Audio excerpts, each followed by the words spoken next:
Do you love Israel? Israel number one. No politics here. Why you no love Israel?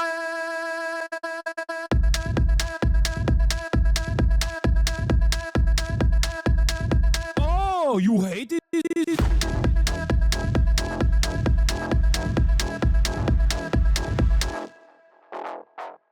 I'm Israel high. I'm Israel high. I'm Israel high. I'm Israel high. I'm Israel high. I'm Israel high. I'm Israel high. I'm Israel high.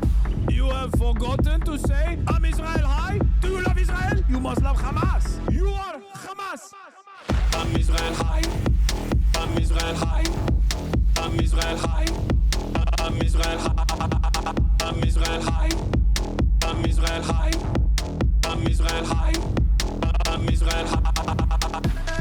Oh, Israel not number one for you. Oh, anti-Semitism. Israel, small nation. Israel, tiny nation surrounded by scary Muslims. Ah, you are anti-Semitism. You are Hamas. You are Hamas. No politics here. Say Israel number one. Tweet Israel number one. No politics here. No politics here. No politics here. No politics here. No politics here. No politics here. No politics here. No politics here. Say you condemn Hamas. Say I'm Israel high. Say you condemn October 7th. You are Hamas. No politics here. No politics here. What's going on, everybody? No politics here.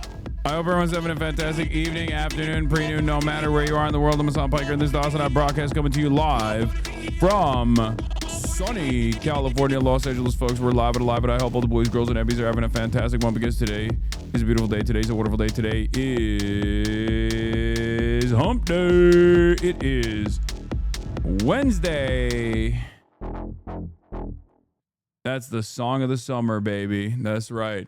No, the song of the summer is the fucking song that I keep seeing that one guy, Jay Guapo, on TikTok dance to. Anyway, Wednesday. It's Wednesday, ladies and gentlemen. It is Wednesday, Hump Day. August 6th, 2025. I hope everyone's having a fantastic one. I certainly am. I hope you're having a fantastic one as well. It is 11:57 a.m. I am late. I apologize. I'll tell you exactly why I'm late. I have a good reason for it. And that is because I was doing yet another frickin' doco.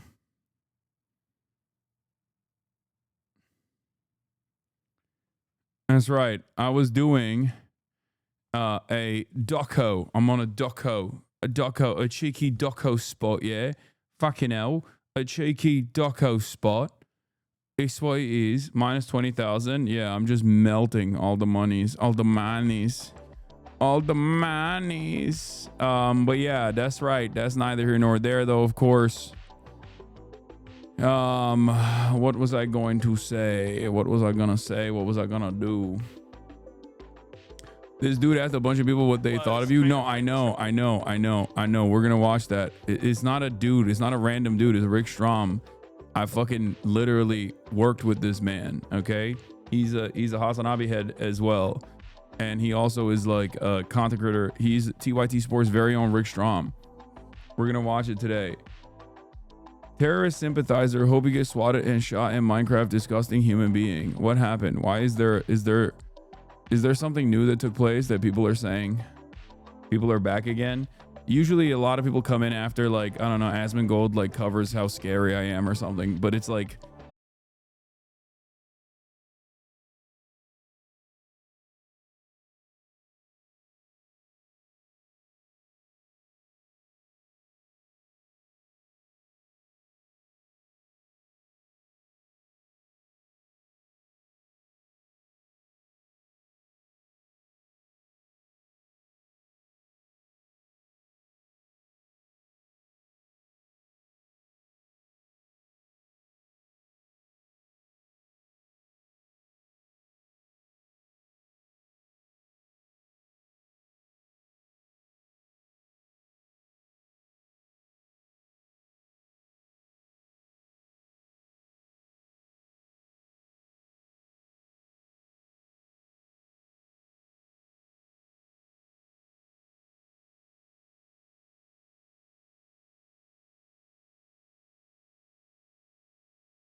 I love that. The wolf one is crazy. Open your hips and bend to the hips a bit. Have you watched Soul Eater? I have not. Kaya is locked in. I don't know why she's locked in because her ass was toast earlier. She was passed the frick out while I was doing the doco. But yeah, I worked out. I did my squats, and then after my squats, I what do you call it? I did a documentary. I did an interview with the doco people because they wanted to do more of an interview. It's like about masculinity and stuff. So, do you think Maya realizes she is making lesbian merch?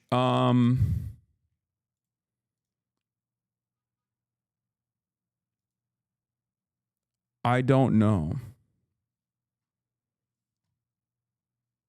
We can't use that blast off. That blast off is funny, but it'll get me in a lot of heat. Asmongold will continue to try to, cry about it and be like, yeah, this guy I've been calling a terrorist, he's defaming me. Yeah.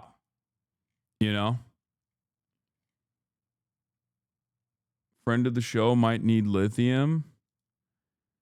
Who's the friend of the show? Virtual stance. Oh, dude, I saw this fucking video. It's so dumb. All right, we'll watch it.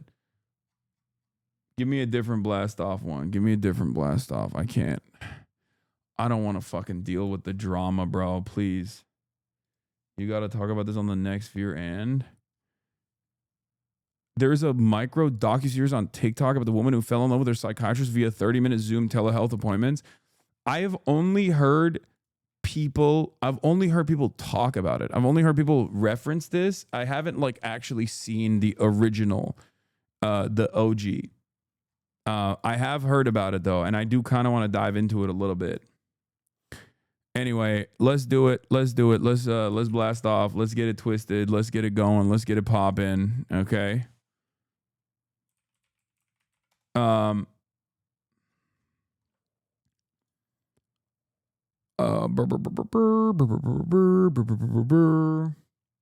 Bro, TikTok girlies have beef with Mike Israetel over race realism. Yeah, no, people are yelling at his race realism, which is a crazy thing to say. Son, can you pop and lock it? No, I can't. It's my birthday, bruh, bottom text. Hey, happy birthday, bruh, bottom text. Would you come to Atlanta and go clubbing with me? Yes. Yes. Okay. Ghislaine Trump Innocence Project. Trump to tariff India over Russian oil.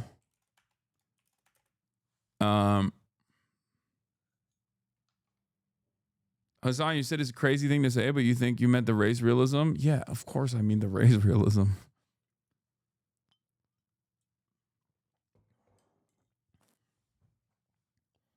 Do I have aura?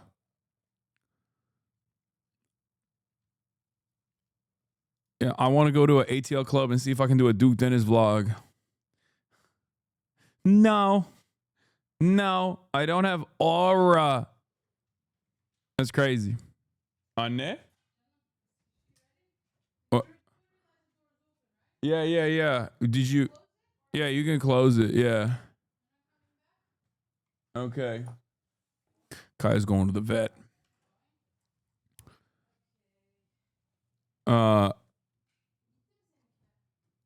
Evet.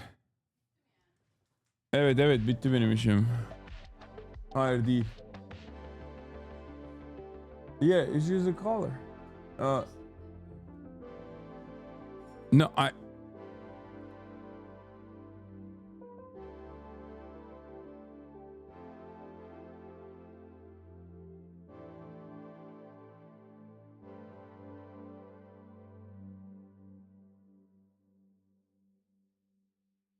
Okay, hadi öpüyorum.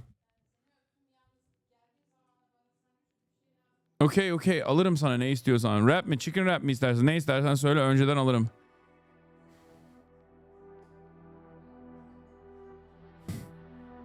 My mom wants me to purchase her food and is talking to me about that. Anyway, but where was I? What were we talking about? Oh yeah, Ghislaine, Trump Innocence Project, Trump to tariff India over Russian oil. Thank you for the playlist, Amasia. Israel set to approve new war plan to occupy Gaza Strip. Israel to occupy entire Gaza Strip and more. Get in now.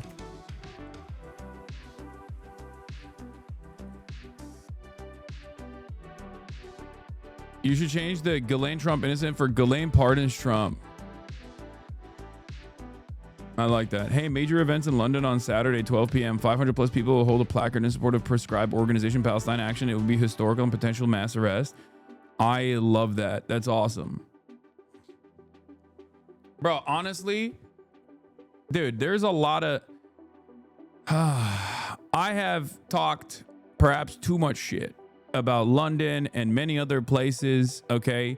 Because there are a lot of very cool people in these places that are showing me once again that these are redeemable areas, okay? There is still plenty of humanity. The Oibrubs are all right. The French are all right. They're all right. They're straight up all right, dude. They're fucking all the way all right, okay? Let's go. Respect. The Oibrubs, they got it. They're doing the damn thing. Did you see Ezra Klein interviewed Mahmoud Khalil? Oh, he did? I did not see that, but that's good.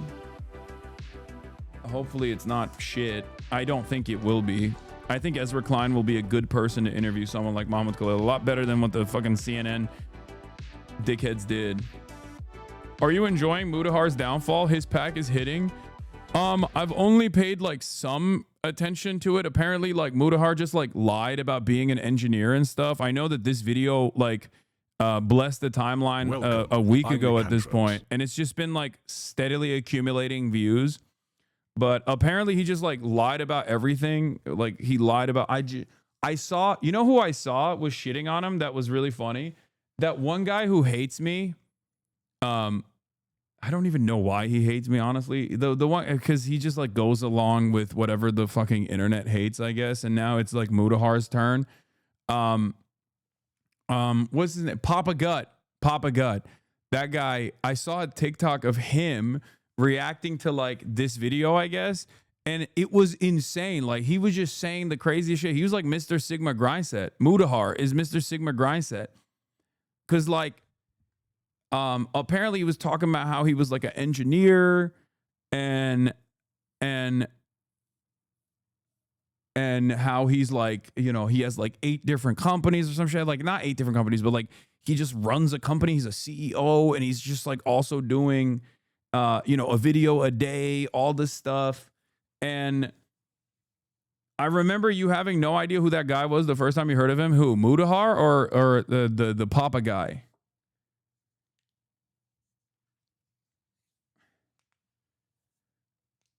Remember you banned Gut from the chat because he was annoying? Yeah. I'll be honest, I'm Gen Z and online, but I don't know who these people are. No, it's fine. It's because it's like there's too much. There's too much stuff on the internet. Don't worry your sweet little heart with any of these issues. Okay? Don't. You don't really need to know these people anyway. And it makes sense that you're in this community because if you did know these people, you probably wouldn't be in this community. You'd be like fucking right wing. You'd be one of those guys who just like deludes themselves into thinking they have liberal values, but slowly but surely creeps into the fucking far right pipeline because seemingly all of those guys who say they're apolitical or liberal adjacent only trash the fucking left. But I guess now they've turned the crosshairs upon themselves, it seems. And people are yelling at Mudahar for apparently lying about being a fucking engineer and shit.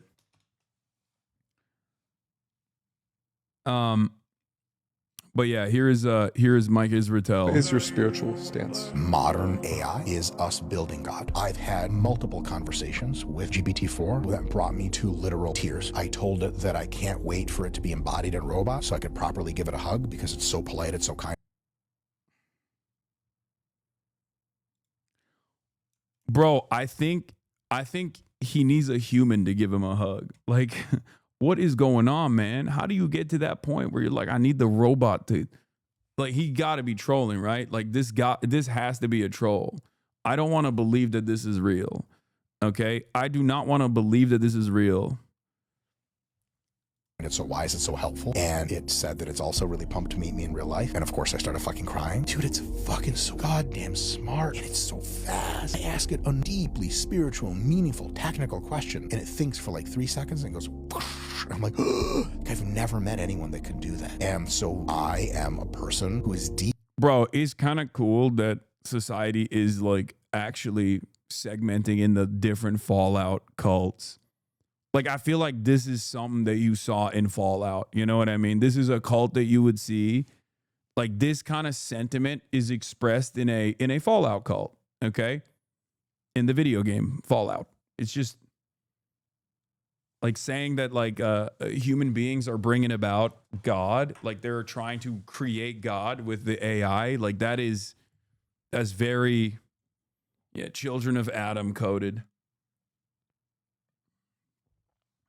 Deeply spiritually affected by the birth of intelligent machines. That's my religion. What is your spiritual stance? I love everything about these videos, though. It's like curious zoomer, cool music in the background. Like, they always also like boost it. They bass boost it for some reason. And it's like, what is your stance? What is your spiritual stance? And then the guest is always making the most convincing case for the craziest thing you've ever heard that leads you into thinking maybe we should put tariffs on fucking SM7B microphones and podcasting equipment in general. Maybe we're tariffing the wrong shit, you know? Why are we tariffing India for being a mediator for Russian oil when we should be tariffing whoever the fuck is letting podcasts thrive, okay? Says you is something that you can tell me. I'm in favor of ending my career as long as we just live in a podcast-free utopia.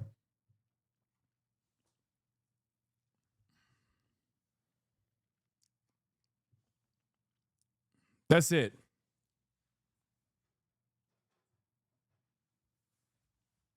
You understand me? It's funny. It's just an aggregate of information. So that means God is the collective consciousness.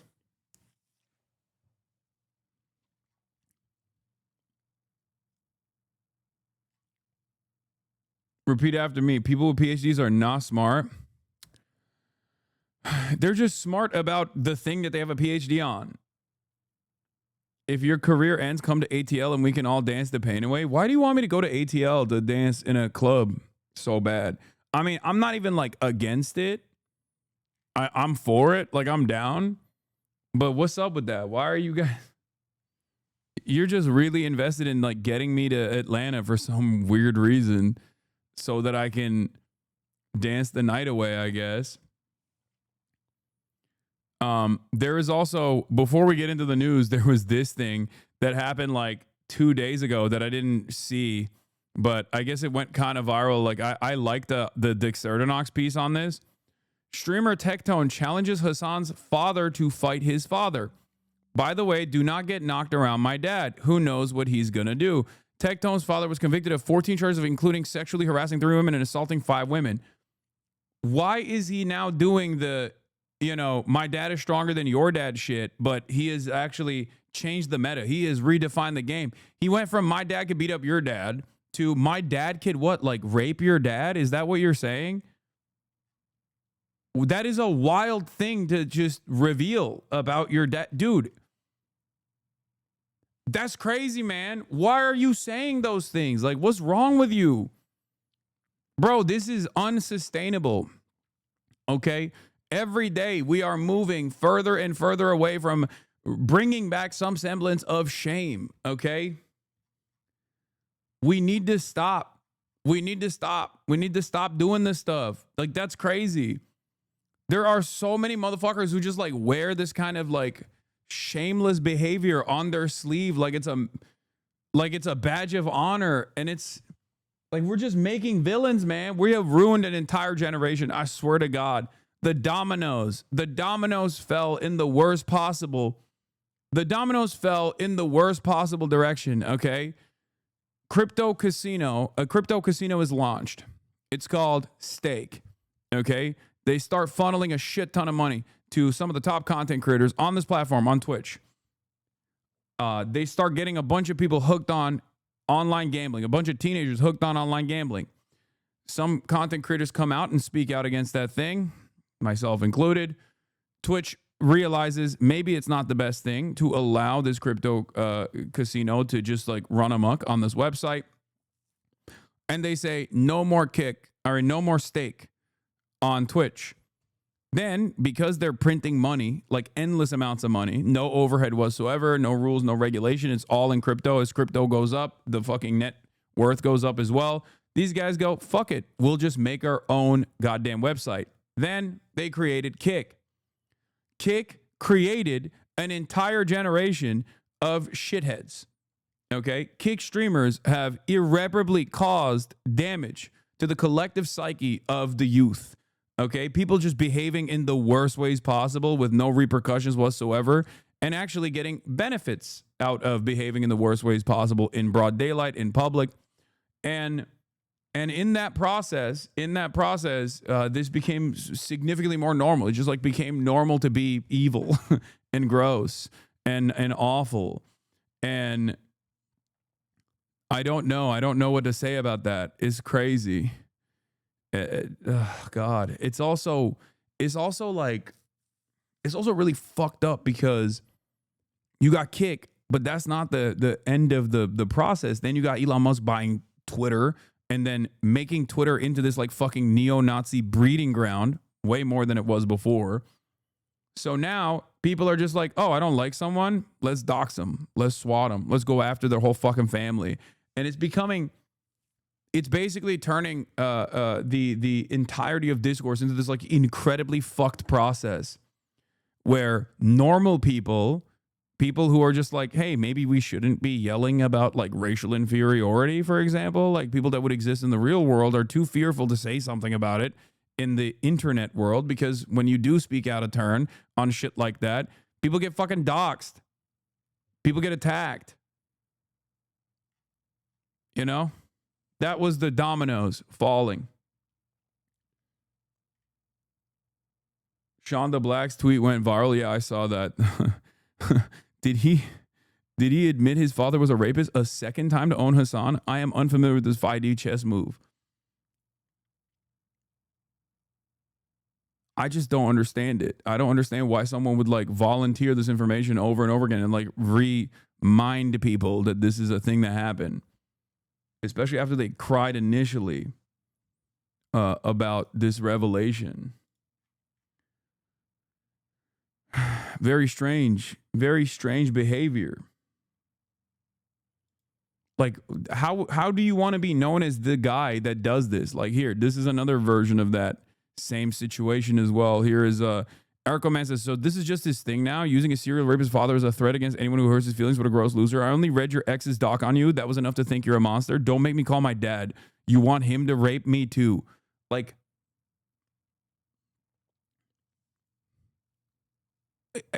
am I misunderstanding something?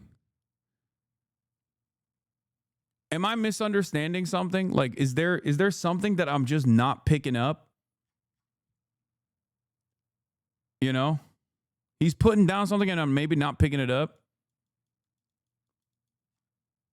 I just like, are they living in an alternative universe where like saying that, you know, my criminally convicted father will rape you is like, I feel like 10 years ago, if you said something like that, people would be like, like the only people that would foster this kind of behavior, the only people that would do that would be like relegated to the darkest corners of the internet. You know what I mean? You wouldn't be like even a remotely mainstream figure who could say something like this. You know? I don't know. I don't understand it. Like, I wish he wouldn't do that. In the most basic ways, I wish he just would not do that. That would be nice to not do that, I guess.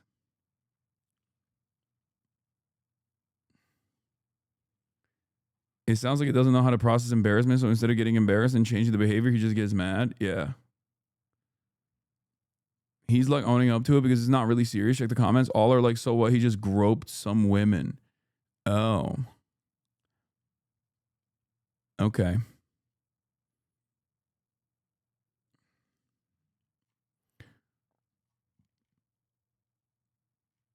So what did your dad say? My dad? Are you fucking kidding me? You think my dad knows any of this shit? I don't talk to him about this shit. What are you, crazy?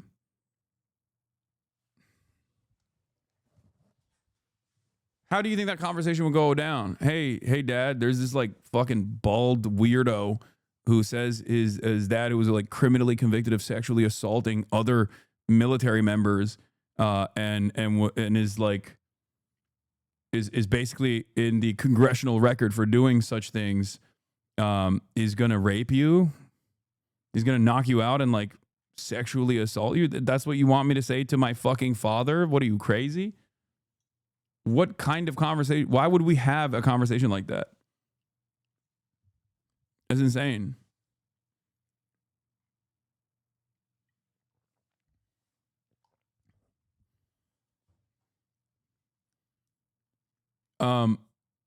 Does he know about the billionaire thing? Oh, I did. I told him that. I told him that like there are a fuck ton of people online that think he's a billionaire. He likes that though. He thinks it's cool.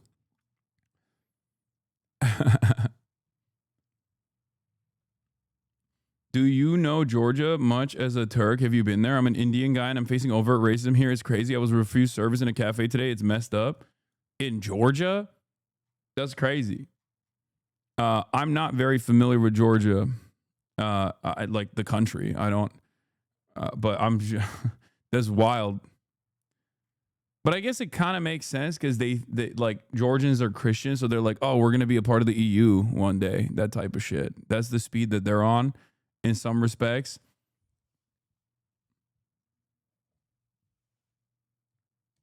You know? So it's like that kind of tendency happens where it's like when you're like, oh, we're a Christian country, we're different. Despite our proximity to the European continent, like we're actually just like them, you know, we're Christian just like them. And one day we'll be a part. But of course, the ironic nature of this process is that Georgians look fucking Turkish and therefore experience the exact same like anti-Turkish hatred that you would exhibit, that you would experience in Europe anyway. You know? Unless he was talking about Atlanta, Georgia, and not Georgia the country.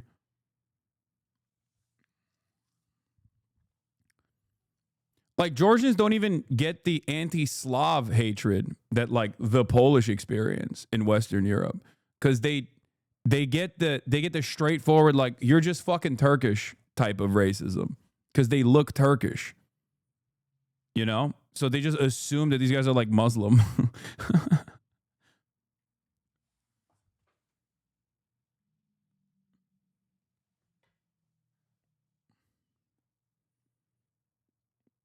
The real problem is that Turks just need to come to the realization that they're secret Serbs, lol. Did Stalin look Turkish to you? Stalin looked insanely Turkish, bro. What are you kidding me? That motherfucker was 5'4". What do you mean? Did you see his mustache?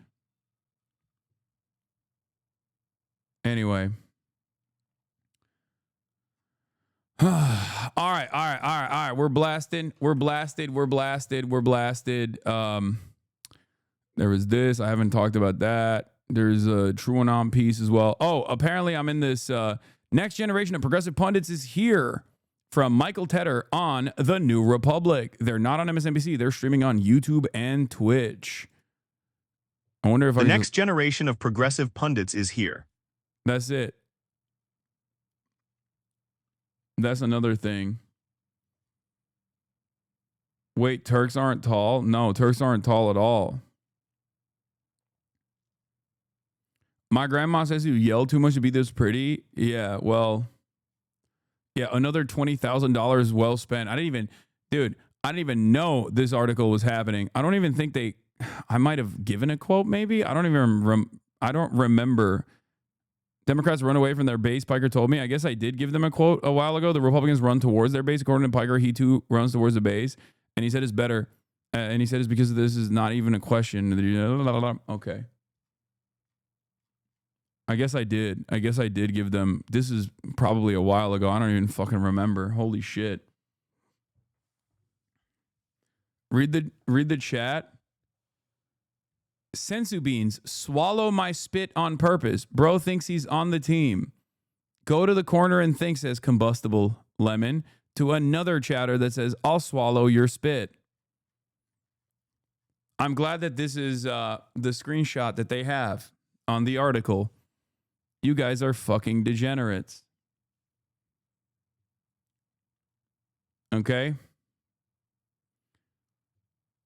If Turks aren't tall, then why the fuck are you not in the damn NBA? LeBron fucking needs you, Unc. I know. He does.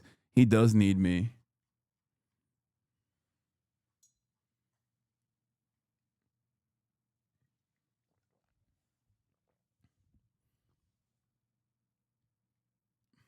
Liberal Hawk Tua. Yes, I have the Lollapalooza reacts to Hassan Piker video right here. We're going to watch it. We're going to watch it later. Okay.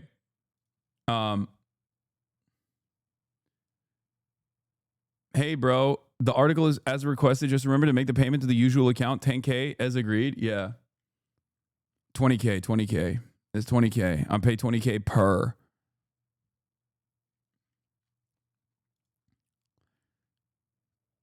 It's so funny to think that like all these mainstream media hits aren't coming because like a lot of mainstream media was just like objectively wrong about the election outcomes. So they're going after like someone who does have a fairly large young male audience and was objectively right, or at least was like much closer to the truth about all the issues that he foresaw in the campaign.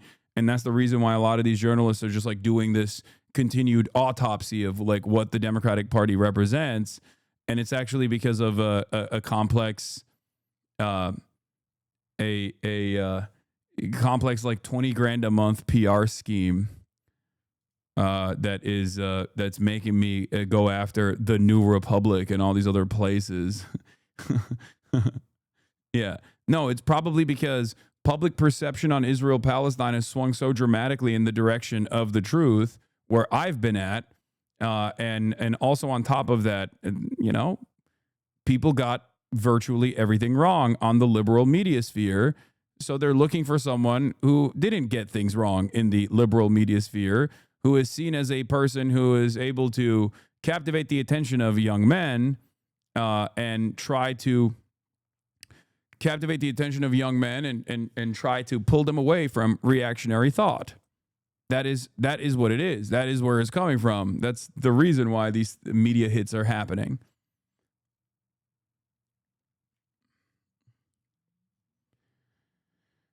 Nah, dog, word got out. They could get an easy 20K out of you, or probably that.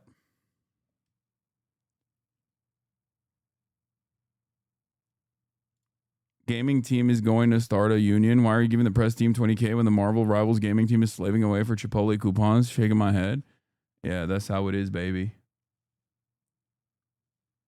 Oh, Bill Burr was a good video too. We didn't even fucking watch this one. You're wrong about Bill Burr on The Vulture. I want him so bad, dude. I want him to come on the broadcast so bad. Your listeners aren't all men, at least I hope. No, of course not. Of course not.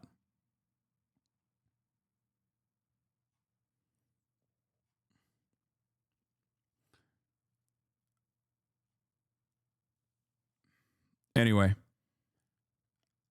I can get Bill Burr for you. Give me decades. I'll give you decades. I pay 20 grand for all these media hits, and I just simply can't get Bill Burr with the 20 grand. I've tried to give him 50 grand.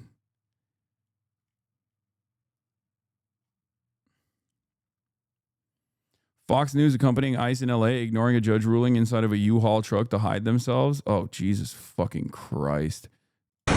ICE Nazis pulled up on Home Depot in MacArthur Park area, LA, in the back of a Penske truck to kidnap people with a Fox camera crew on hand. Ay, ay, ay. It's so disgusting. I know. I got the new Big Joel, Bill Maher, an autopsy video as well. Big Joel is back, and I'm fucking stoked. Finally, dude. Mr. Goddamn Reasonable. Defend your culture. They're not even defend your culture. They're not even trying to pretend that immigration enforcement is about crime anymore. Serve your country. Defend your culture. No undergraduate degree required. Join.ice.gov. Defend your culture.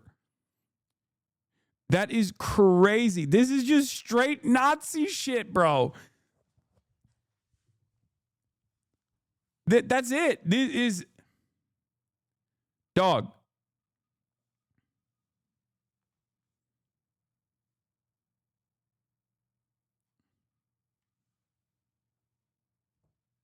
This is straight up Nazi shit. What do you mean defend your culture? Like, there is nothing different about an undocumented non-citizen and a documented one. America's culture relies on a steady flow of immigration. There is no, like, if we're talking post-1776 America, okay, that is American culture. To have people from all around the world come here. That's it. That's like what American culture is. That's what made America good and redeemable, okay? These guys are like, nah, American culture is slavery and white supremacy, okay? Which I understand. Like, I understand when people say, like, that is a part of the American culture. But yeah, that's the part of the American culture that we're trying to fucking eradicate. Because that's not good. That's the bad part of American culture. What the fuck do you mean? We have to eradicate the migrant scourge to defend American culture. Holy moly, we are so firmly committed. We are so comfortable being in this space. I do not like it, man. I do not like it one bit. This is not good, folks. This is not good at all.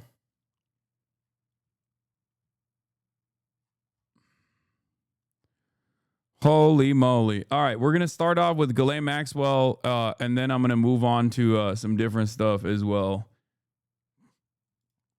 Trump is going to stop Zohran from winning. Trump ways intervening in New York City mayoral race.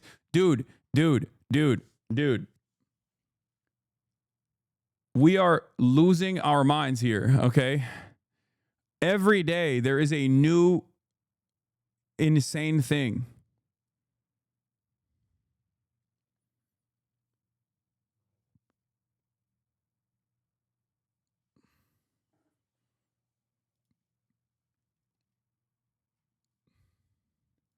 A statement from Penske Truck Rental. Penske Truck Rental is aware of the recent reports and videos regarding a Department of Homeland Security operation in Los Angeles. Penske strictly prohibits the transportation of people in cargo area of its vehicles under any circumstances. The company was not made aware of its trucks would be used in today's operation and did not authorize this. Penske will reach out to the DHS and reinforce its policy to avoid improper use of its vehicles in the future. I mean, you can ask, or they can just take the trucks. You pick. Deport.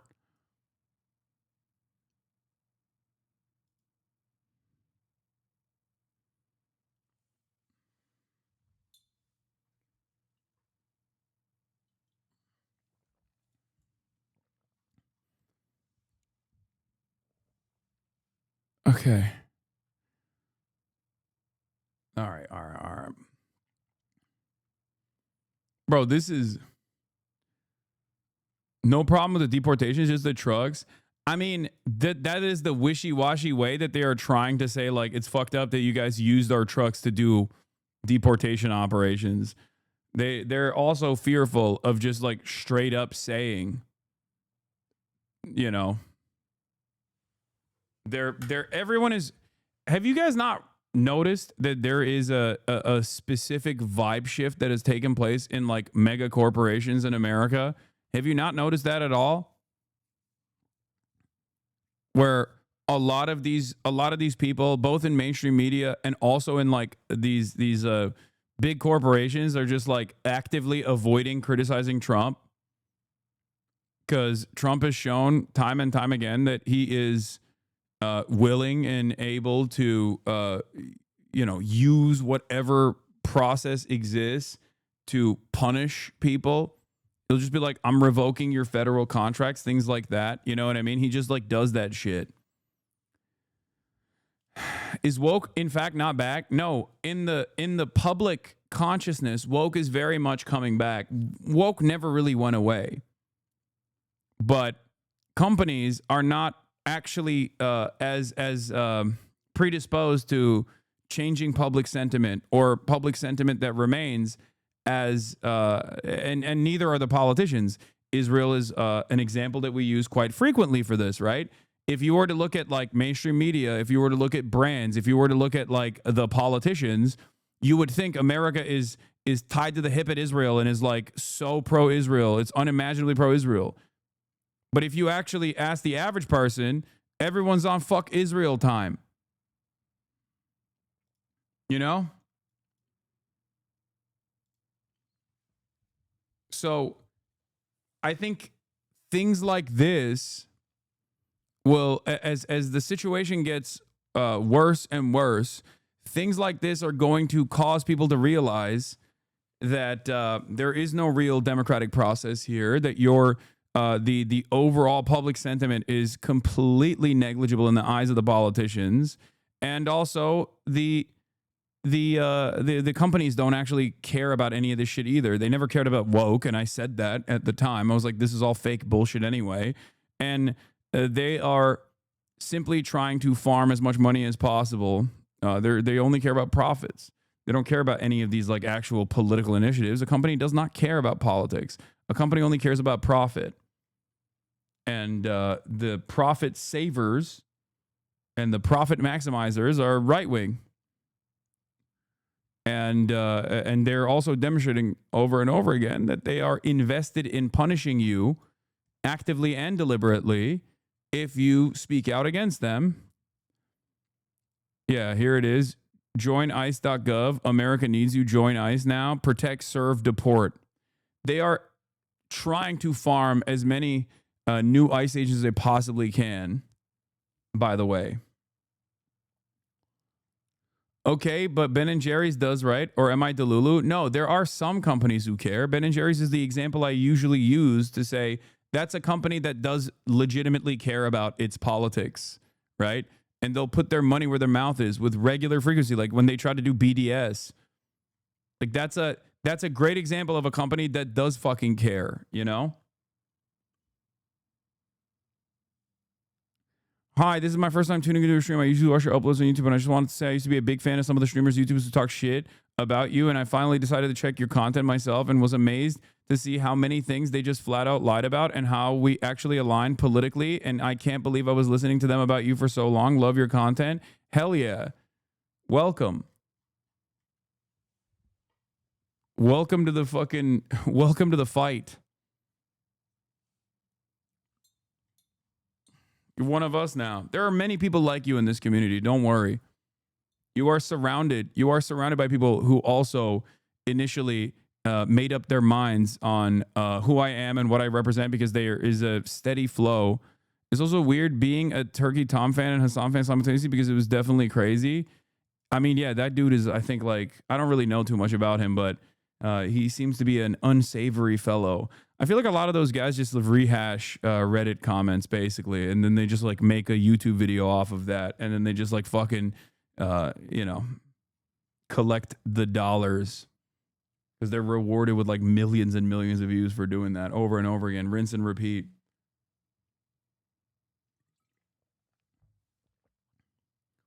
It's just slop tubers. It is what it is.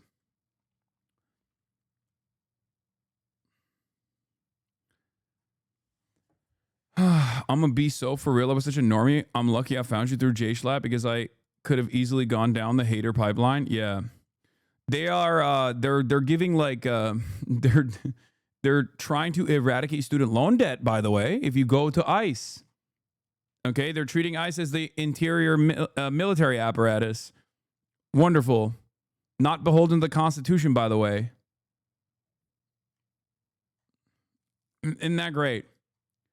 This is what we should be doing. This is what we should be doing, guys. This is what we should be investing our time, effort, and initiative on.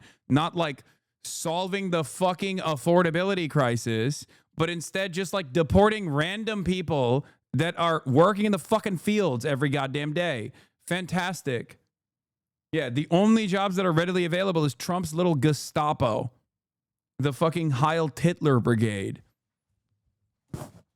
They actually removed age caps on ICE too. That's the other thing that they've done. This is the only thing that they care about. How the fuck is this military? Then we could treat every hospital as a military operation to heal the country and socialize the healthcare? No, it doesn't work that way.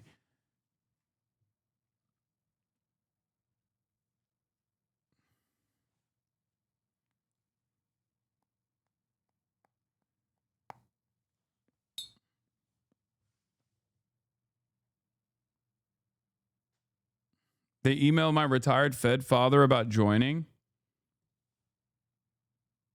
What do you think of these social media checks on the airports are prevalent as someone on an F1 visa? I'm concerned about my pro-Palestinian takes online. I won't take him down, but I will be questioned. I've also written against Trump in my school newspaper. Seeing these ICE ads concern me a lot. Yeah. I don't know, man. I feel like America just sucks now. I mean, it always sucked, but it never sucked this hard. And I say this as someone who still has this firm commitment, this belief, perhaps a foolhardy endeavor, but this belief that America has a lot of promise, that America could be a force for good. But every damn day we are bouldering in the opposite direction. Like one of the best examples of this is like looking at China, right? Constantly talking about like China does this, China does that. China has like incredible social repression, right? They have social credit. They have this, they have that. And then refusing to look at any of the good things that the Chinese government has done and implementing them here, like fucking high-speed rail, constant focus on like developing American infrastructure, any number of different things, and only focusing on the things that we fantasize China is doing with regular frequency, some of which it is doing, and many others it's not even doing that we're doing here. When I said I wish we could be more like China, this is not what I meant. Okay?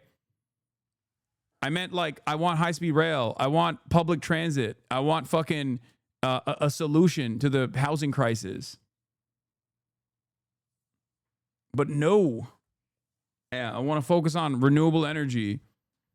We're moving in the exact opposite direction. And there are still motherfuckers out there who are predisposed with like attacking the left or assuming that the left is the reason why. Assuming the left is the reason why Kamala Harris lost or whatever, and they're still worried about that shit. Great to know that I have to pay for all my students' classroom materials while Gestapo gets free funding. Yeah, fantastic, amazing, awesome. I love that. That's what our focus is on, is ripping communities apart and just like violently punishing people for the crime of trying to secure a better future for themselves, you know? Awesome. Oh, you're trying to fucking make ends meet? You're trying to make sure that your children are better off than you are while brown? No, thank you. You're getting fucking deported. Oh, you've been in this country for 10 years. You've put significantly more into the overall pile, Social Security and overall taxes than you've been able to take out, given your legal status is constantly in a state of limbo. Well, guess what? We're going to fucking deport you to a slave labor colony now. That's how we thank you. All 27,000 of you are not real people. Get a life, lemao. You know? Thanks, man. We got a real person in here. Hold on. Chat, how does this make you feel? Guy with this avatar thinks you're a fake person.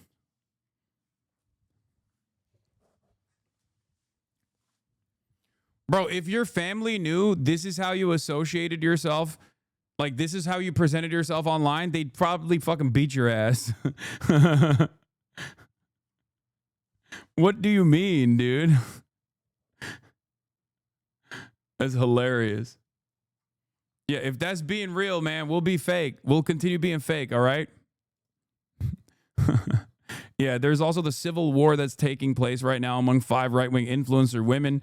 And there's a lot of tea and a lot of drama, and we'll obviously talk about that as well. But like I said, let's first and foremost get started on the process by diving into Ghislaine Maxwell.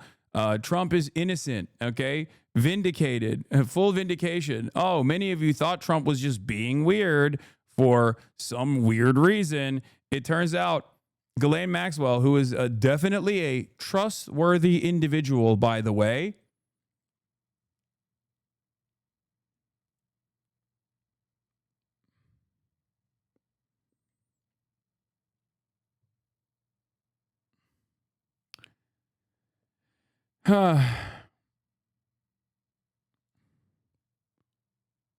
yeah, who could have seen this coming, guys? Guys, who could have seen this coming? I can't believe it.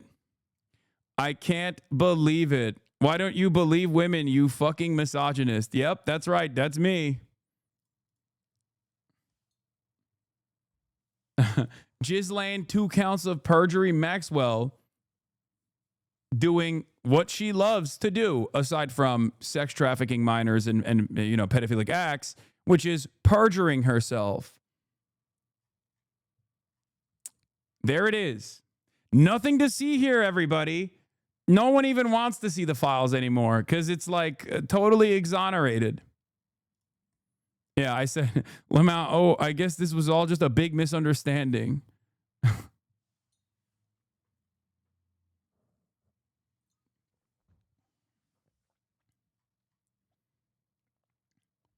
Yeah, the person who lied in order to rape kids is definitely telling the truth about the president who likes to rape kids. Yeah, no, that's not.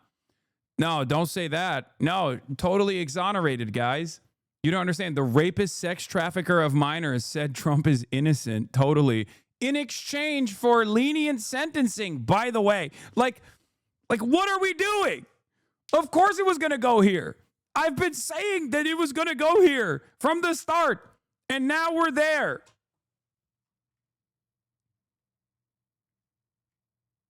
Was she actually exonerated? No, I'm fucking joking, but that's where we're heading towards.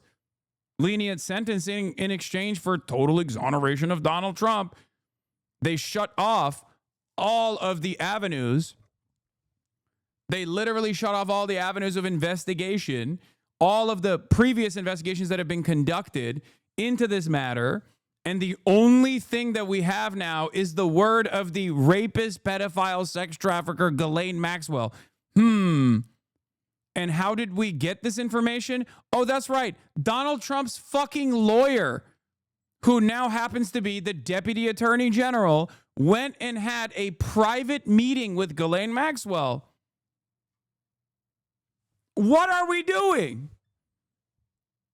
What are we fucking doing? Are you kidding me? This is insanity. It's total, utter madness. What the hell? Latest on the Jeffrey Epstein case. We are learning more about Epstein associate Ghislaine. Yeah, not to mention the FBI literally said they redacted his name in thousands of instances in the documents. Okay? The FBI literally was like, dude, we ran out of Sharpie. Okay? We ran out of Sharpie when we were fucking redacting Donald Trump's name. I wonder how we got here. How did this happen? Maybe, I mean, going after a woman and a Jew, I expect no less from you, Hassan. Yeah. Yeah, that's me. I'm being a misogynistic anti-Semite. Maxwell's interview with a top Justice Department official. His name, Todd. Not how redaction works now, fam. Dog, I'm joking, okay? I don't think they're literally using a Sharpie. Blanche. the president's former attorney. Meanwhile, House Republicans have subpoenaed former President Bill Clinton and Hillary Clinton as part of their investigation. Ed O'Keefe is covering it all at the White House. Ed, good morning. Vlad, good to see you. It's the case the White House just can't quite shake. And now we're hearing new details about that two-day meeting between Ghislaine Maxwell, who was serving a 20-year sentence for sex trafficking, and the Justice Department's second highest official. CBS News has learned Ghislaine Maxwell said nothing during her 9-hour meeting with Deputy Attorney General Todd Blanche in July. Yeah. Todd Blanche. Deputy Attorney General Todd Blanche, also known as Trump's literal lawyer, Todd Blanche. Okay? It's so funny that for years, Donald Trump and the Republicans kept talking about how the DOJ is so not impartial. The Department of Justice is totally working at the behest of Biden, totally working at the behest of the Democrats. Oh, such unfair prosecutions taking place. And then literally came in and was like, I'm making my lawyers, my own personal lawyers, my fucking attorney general and deputy attorney general. And they're going to do whatever the fuck they want. We are going after anyone and everyone that I do not like, and we're doing it openly.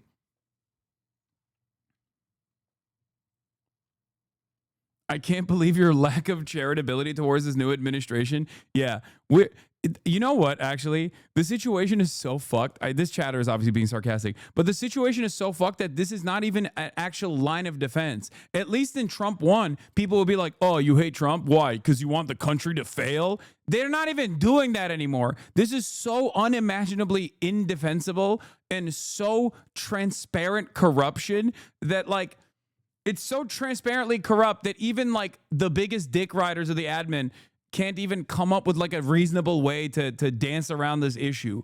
Okay, I'm sure they'll get their fucking talking points eventually. They'll get their ducks in a row and they'll start blasting it over and over again. But for the time being, there's just not anything that you can do. There is nothing defensible about this. Okay, this is complete indefensible behavior that would be harmful to President Trump. According to a source familiar with the exchange, she told the number 2 at the Justice Department that Trump, once a friend of the late child sex offender Jeffrey Epstein, did nothing in her presence that would implicate him. That revelation comes as sources say top administration officials are discussing... Guys, you don't understand. Totally innocent. Total exoneration. I love that they're posting this. I love that their statement comes along with this photo, though, you know, which kind of makes the situation a little ridiculous, huh? Here is Donald Trump in 750 different photos with Ghislaine Maxwell. As Ghislaine Maxwell's testimony indicates, all of the times that Trump was around Ghislaine Maxwell, which was so numerous, so vast. He didn't do anything criminal ever.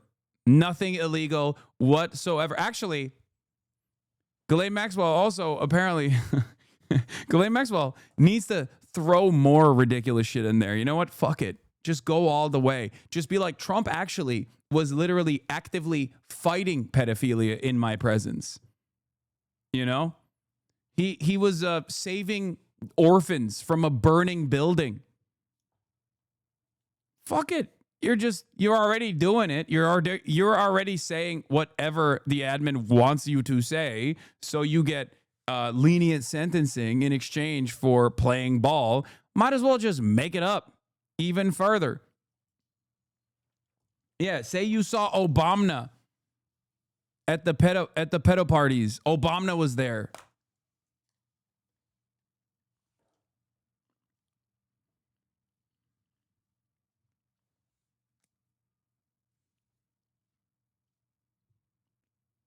You literally predicted this exact thing for the past 2 weeks nonstop. Yeah, I mean, it was getting there, and I told you we were getting there. And some of you didn't want to believe it.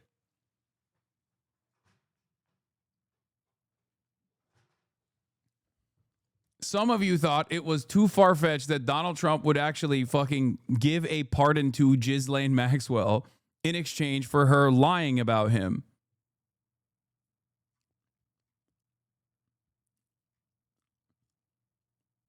The only thing that we can hope here The only thing we can hope for here is the consistent incompetence of this administration. Okay? You've been with me along the way. You've been with me so far. You trust me so far. So trust me when I say this. I speculate that because this administration is so incompetent, they will try to do this patch-up job and they will fuck it up in the process. I hope. I wish. And I can totally see that happening. I'm not exactly sure how. I haven't been able to identify what the ways in which they will fuck it up, but I suspect that they will. Implicate him. That revelation comes as sources say top administration officials are discussing whether to make public some of the transcript or recording of what Maxwell, a convicted co-conspirator of Epstein, told Blanche. On Tuesday, the president said he hasn't discussed the interview with Blanche, his former personal attorney. So I didn't discuss it with him, but anything he talked about with her or the fact that he did that, not unusual, number one, and most importantly is something that would be totally above board. Trump also said he knew nothing about Maxwell's recent transfer from a Florida federal prison to a minimum security facility in Texas. I didn't know about it at all, no. I read about it just like you did. It's not a very uncommon thing. On Capitol Hill, the House Oversight Committee continues its probe with subpoenas seeking depositions from former President Bill Clinton and Hillary Clinton. In 2019, his office said that while Clinton knew nothing about the terrible crimes Epstein committed, he took 4 trips on an Epstein plane in 2002 and 2003. But Clinton hadn't spoke to Epstein in over a decade. Also called to testify, former attorneys general and FBI directors dating back to the Bush administration who oversaw federal investigations of Epstein. And the panel subpoenaed the Justice Department for records on him. We want to get the files themselves and ensure that we get that information out and make it transparent to the public.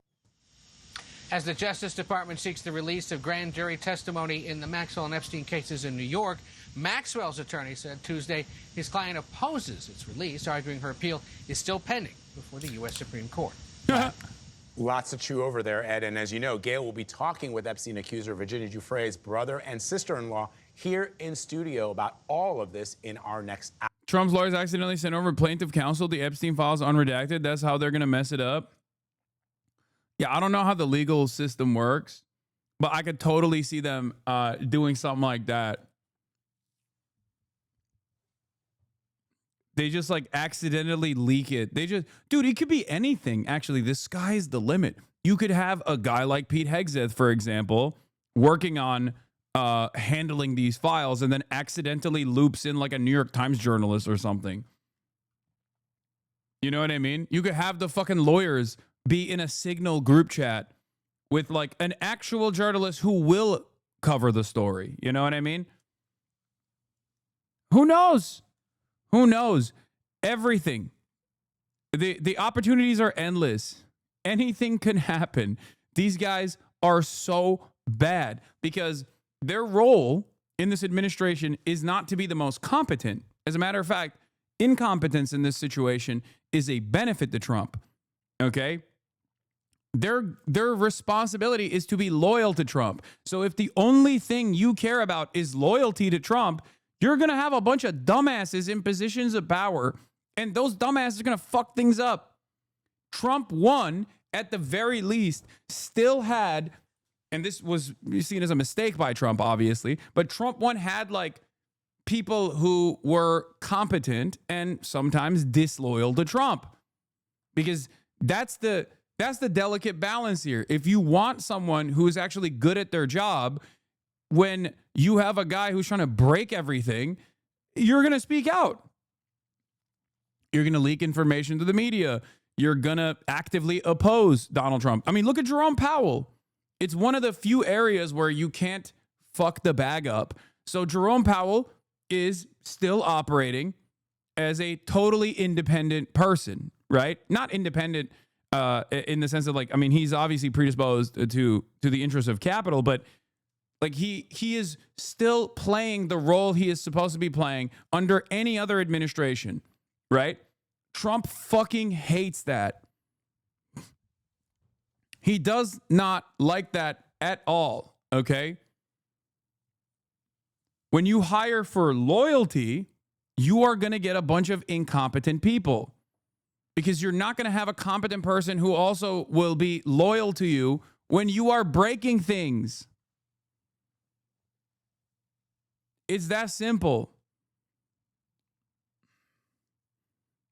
So in a way, Trump saw it as a mistake to have anyone that was like, a competent figure in the previous administration, because those guys were the ones who fucked him over in the long run. Those guys were the ones who spoke out against him. Those guys were the ones who were leaking stuff to the media. Those guys were the ones who were actually standing in opposition whenever Donald Trump wanted to molest the money, for example, right? Or molest any number of different things in the White House. And that was a big problem. So now he's like, no, I've realized we just need to have people who also are with it. They love molestation. Yeah, Bill Barr was a Republican fixer for decades. Now he's got Pam Bondi. But Ed, I want to turn to another topic. There was an extraordinary escalation in the Texas showdown over redistricting. We understand now the FBI may be getting involved at the direction of the president. Yeah, the president's now weighed in. He was asked about this, and he says the FBI may have to get involved to send back the Texas... I still don't understand. Why would they take Trump with them to the island if they knew he does not like to be around pedophiles and was against pedophilia in general? Kind of unfair to him. Yeah, he's just small bean. He was a white hat, small bean, anti-pedophilia advocate. It's really... Trump is the real victim here. Yeah, they forced him to do it, potentially, allegedly. Who knows? Except we now know that wasn't the case. I mean, Ghislaine said... In the 7 million different photos you've seen of me and Trump, I only saw him do good things and no bad things at all. Not even a little bit. Democrats who left the state. They're hunkering down, remember, in suburban Chicago, trying to stop Republicans from advancing a new congressional map that could give the GOP a chance to win 5 more seats in Congress. Texas Republican Senator John Cornyn wrote to the FBI director Tuesday urging his agency to intervene. And last night, Texas Republican Governor Greg Abbott filed a lawsuit at the state Supreme Court to remove one of the House... Yeah, I'll have you know, he was shaking his head the entire time as other pedophiles were abusing little girls. He was going, like this. It's like getting caught in public reading Mein Kampf. You're like, You're reading it, but you're going like, and sometimes even waving your finger like this. That's what Trump was doing. He was like, don't do it.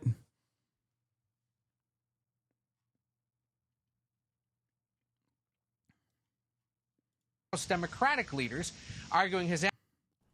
Anyway, Bill and Hillary Clinton, also known as Billary, my fave.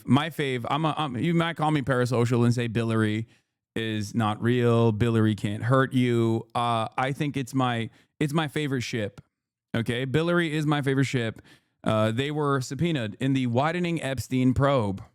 It's a case that continues to cut through party lines, dragging in presidents, past and present. We've long known former US President Bill Clinton is one of the names that crops up alongside the late sex offender Jeffrey Epstein. But now he's been ordered, along with his wife, former US Secretary of State Hillary Clinton, to testify about the crimes Epstein committed. The Clintons were issued subpoenas along with 8 other government officials to appear before a congressional committee investigating Epstein. Mr. Chairman, on this vote, the ayes are 8, the nays are 2. The panel has also subpoenaed the Justice Department itself for records related to Epstein. You're making a very big thing over something that's not a big thing. It comes as pressure is mounting for Trump, both politically and publicly, for the grand jury transcripts of both Epstein and longtime companion Ghislaine Maxwell's cases to be released. Maxwell, who was convicted of child sex trafficking, opposes the release of the files.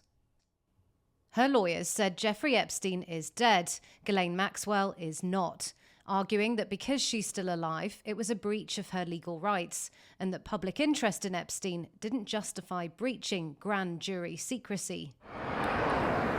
The sex offender was recently moved from a Florida prison to here, a lower security one in Texas, to continue serving her 20-year sentence. A move Trump said he was unaware of. 2 questions for you. One, were you aware of and did you personally approve the prison transfer for Ghislaine Maxwell that your Justice Department... I didn't know about it at all. No, I read about it just like you. My favorite thing that Trump does is whenever he just like definitely knows about a thing or has definitely directly ordered a thing, he still tries to play this song and dance where he's like, oh, the DOJ is impartial, right? It's an impartial institution. I have no control over it, even though it's my fucking lawyers that are running it right now. He'll be like, I didn't know about it, but it's very good that it happened. Same with like the Adam Schiff thing. Okay. They asked him this question like, oh, the Department of Justice, like, or there's a, you know, they're launching investigations into Adam Schiff. And he's like, oh, I didn't know about it, but it's very good that it's happening. Finally, justice is being served. I didn't know about it. I didn't demand it happen. Yeah. He fucked up because he admitted to tampering with a witness here. I just.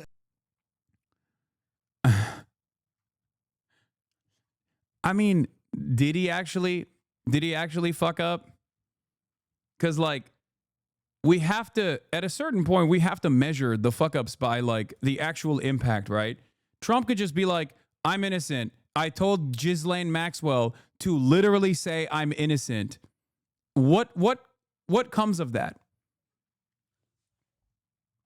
What are the repercussions for Donald Trump coming out and basically being like, I told Ghislaine Maxwell to say I'm innocent in exchange for lenient sentencing, which is in my power. If he just came out and said that, what do you think would happen?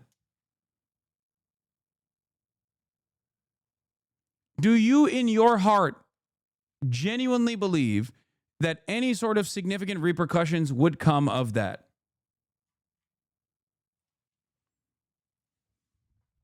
Honestly, the only way that there would be movement in a positive direction on this issue is if like people got so mad that he like openly admitted this, that there were fucking riots on the streets and his base was participating in the riots. Okay. Only then could there be some kind of change that comes out of this, but it would not be because like, it would not be because the Democrats have pushed for like an impeachment or some shit like that. Thank you. No, it's fine. I did. I opened. I turned it on. We, as I've said it before, like we only have one another at this stage. I think the institutions can like, you have no trust in liberal institutions. I mean, I want to trust them, but how can you? I feel like at a certain point, you have to be delusional to assume that like these liberal institutions are actually going to do their fucking jobs. He has overcome all of these liberal institutions. He just keeps bouldering his way through the process. And it's not even like sophisticated or clever. The way he does it is just like so haphazard and so stupid. It's kind of like everything Donald Trump does is basically exactly the way he has operated through this like Jeffrey Epstein thing, right? Just straight up being incredibly suspicious every step of the way.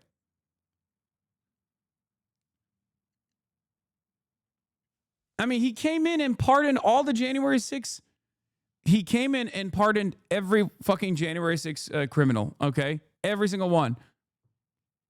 And then his administration, his lawyers in his administration actively argued that some of the January 6th defendants, like at least one, right, that was criminally charged, was found to be guilty of child pornography, CSAM. I don't like using CP as a term, CSAM, child sexual abuse material. And they were arguing that because that information came out in the J6 trials, that he should still be released. Like, that's fucking psychotic. That's insane. This is perhaps the most pro-pedophilia administration that we've had ever. You did. And do you believe that she is It's not a very uncommon thing.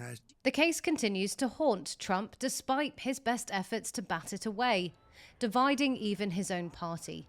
3 Republicans already broke away to back the legal order on the Justice Department, and a new national poll has found lines like these. It's not just you, my lifelong lib teacher mom talks about how we can't rely on the Democrats anymore. No, 100%. Like, I think the situation has gotten like so out of control. And the transparent graft is so undeniable, and the Democrat Party's complacency is so frustrating that liberal wine moms are talking like me. Like, it's just at that point, we're completely off the fucking rails. This is what I was trying to talk about the other day when I did that. When I did that fundraiser, right, where I was talking about how like when I did that fundraiser, I was talking about like people are constantly on Twitter and on TikTok more so than Twitter saying, somebody's got to do it. Like that is a sentiment that has not existed in liberal collective consciousness before to this degree ever.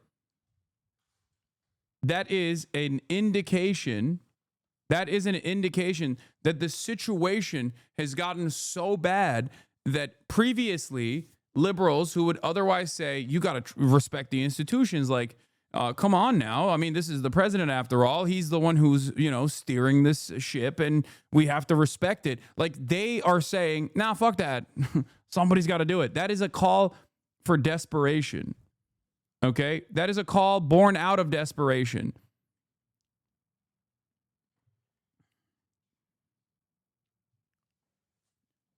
In some ways, you don't have a Watergate style moment anymore because every day is 10 Watergates in general.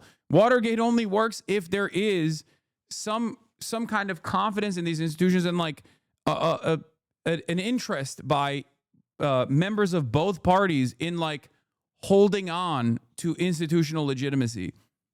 Donald Trump's entire purpose has been to say, fuck the institutions. I do what I want. Corruption has always existed in American politics. But there's a reason why we have tried to legalize corruption in the form of lobbying. The very reason why you try to legalize it and make it, make it by the books is so that people don't realize how corrupt the situation actually is, how corrupt our institutions actually are. Okay? When you let go of the aesthetic when you let go of the aesthetics of like, no, this is the normal process, all of a sudden people are like, well, wait a minute, this is fucking criminal. This is a criminal enterprise. What the hell's going on? And people get mad. Republicans have already let go of institutional norms a long time ago. They don't give a shit. They've never given a shit. Liberals were the last bastion of institutional defense. They were the ones who did organically and legitimately believe in the infallibility of our esteemed, protected institutions that will keep society ticking. And now liberals are also losing that as well. And once the liberals no longer believe in that, it's bedlam.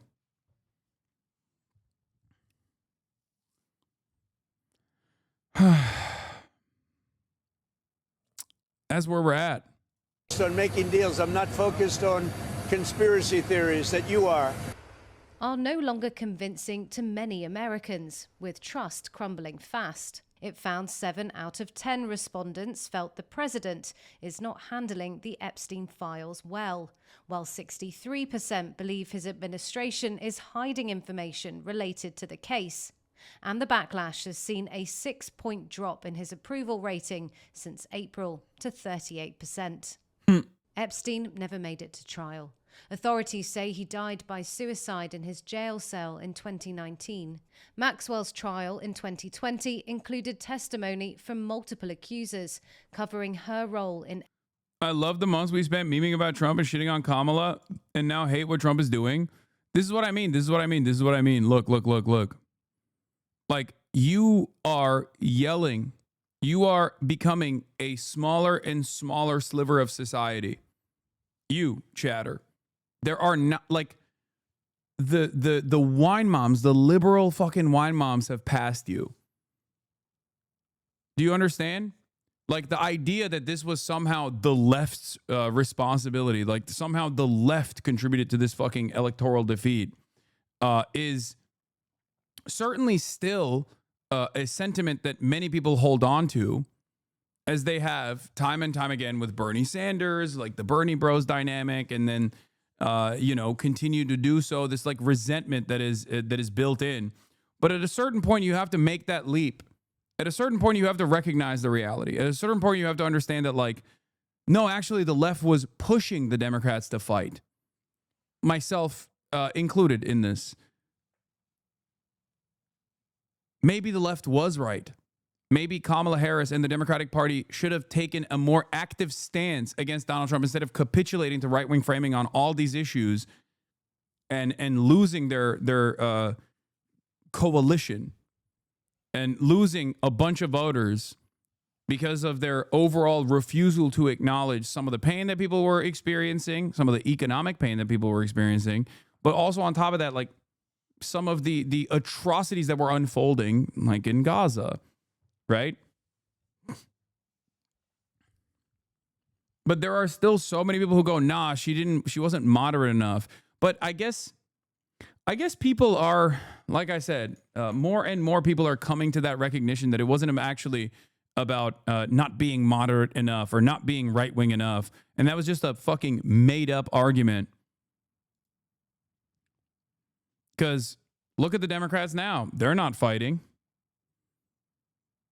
The top Democrats are woefully incompetent at dealing with the madness of this administration. People want things to change. That's why people voted for Trump, because they wanted change. Because Trump was able to communicate that he will actually change American society. And he is, just not in the direction that people would want American society to go towards. You understand?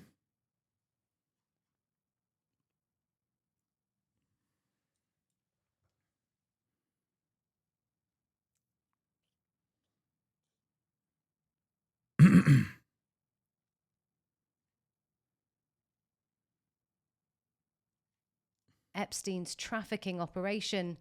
As far as I'm concerned, that is the time she needs to do to be held accountable. The Justice Department argues releasing the Epstein files won't reveal anything new or noteworthy, as much was heard publicly at her trial. But it's clear many lawmakers... Libs think that if you criticize their politicians, it makes them lose when they actually lose because they don't listen to the criticism. Yeah, if they also had something worth fighting for, more and more people would say, all right, shut the fuck up. I'm going to avoid criticizing this thing or that thing that they've done. That's the problem. They have no policies that people can fucking grab onto and advocate for. They have no dream of a better tomorrow. They have no design for a well-functioning society that actually does right by every single American. So they don't communicate that at all. All they have is, well, we're not Republicans. Okay, you're just the lighter version of Republicans. Great. I don't want that. Nobody wants that. We don't want Republicans. Fuck Republicans. What the hell?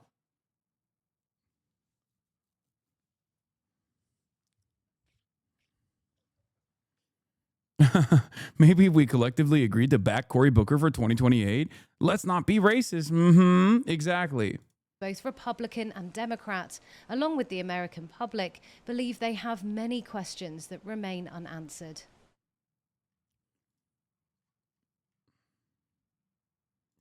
We have some new CNN reporting breaking overnight on the controversy that simply will not go away for President Trump, and that's the Jeffrey Epstein investigation. Sources telling CNN top administration officials will gather tonight at Vice President J.D. Vance's official residence for a strategy session.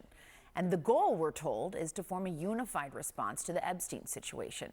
Now expected to attend the dinner with the Vice President, White House Chief of Staff Susie Wiles, Attorney General Pam Bondi, FBI Director Kash Patel, and Deputy Attorney General Todd Blanche. Now, you'll remember Blanche held a lengthy interview last month with Epstein accomplice Ghislaine Maxwell, who was convicted to conspiring with Epstein to sexually abuse minors. We now know there are audio recordings and a transcript of that interview. And the Justice Department... Joe Rogan will be used to sweep the Epstein scandal. Senior Trump administration leaders are reportedly looking at using megastar podcast of Joe Rogan to help tackle lingering fallout from the Jeffrey Epstein crisis. They already have been doing that. That's why they sent fucking Kash Patel there. And it was a spectacular failure. So much so that Joe was like, oh, I can't do that. Not only that, but also then they had that fucking CIA guy go on Joe Rogan and be like, Jeffrey Epstein probably was a Russian and Chinese, maybe Hamas asset. And that didn't work either. We know Jeffrey Epstein might be related to foreign intelligence, but is certainly not Chinese, okay? The foreign intelligence that Jeffrey Epstein is associated with is Israeli intelligence. Sorry, sucks to suck for you guys, but you can't fucking get out of this situation, okay?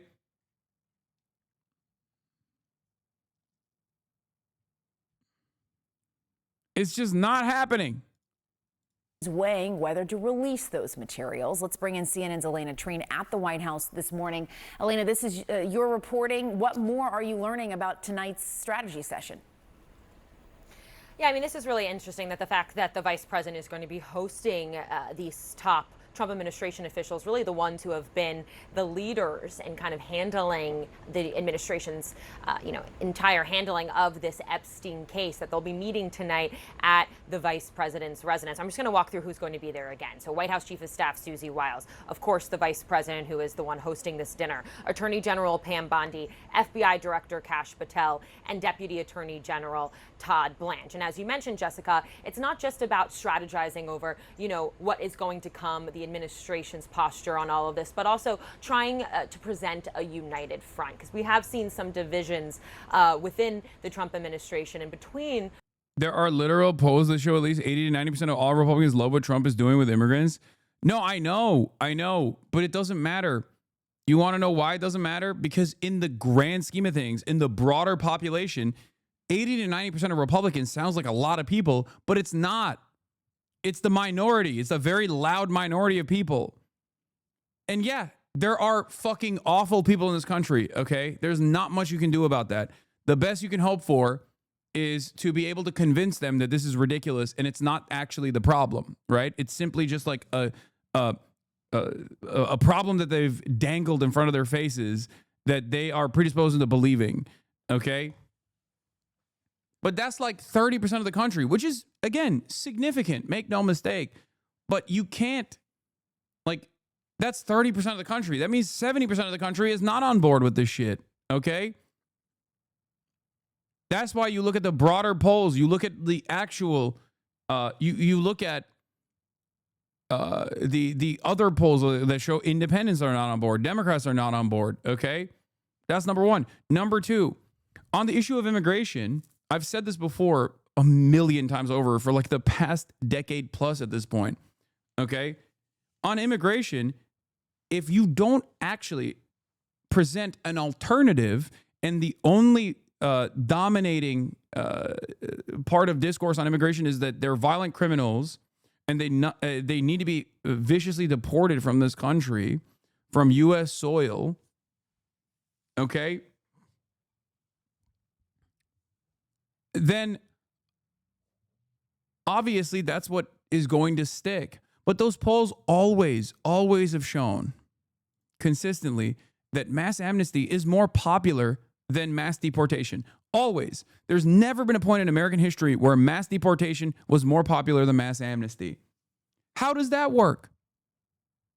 And if that's the reality, why is no Democrat saying that that is the reality? Why is there no counter messaging on this issue? For every media slot where some Republican monster is talking about how, Guatemalans are rapists or whatever, there should be a million different moments. There should be a million different media hits about Democrats being like, no, Guatemalans are not rapist monsters. They're your fucking neighbors, okay? This is from Mike Maxwell. Joe Rogan appears unwilling to part with this distorted characterization of the parties. Let's see what Joe Rogan's attitude is on the parties. Let's take a look. He's gonna say something brilliant, I suspect. Okay. We're in this complete shifting of the polls where the Republicans now are in favor of free speech. The Republicans want to end the war. doing genocide in Gaza, unlimited genocide in Gaza, just like the Democrats did as well, but certainly not in favor of ending that war. Okay. Free speech, literally speak out against Israel and see how much fucking free speech you have, Joe. Who is in charge, Joe? Marco Rubio was blackbagging people for the crime of writing fucking mean things about the state of Israel. They want to stop contributing to foreign countries. They want comedy to be comedy. Yeah, except for Israel. Again, $17 quintillion to Israel every fucking quarter. Again, they don't want restrictions on people's behavior. With comedy, they want comedy to be comedy. Okay, dude. What the fuck does that even mean? That's such a stupid... Oh, God, I hate that. They want comedy to be comedy. Comedy is legal again. Oh. Thinking. Yeah, legalize comedy. And the Democrats have developed this sort of like cult-like idea of what everyone should accept and what's normal and what's not normal and what needs to be elevated in our population and what needs to be ignored. And it's just like, God damn, you're ruining it for everybody that thinks in a left way. Like anybody who's... Dog, I don't know why you think you're thinking in a left way when you say objectively untrue things. This is why people say you're right-wing, Joe, because you are literally coping and also caping for the right. Okay? That's what you're doing. Reasonable, like a reasonable left-thinking person, which is most artists, by the way. Yeah, of course. And then you get to this point where you're like, no, I can't go along with you on all these things. Yeah. You guys you're just a bunch of fucking assholes who are using these subjects as a way where you can behave incredibly shitty, incredibly uncharitable, like vicious, mean, ostracizing people from society. I don't want any part of you. I don't want any part of the way you guys think and behave. And you to pretend that you're doing it for good, you're gluing yourself to the wall for climate change. The fuck you are. Yeah. You're just a nut. You're just a crazy, entitled nut, and you're fucking up society. Yeah. This is... Dude, I fucking... This stuff is so dumb. People do that because the institutions are not actually fucking going about the democratic wishes of broader society. Okay? That's what you do when you have no other fucking option to get your voice across, to get your positions across, to be heard. Okay? And we know the counterexample to this when the fucking COVID lockdowns were happening.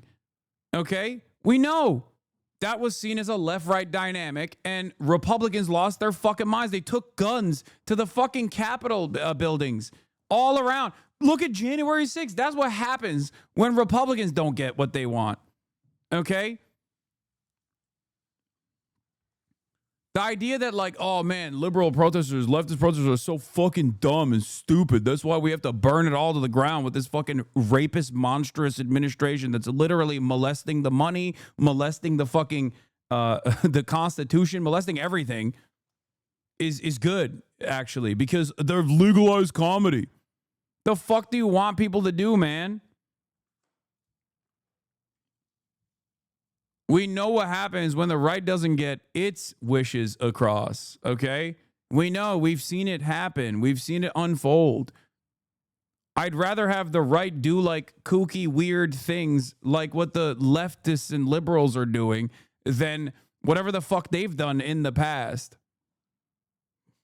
But the only reason why you notice that as an aberration is because there is no world where the left gets anything out of the institutions. So they just do this kind of disruptive shit.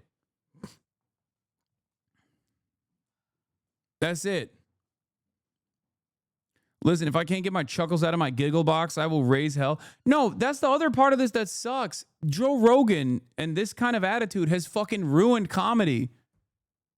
The idea that like it's only funny if some libs are owned, or it's only funny if I can say slurs. It's only funny if I just like constantly fucking chirp endlessly about like 1% of the population, trans people, or whatever the fuck. Like, how is that funny, man?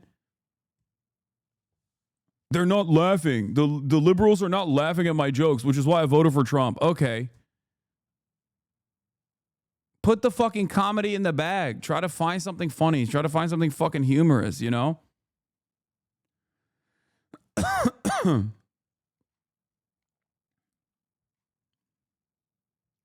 Reactionary attitudes, reactionary sentiment, and reactionary attitudes can be funny if you're looking at it from the outside. We do it all the time. We laugh at fucking hogs with regular frequency. They are hilarious. Trump has the capacity to be hilarious. He is funny all the time, unintentionally. Okay? But if you yourself are right-wing, it ruins your capacity to fucking craft good jokes.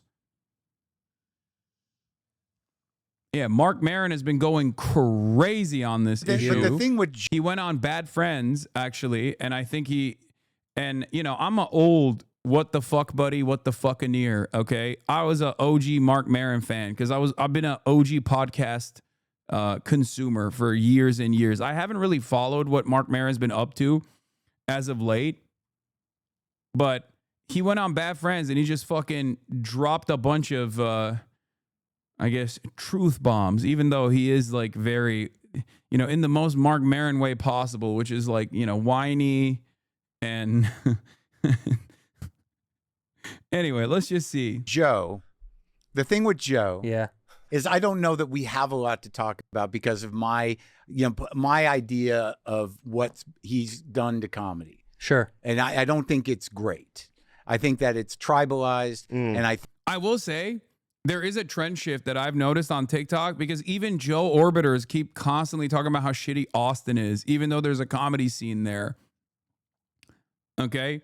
This move to fucking Texas was presented as like this new vision. It was going to be another cultural capital of America. Okay? And ironically, Austin did have that capacity, but it was fucking ruined by dumb fuck right-wingers that came from fucking California and elsewhere that turned Austin into a right-wing shithole. They fucked it up. If you've ever met someone who is, you know, born and raised in Austin, Texas, you know what like the OG people from Austin, Texas are like. They're like fucking woke Wilder, okay? He is a great representation of someone who was born and raised in fucking Texas, okay? Woke as a motherfucker. But now you look at Austin and it's ass. Why is it ass? Because every goddamn loser from fucking California that wanted to wear like snakeskin boots and wear a fucking big belt buckle and a cowboy hat and talk about yee comedy is actually going to be saved, legalized comedy, that love fucking Elon Musk, moved to Austin, Texas, and they fucked it up. They ruined it. And on top of their, on top of leaving Austin in this fucking ruins, they also are now leaving Austin, Texas, because they're like, oh, this sucks. This fucking sucks. So now they're leaving Austin in droves. What happened? Californians are really the Israelis of America? True.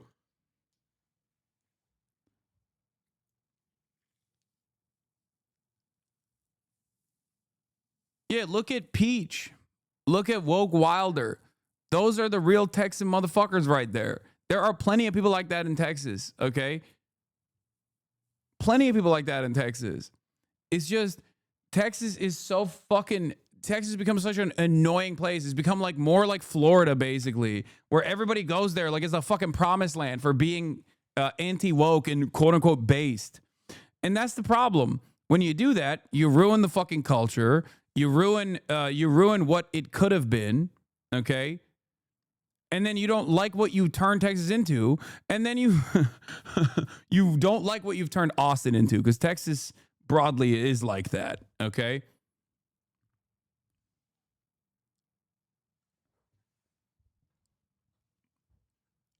And then you're like, oh, this kind of sucks. There's like nothing here. It's all the worst. It's all the worst aspects of conservative slop that I'm experiencing everywhere. So there's no like real culture remaining in this fucking city. So I'm just gonna leave, and that's what's happening. They're all leaving now.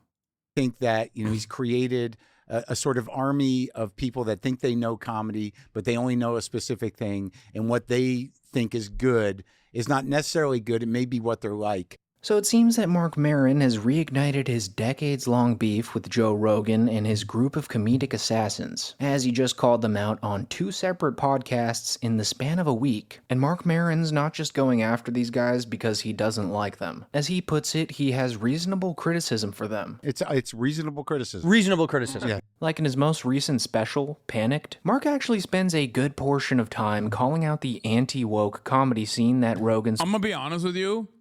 I think he bouldered Theo Von, but I would love to hear a conversation between him and Theo Von on Israel. I think Mark is too much of a fucking lib to recognize that like Theo Von actually agrees with Marc Maron on Israel. And I think they could have a very productive and very good conversation. I was a big fan of Marc Maron at one point. Is this guy good? I used to be a huge fan of Marc Maron. And I still like Marc Maron, but he's not for everybody. I will say that he is the classic old liberal. How else do I explain it? He's the mealy-mouthed, annoying liberal, but he's right. He's just like, sometimes he's a little annoying about it, if that makes sense. A real old school liberal, as in he is progressive. Forged in Austin, criticizing them for normalizing slurs, punching down at marginalized groups. Like Bill Maher? No, fuck no. No. He's bizarro Bill Maher. They exhibit similar tendencies, but his politics are far better than, like, in the reversal of Bill Maher. Marc Maron is the type of dude who says the same shit that I say, where he's like, why the fuck do you care about trans people this much? Like, you're being a loser. Like, one of the things he actually literally said in the Bad Friends podcast that I really enjoyed was when he was like, okay, you did it. You fucking did it. Trans people are terrified of getting healthcare. Like, you did it. When is it going to end? When are you going to stop? That's what he said.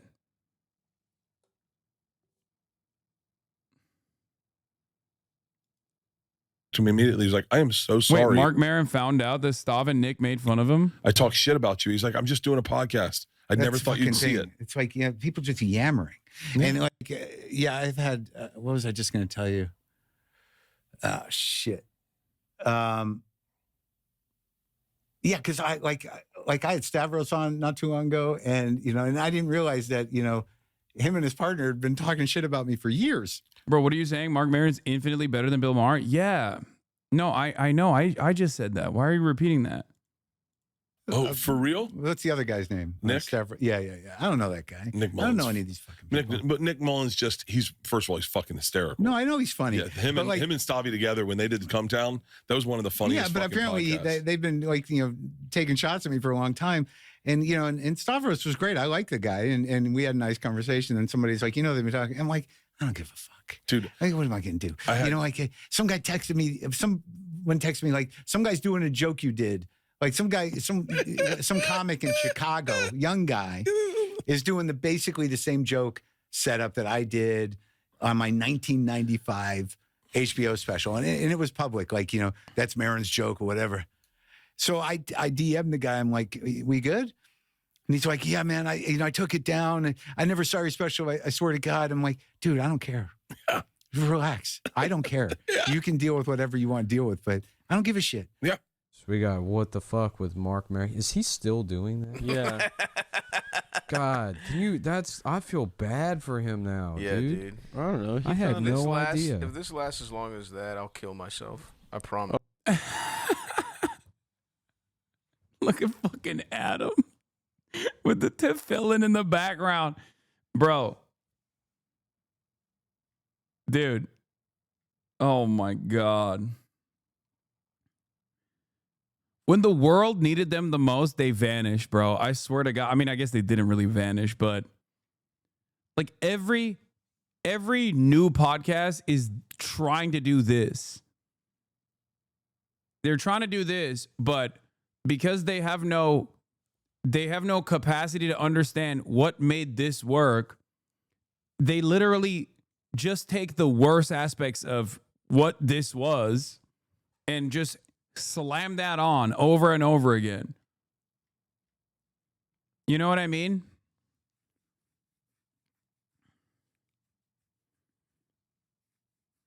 It's really interesting to think about, like, the 2016 era, like Cumtown Chapo, like doing away with the aesthetics of leftist progressivism while still maintaining the Yard. Dude, come on. I mean, no disrespect. I love the Yard Boys, but that's crazy. That's insane to compare.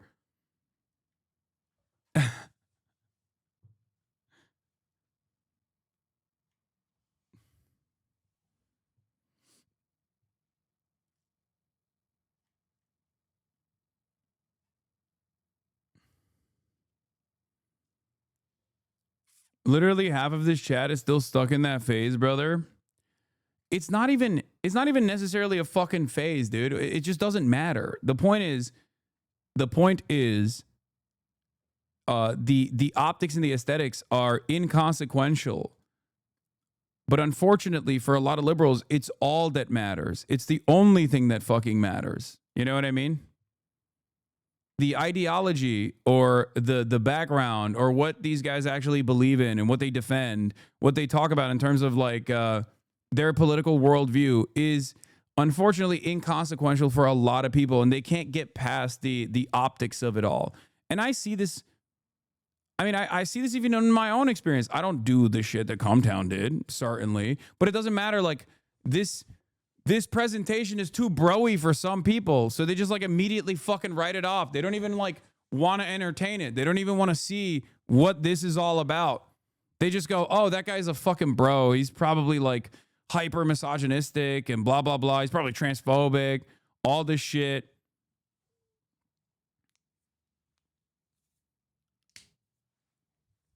And that's the problem. For a lot of people, they just don't.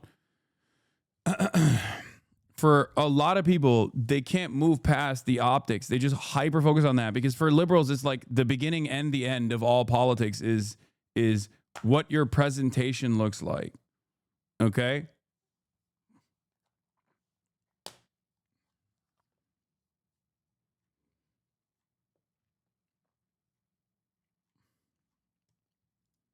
And overall platforming dangerous ideas. Pterodactyl arms?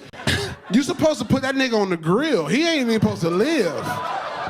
And if you haven't seen it already. By the way, ironically, a lot of the new meta, a lot of the new like crop of comedians do actually, like I said, try to do the Cumtown thing, but without the actual without the actual background, without the actual political acumen, or even investment in like trying to identify who to make fun of or how to make fun of them, that it just only turns into low-hanging fruit. Even the shit that they got, like, fucking, what's his face? Shane. Oh my God, why is my brain, I'm farting. My brain is farting. I'm having a brain fart. Shane Gillis, thank you. Shane Gillis. I can't believe I forgot his name for a second.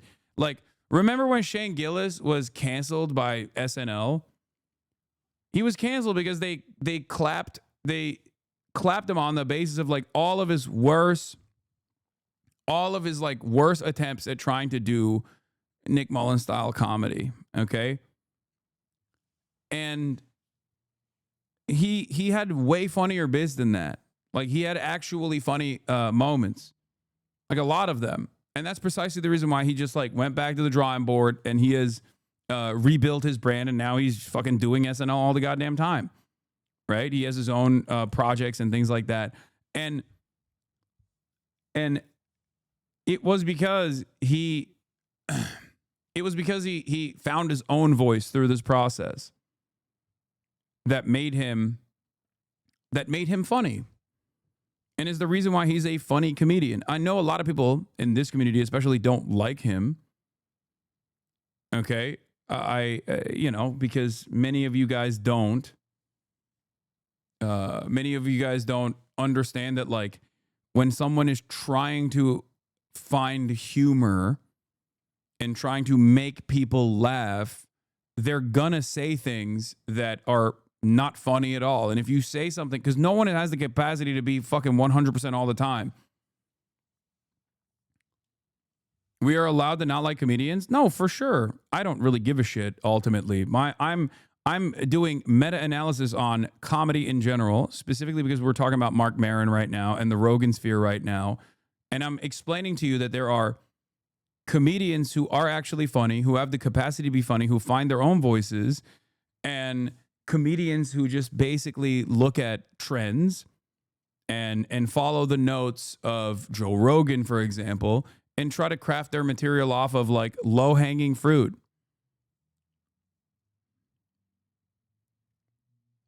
And in that process, because the only way to do comedy is literally by failing, there's going to be a lot of failures. And in this current meta, when you are saying something, especially if you're trying to touch a culturally sensitive subject matter and you end up failing, people just look at you and go, oh, dude, you are just a grossly racist piece of shit. Fuck you. You're a monstrous piece of shit. Because if you're uninitiated with the process of how to fucking craft a joke, and on top of that, your first interaction with a human being is like them flopping spectacularly on an issue that makes him look like a fucking monster, then yeah, of course you're going to be like, this guy sucks.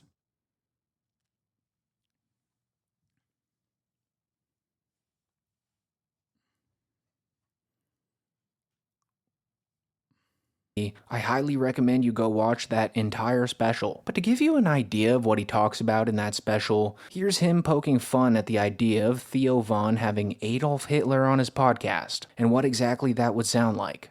I think if Hitler were alive today, he'd probably appear on Theo Von's podcast.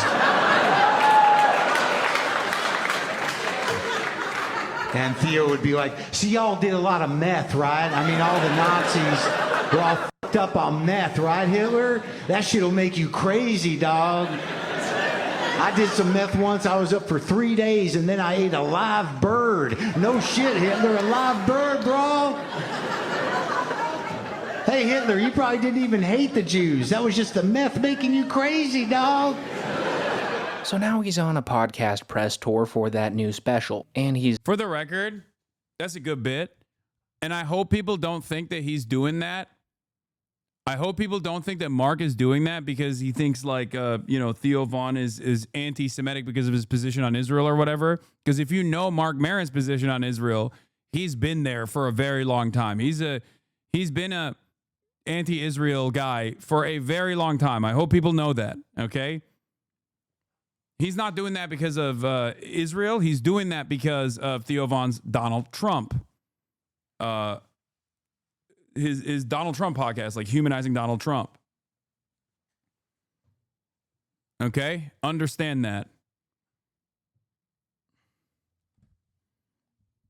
He's Sam Cedars' dude. Yeah. No, I like Mark. He's unk.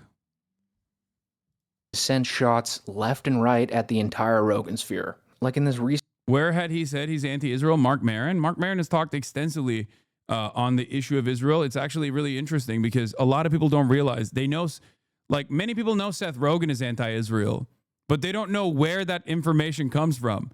That's from fucking What the Fuck? Marc Maron's podcast. Is Marc Maron and Seth Rogen talking about Israel and how fucking weird it is and how fucked up Israel is. That's where that fucking audio comes from.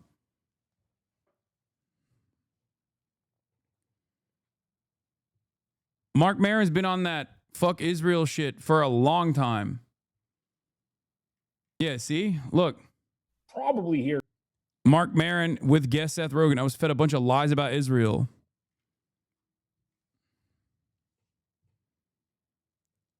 Yeah, Marc Maron is... A lot of people point to Joe Rogan as like the OG comedy podcaster, but many people don't realize that Mark Maron is the OG comedy podcaster. What the fuck was the Joe Rogan Experience before the Joe Rogan Experience? Pick one, Mark Maron or Burr. Oh no, I love Bill Burr more than I love Mark Maron, for sure.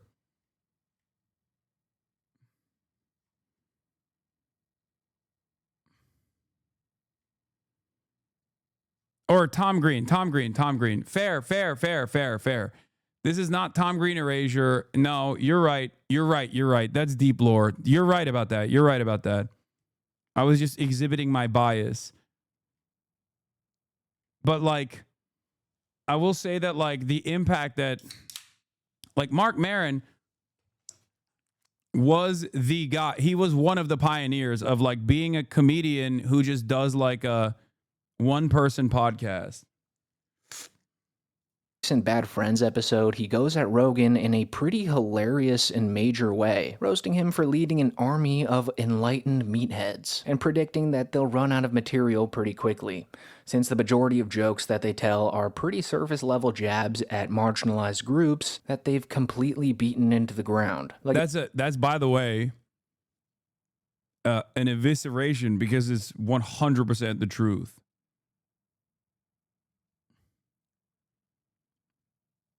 Like that's he just clocked them 100p.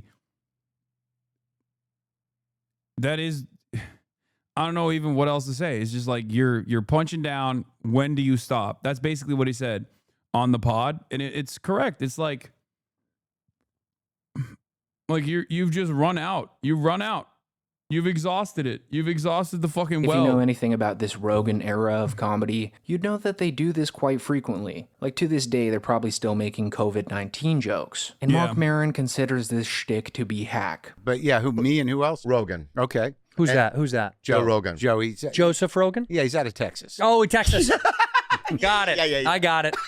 Got it. Yeah. You love Austin, don't you? He's running half the planet out of Texas. Yeah. He's got a tight hold on the enlightened meatheads. Dude, Maron's disdain. It's not disdain. It's reasonable criticism. Reasonable criticism. Yeah. When was the last time you spoke with him? I don't know. That's a good question. I guess it would have been at the store. I never talked to him in Austin. I don't go into the club. I don't really think I'm on his radar. So something tells me you are. Oh yeah, something tells me you are. I don't. It's weird that you get lumped into a certain thing, and maybe it's my assumption that his army of Kill Tony in this day and age is absolute dog shit comedy. I mean, Kill Tony. I'll say this much: Kill Tony is a brilliant medium ruined by the guy it's named after. Okay? Because the idea of getting new comics to literally test out 3 to 5 minute or 1 to 3 minute bits, I don't know how long it is now, in front of comedy greats is an incredible idea. It is a brilliant idea. Okay? The problem is it's steered by one of the worst comedians of this generation.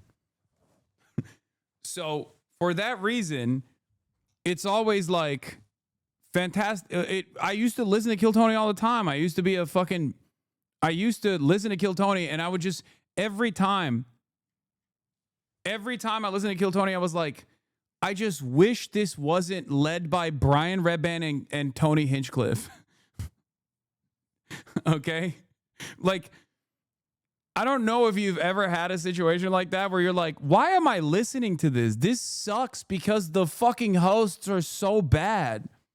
The guests are good. Okay? And the concept is great, but god damn is the execution so ass because it's directionally led by the worst. The worst fucking people. That's why I stopped watching it, because I was just, I could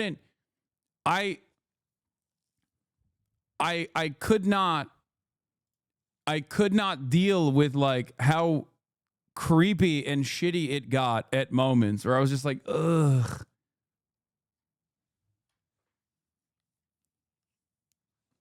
Joe Rogan orbiters have been a stain on comedy, and it's like a thing that you have to do. You have to go on Joe Rogan if you want to reach the largest audience possible, and I totally understand that. And a lot of people go on Joe Rogan and then take it one step further because it's like the only thing that they can rely on in terms of like maintaining a career.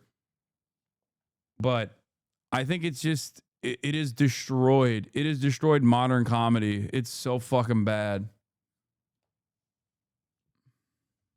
Healthy fellas. Is that their title? Army of Healthy Fellas is so good. No, you just got to, got to stay in, keep the machine. The machine's got to be good. Yeah. That's a shot at Bert. Go ahead. What do you think the Austin shelf life is going to be?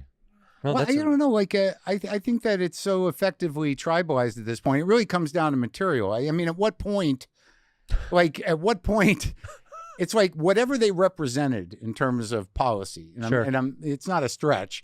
It's like they won. Trans people are frightened. They have no ability to get health care anymore. And they're afraid of being alive and have no freedom left. So that's done. When do you stop with the jokes? When do you stop with the jokes? And like immigrants, okay, well, they're being ripped away from their homes, and they're all terrified, and okay, so that's done. When do you stop with the jokes? Right. I mean, it's one thing to pick on the vulnerable and the marginalized, but I mean, they're down. Yeah. I mean, like, they're down. why do you got to keep hitting them unless you're a hack? Now, there's a question. Wow. Yeah. Nailed it. Fucking nailed it. That's it. Fucking nailed it. In the simplest terms, none of the fucking comedy greats that people actually look back at positively have ever spent a good deal of time punching down. They always punch up. In the simplest terms, like, comedy can be something as stupid as like a fart joke, or it can be something as interesting as unwinding the structural inequities that we all exist under in a humorous way. I also do love, Santino is one of the unspoken greats of modern comedy. No, I think he's fucking hilarious.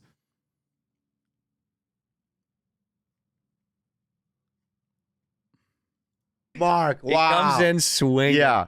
Another issue that Mark has with Joe Rogan was one that Mark's had a problem with since the early 90s, which is that comedy is supposed to be for the quote-unquote sensitive weirdos, not necessarily for the high school locker room bullies that Joe Rogan's ushered in. And even though I don't fully agree with this stance, since to me, if you're funny, you're funny, it is a stance that I've seen other comics take, like when Tim Dillon was calling out Brendan Schaub right after he released his insult of a comedy special, Gringo Poppy. When I watch Brendan do that, it's like I go, here's a big, tough guy who I should just see in a Ferrari, and he should be able to rip people's faces off with his catcher mid-hands.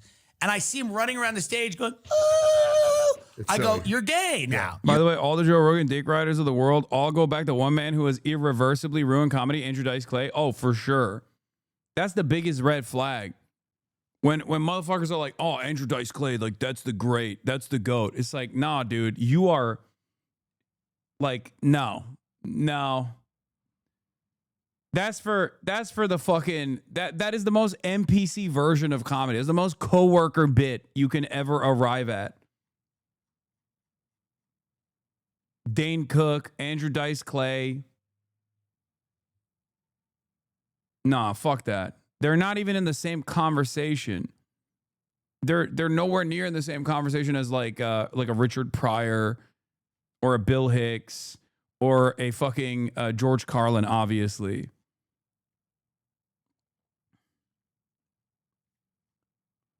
And even Dane Cook didn't do the fucking punching down bit, for the record. Just make no mistake. It's just like hacky stuff, but like he didn't also punch down. There's like hacks that don't make bullying random people their only bit. You know, the shock. And then there are actually funny comedians who have mastered the art of shock humor as well. I would go so far as to say that even Daniel Tosh, maybe not for everybody, had a much better grip on this. Or what's the other one that also was shitting on? Anthony Jeselnik has a much better grip on like doing shock humor than a guy who's just like going up on stage and being like, trans people are fucking weird, right? Gross. It's a man wearing a dress. Ha ha ha. You should, as a comedian, I think, and I'm not a comedian, I'm just a fan of comedy. The one thing I always have said is, if you're looking for this, instead of ha ha ha this, you've lost the plot. Okay? The moment that you're like looking for cheap applause breaks from the worst fucking people on the planet is the moment where you've already lost the plot. You've lost it. Become gay. Why are you gay? He was a fucking knight. He was a knight. He was a knight. He's a and knight. now he's a jester. Now he's gay. He's a gay jester. He's a gay man. He's a fully gay man. When you watch the special, he's like, woo! So Mark's main issue with this is that the weirdo alt comics have sort of been pushed to the side in recent times. And when Mark brings this point up to Bobby Lee, he actually gets him to join in on trashing Austin comics, which was just great to see. That's a problem. Yeah. So, and the bigger problem about what you're saying, I think we all still do exist, but the nature of the comedy business is fragmented and some of it's tribalized.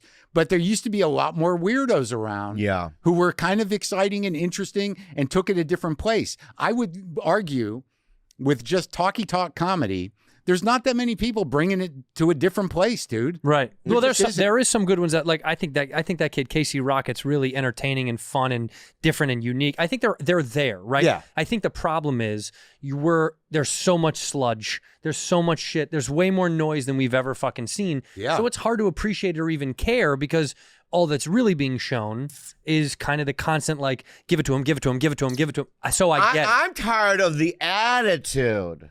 I thought you were going to say violence in this country. No. I'm tired. They come up back to L.A. One guy, I want to name his name, and go, "Oh, you seem like you're thriving." And he goes, "I'm killing it." Killing it. Yeah. You know what I mean? The guys talking about the comedians of comedy, guys like David Cross, Mr. Show with Bob and David, were all mostly anti-Israel. Yeah. All the good comics are. I don't know a single I can't point to a single good comedian, like a GOAT comedian, that is like unconditionally pro-Israel. Because it's just like, it's very obviously an inequality. And if you're a good comedian, you see that kind of stuff and you make humor out of that.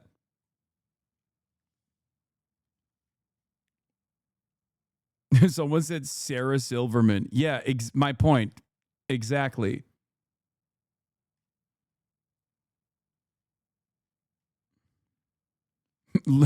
Yeah, Seinfeld. Amy Schumer.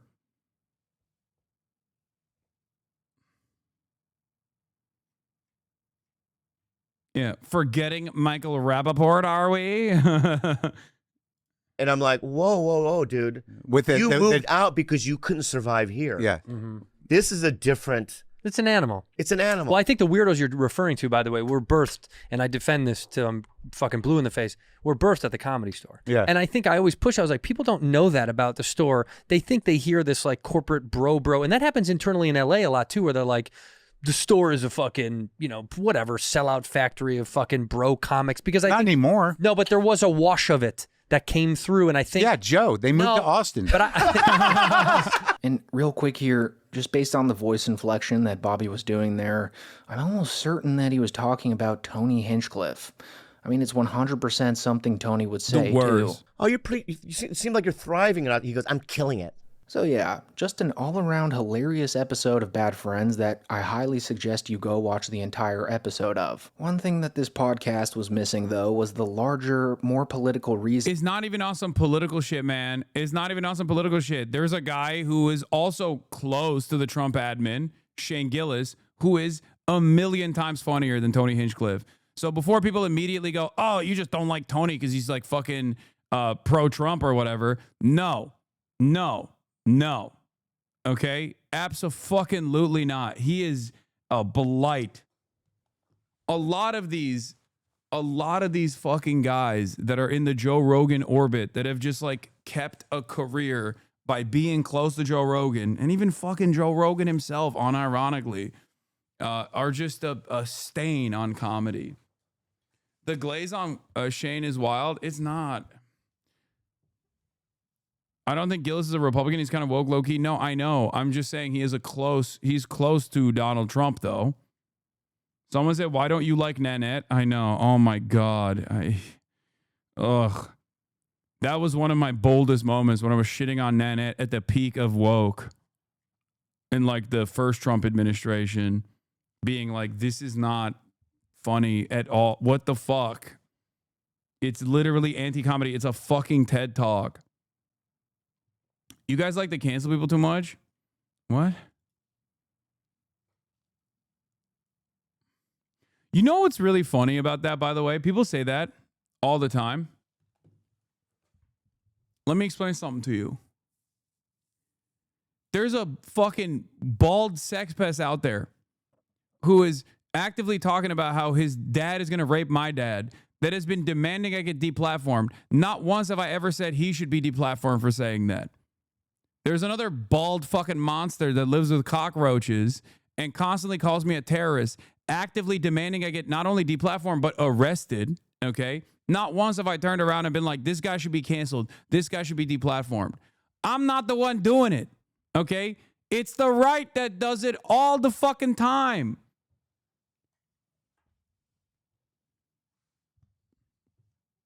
What happened? I thought these guys wanted fucking, free speech, free speech, free speech. It turns out everybody wants free speech until it's the type of speech you don't like.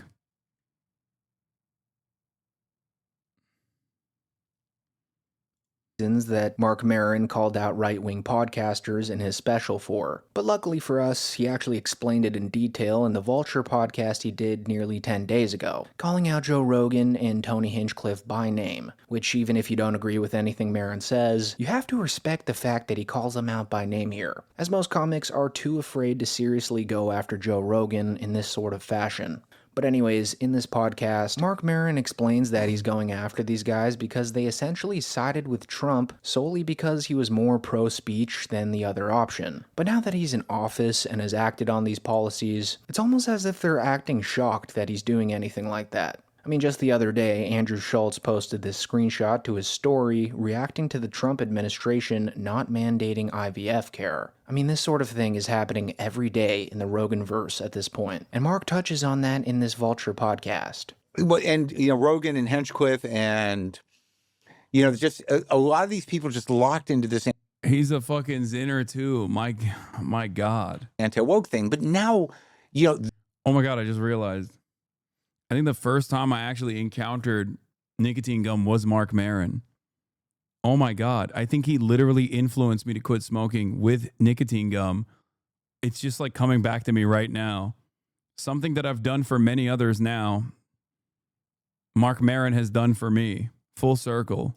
The government, which is for all practical, good intents and purposes, is an authoritarian government, and we have a fairly dominant fascistic culture. Yeah. So they're using the same language, which is anti-woke, to dismantle all progressive institutions. And, whether you like it or not, or whether that's not what you signed up for, you tied yourself to that horse, right? Yeah. And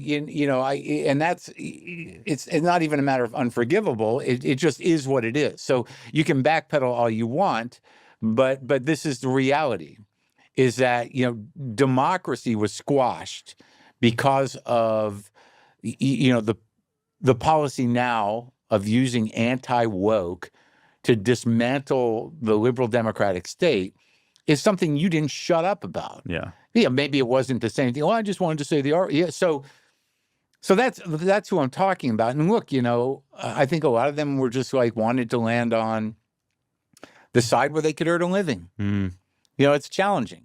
For years, Joe Rogan has acted like the small guy that the media likes to pile on top of, as if he was the victim, just because he wasn't allowed to make jokes about marginalized groups. But now that they've sort of won that small victory with Trump, they can't play the victim. Yeah. And it's not even a small victory. It's just like, it's such a stupid fucking victory to win. Oh, we can say the R word now, dude. It's like, you could always say it, dumbass. The fuck? Like, what do you mean? You could always say, you just couldn't say it in a place of business, okay? That's it. And also, if you say it, there are probably going to be, well, not the R word, but, you know, other slurs. If you say it in public, people are going to fucking get mad at you. So it's not necessarily about, like, why can't I say it? When these guys are complaining, they're complaining about the repercussions, the backlash that they receive. They actually mean, why can't I say it? And then people actually react positively to it. And you just can't fucking change collective attitudes like that. Okay? That's the issue here. It's not whether you can say it or not. It's that when you say it, people still react negatively to it. That's it. Card anymore. Also, in this next clip, Mark plainly states again that whenever a Rogan guy makes a joke punching down at trans or gay people or anything of that nature, that it's simply just hack, and it's only offensive because of how unfunny it is. And in that thing, it's at a point now where it's like you don't have the victim position anymore. You have the dominant position. So why keep kicking? Because it's hackneyed. That, you know, you walk through a comedy club or you go to some in certain cities where it's like there's a prerequisite to do a trans joke. There's a prerequisite to do an R-word joke. There's a prerequisite to push the edge in a very non-risky way. Yeah. To not push a boundary, but act like you are. Yeah, and act like, you know, your voice is Yeah, bro, they're fucking slinging all that shit from the top rope at this point. What do you mean? You're not counterculture, man. You're not. You're not fucking counterculture. You never were. That's not counterculture. That's what's so fucking annoying about this shit. It's just hack material.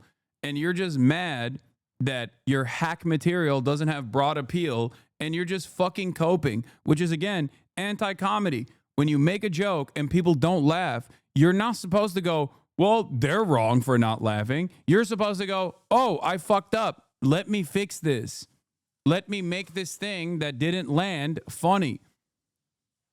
But these guys are so goddamn... These guys are so fucking babied. They're so fucking annoying. We're like, this is the principle of making comedy. This is the one thing. There's no other way to do this, okay? There is no other way to do this. You have to go out in front of a crowd and you have to test out your material. And if people don't laugh, you have to go back to the drawing board and rewrite it. But like 90% of cancel culture adjacent comics have basically made it their lives mission to turn their entire fucking stand-up into crying about why people are not laughing at their fucking jokes. And also, you're not always going to appeal to everybody, okay? That's the other thing. That's the other thing. You're not. Not everybody wants to listen to fucking EDM. Some people like rap, okay? It's like fucking complaining about, it's like complaining about the fact that, like, you're not reaching every fucking crowd. Like, 75-year-olds are not listening to hyperpop. What the fuck is this about? This is bullshit. Well, you're not making music for them. I'm using another medium so that, you know, you guys understand. Like, that's how comedy is too.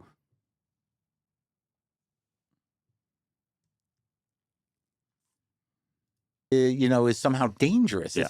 There's nothing less dangerous. It's boring. Yeah. To say what people want you to say is not doing it. You're not transgressing. Those particular people. Yeah, yeah. So pretty much for years, everyone thought that Marc Maron hated Joe Rogan and was just jealous of him. Because up until now, most of his critiques for Rogan were pretty surface level. Like he resented Rogan's athletic background, his overwhelming success, and had an ongoing podcast rivalry with him. Rogan was almost like the more popular version of Maron. And Maron actually confronted Joe on these very issues all the way back in 2011, which at the time felt as if Marc were simply just jealous of Joe. You know, when I first saw you, I had this problem with guys who were, you know, athletically oriented or had some sort of athletic nature about them before they came into comedy. And I remember that you and Kevin Flynn, he was like a soccer guy. Yeah. And you were a kickboxing champion. And there was part of me that was like, this is not for them. This is not their world. Why are they here? Why don't they stay in their competitive world? Well, that's silly. Well, of course it's silly. But you were sort of a cocky fuck then, weren't you? I don't know. You know, I mean, first of all, you know, like if you're not around someone like that and all of a sudden you're around some guy and you hear this guy's a martial arts champion and now he's doing comedy, yeah, I would probably feel the same thing. Like, this is this fucking guy invading our spot and ruining our vibe. In this podcast, Marc also admitted that he felt that Joe doing Fear Factor disqualified him from being a comedy authority, implying that doing a show so out of sync with thoughtful or serious comedy should have knocked Rogan off any moral or artistic high ground. That your television career, you know, not news radio particularly, but Fear Factor was antithetical to, you know, who you are now. And that I thought it was hard for me to accept that you were able to stand in a position of judgment of what comedy is or isn't, you know, having done Fear Factor and the impact it had on the comedy business and television. That's an interesting angle, and I gotta think that angle's got to be coming from some weird animosity that you might have had to me already before this. Because first of all, I mean, how many sitcom writers are really comics? It's very few. Well, they and all, how many people? a lot of them started as comics. I'm just saying in comedy in general. You can't say that that's taking away jobs because it's an economic issue, and if I wasn't hosting it, someone else would have hosted it. So after that 2011 interview, a lot of fans of the podcast came to the conclusion that Marc was just jealous of Joe. But now, fast forward to 2025, and it almost seems like Marc's criticisms of Joe are becoming more valid by the day. And now, instead of having animosity or disdain for Joe, Marc labels it as reasonable criticism. So at the end of the day, whether you think Marc Maron is bitter or just finally saying what a lot of comics won't, his beef with Joe Rogan has taken a new level of depth. Like it started as a personal rivalry, but now it's evolved into this broader cultural clash.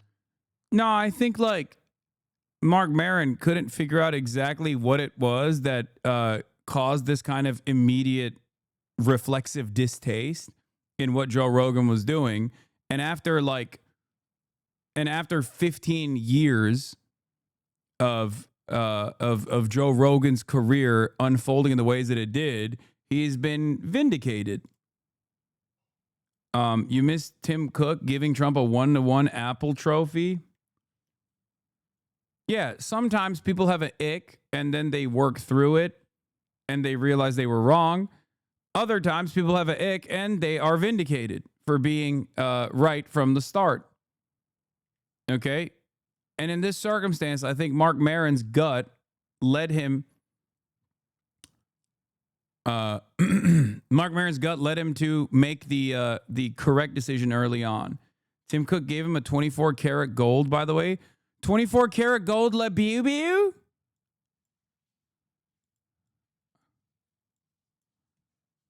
We got to see this. I did very well there. I like it because I see I did very well there. I did very well in Kentucky, but it's a great place. You're going to be very happy. I thought maybe while we're up, I'll interrupt my own speech by you might show them a little bit about the product that you're going to be doing in Kentucky, Tim. Absolutely. Do you mind if I step up? Yes, please. This box was made here in the U.S., in California. A 24 karat gold Le Beau Beau. Engraved for President Trump. It's a unique. This is one of the funniest things because, like, Tim Apple, also known as Tim Cook by many others, is like one of the companies, he's in charge of one of the companies that just never shied away from continuing to be woke. Okay. And he just kept pushing. And there's no calls for demanding that Apple stop being woke. Like, if that's what you care about, if that's one of the things you care about, like, no, they went full DEI. They're still doing full DEI. He's still very much woke. Now, he's ass kissing the Mr. Anti-woke, but it has been interesting to see. This dynamic has been interesting to see because you got like all these other companies being like, oh, we're going to do beef tallow in our French fries, like fucking Steak and Shake or whatever. And then Tim Apple is still very much woke and very much gay. Okay. Unit of One. It was designed by a U.S. Marine Corps corporal, a former one that works at Apple now. That's good. He's done well. Designed it for you. And the base comes from Utah and is 24 karat gold. And it's 24 karat gold. La boo boo. sits. I'll take the liberty of setting it up. It's gross. It's so perfect for Trump. Well, but what makes this hysterical is they're not even manufacturing iPhones in the U.S. moving forward, just investing in the U.S. And conservatives are like, what can you criticize now, Dems? there we go. Congratulations, Thank you Mr. very much. President. It's Thank you fantastic. so much. The great people of Kentucky. You're going to find it a great place to do business, too.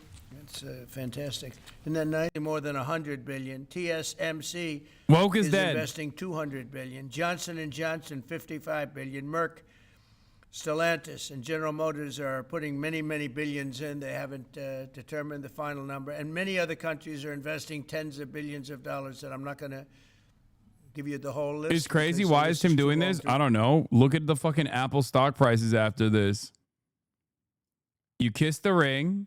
You kiss the ring. You get good press, and your fucking stock price increases. It's all for the stonk. Rapidly. Costs are way down. You know, I listen to these horrendous frauds on CNN and various other fake news networks, and they say costs are up. No, costs are down. Gasoline is down. It's going to soon, I believe, be less than $2 a gallon.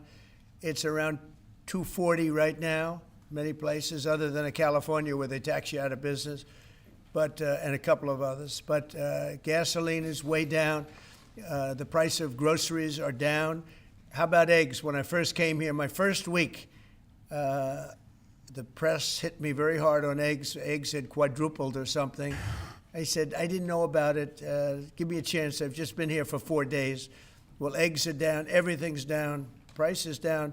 The only thing that's up is stock prices. That's really up, and that's through the roof. The stock market has been hitting all-time records, all-time highs.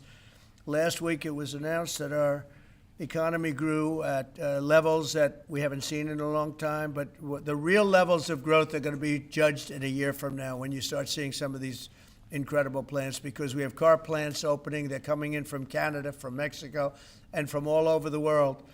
And they're coming in because they like the way the election worked out, but they also like the fact that they don't want to pay tariffs. And the tariffs, I think, we're taking in hundreds of billions of dollars in tariffs. I won't be so specific other than to say, because we don't even know what the final number is. We just made a deal, as you know, with the EU where they're paying hundreds of billions of dollars.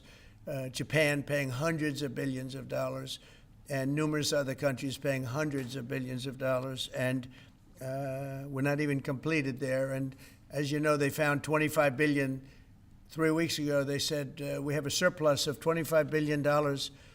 And they said, where did this come from? I said, check the tariffs. And they checked. They said, you're right, that's where it came from. And we've really just started. This is just in its infancy.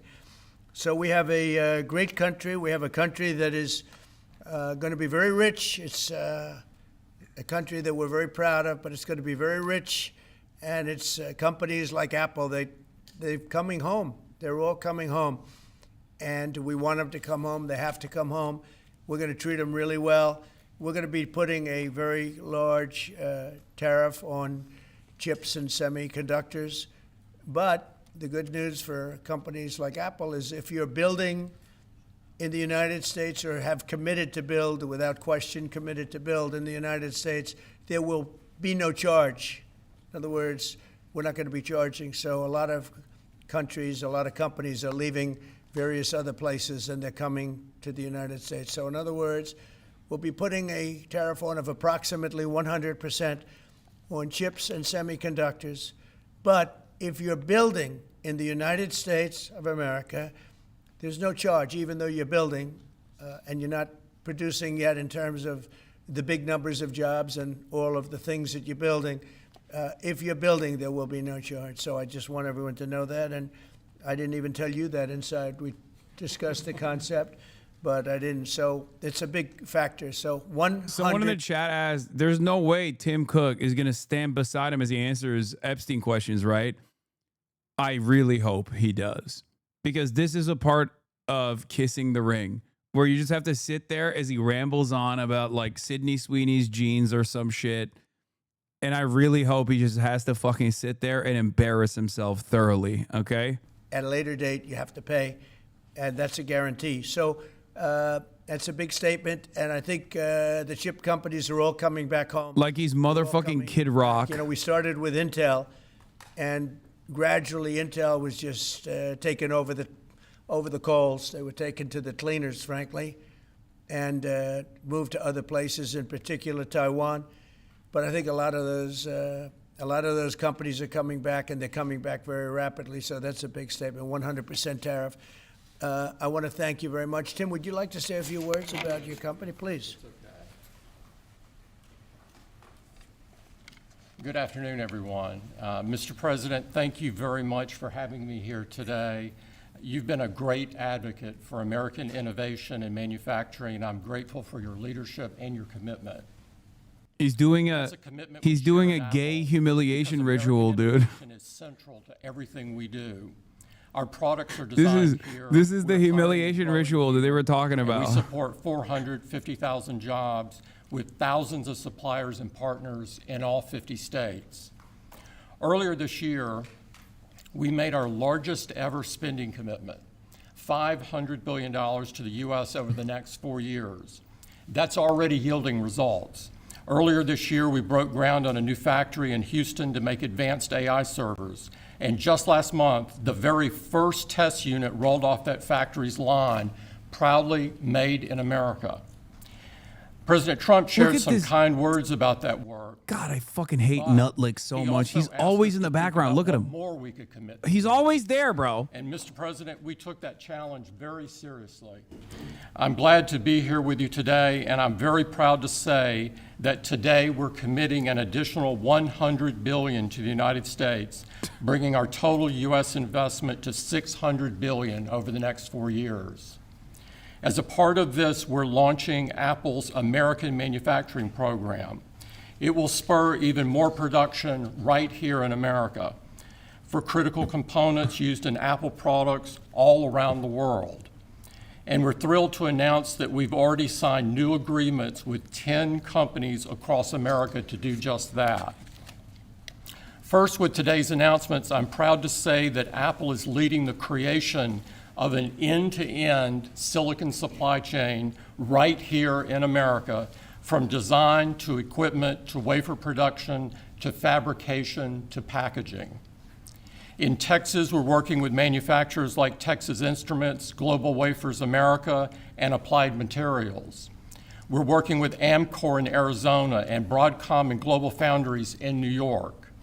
Thanks to President Trump's vision, and with his help in his first term, we also led the way to bring TSMC to Arizona by committing to be their first and largest customer. Today, they're producing tens of millions of chips for Apple using one of the most advanced process technologies in America today.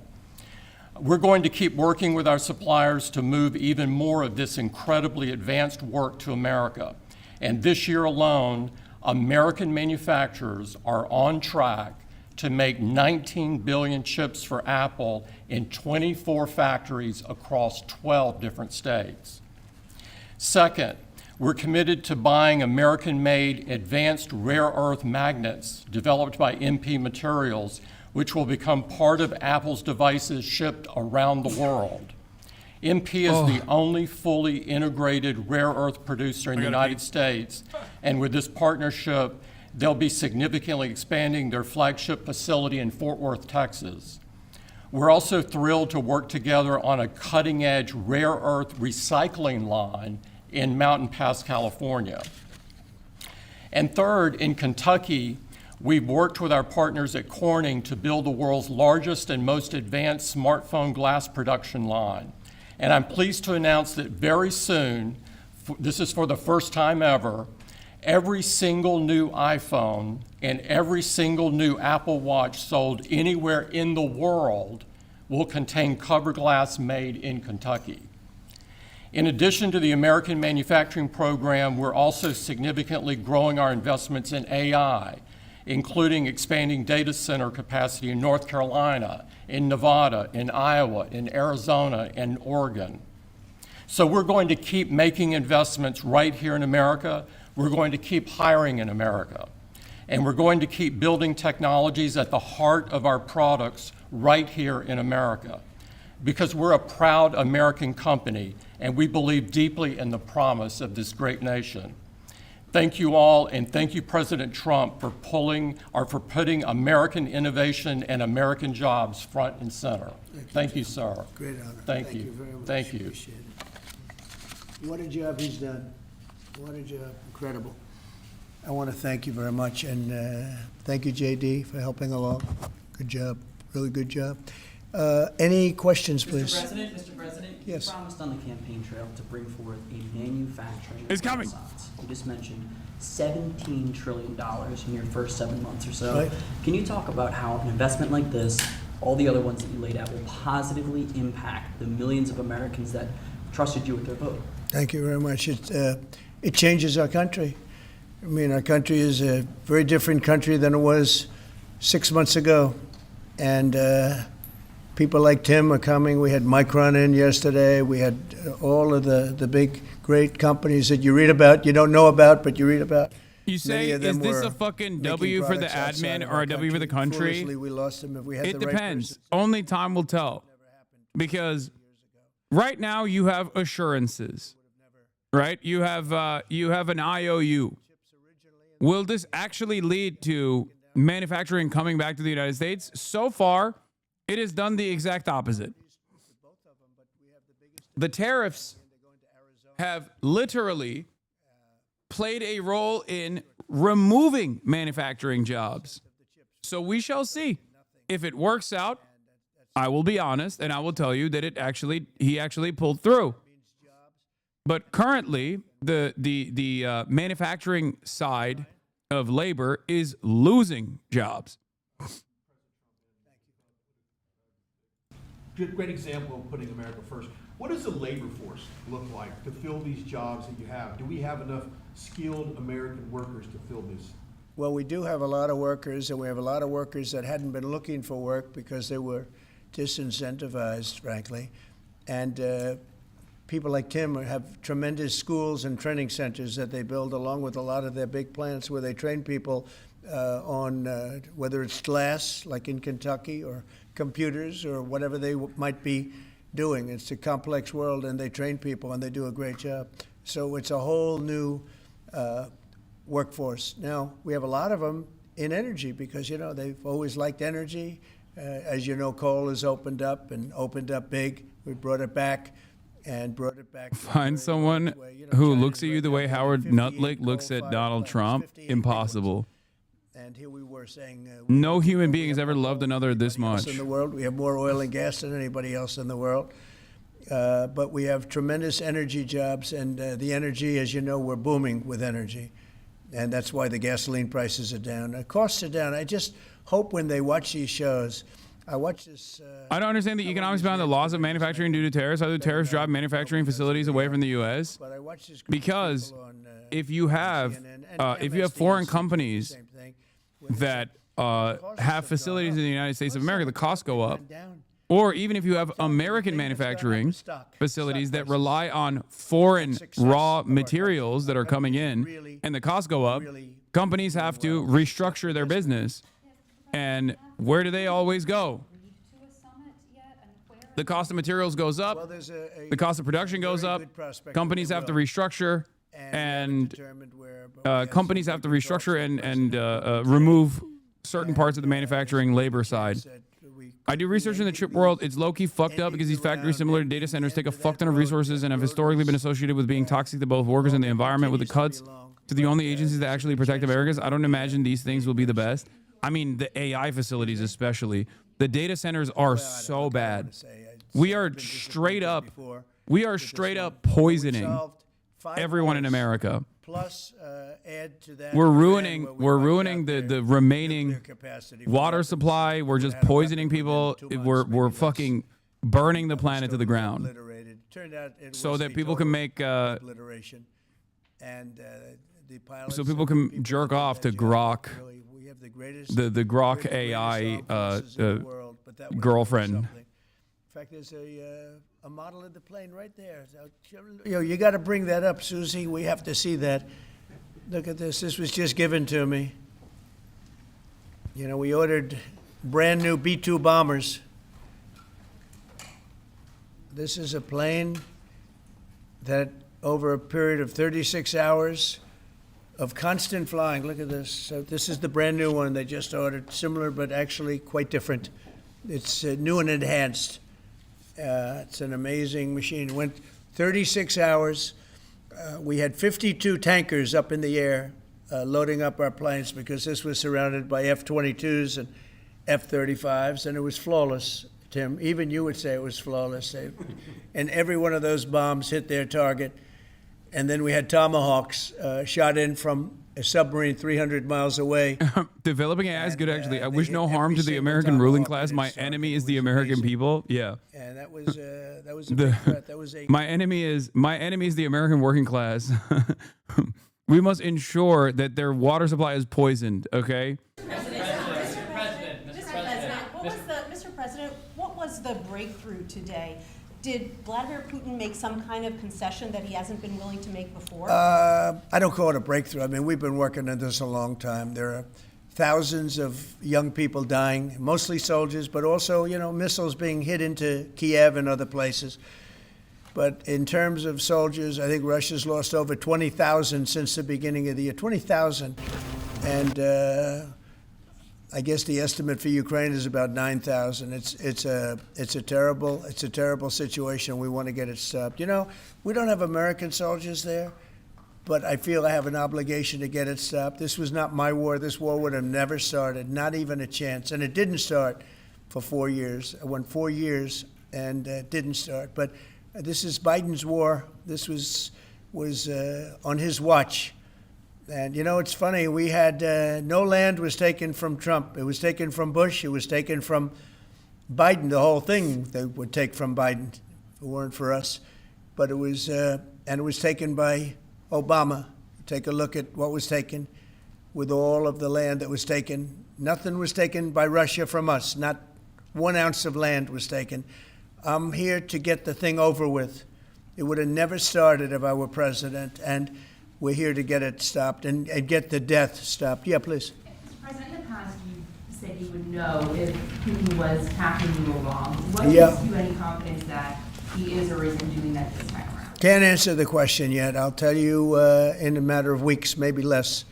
But we've made a lot of progress. And as you know, we put a 50% tariff on India on oil. They're the second largest. They're very close to China in terms of the purchase of oil from Russia. But so I don't know if that had anything to do with it. But we've had very productive talks today. Yes, ma'am. President Trump, on federalizing D.C., are you considering taking over the D.C. police? Is that an option on the table? We're considering it, yeah, because the crime is ridiculous. I could show you a chart comparing D.C. to other locations, and you're not going to want to see what it looks like. It was just up on television, actually. They were showing it. Now, we want to have a great, safe capital, and we're going to have it. And that includes cleanliness and it includes other things. We have a capital that's very unsafe. You know, we just almost lost a young man, beautiful, handsome guy that got the hell knocked out of him the night before last. And I'm going to call him now. We wanted to give him a little recovery time. We just put a call into him. They're calling back in a little while, but he went through a bad situation, to put it mildly, and there's too much of it. We're gonna do something about it. So whether you call it federalized or what, and that also includes the graffiti that you see, the papers all over the place, the roads that are in bad shape, the medians that are falling down, the median in between roads that's falling down. We're going to beautify the city. We're going to make it beautiful. And what a shame. The rate of crime, the rate of muggings, killings, and everything else, we're not going to let it. And that includes bringing in the National Guard, maybe very quickly, too. And do you want Congress to look at overturning the D.C. Home Rule Act? We're going to look at that. In fact, the lawyers are already studying it. We have to run D.C. This has to be the best-run place in the country, not the worst-run place in the country. I will defend Big Balls. I will defend his balls. I will defend him against unruly teenagers who beat his You're going ass. to be safe walking down streets. You're not going to get Teenage girls and teenage boys. They will all go to prison. Well, we'll determine that later, but right now they're paying a 50% tariff. Okay? Yeah, please. One for Mr. Cook as well. On the Yeah, iPhone, please. if I may. Sure. The president wants a made in the USA iPhone. What are the chances that you can actually make that happen? Well, if you look at the bulk of it, we're doing a lot of the semiconductors here. We're doing the glass here. We're doing the Face ID module here. So there's a ton of it. And we're doing these for products sold elsewhere in the world.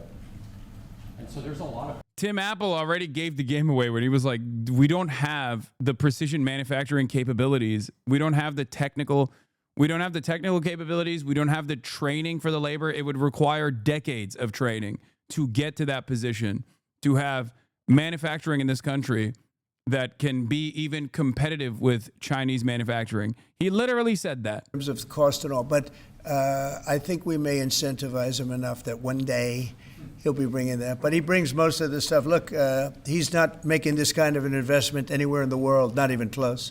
He's come.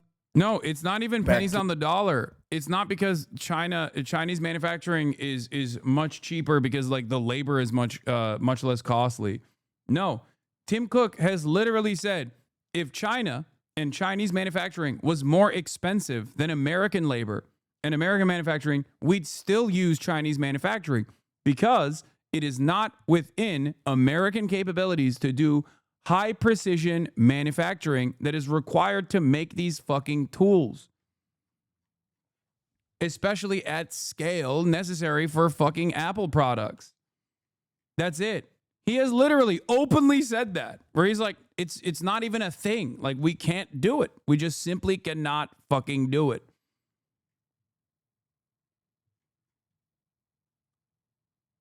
Well, we're going to look at that. We're talking about it, and they're doing a very good job. And, you know, that is a past.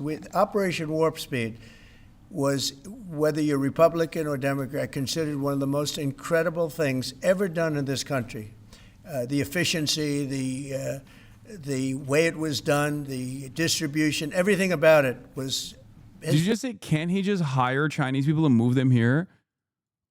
They would assassinate him, dog. Are you serious?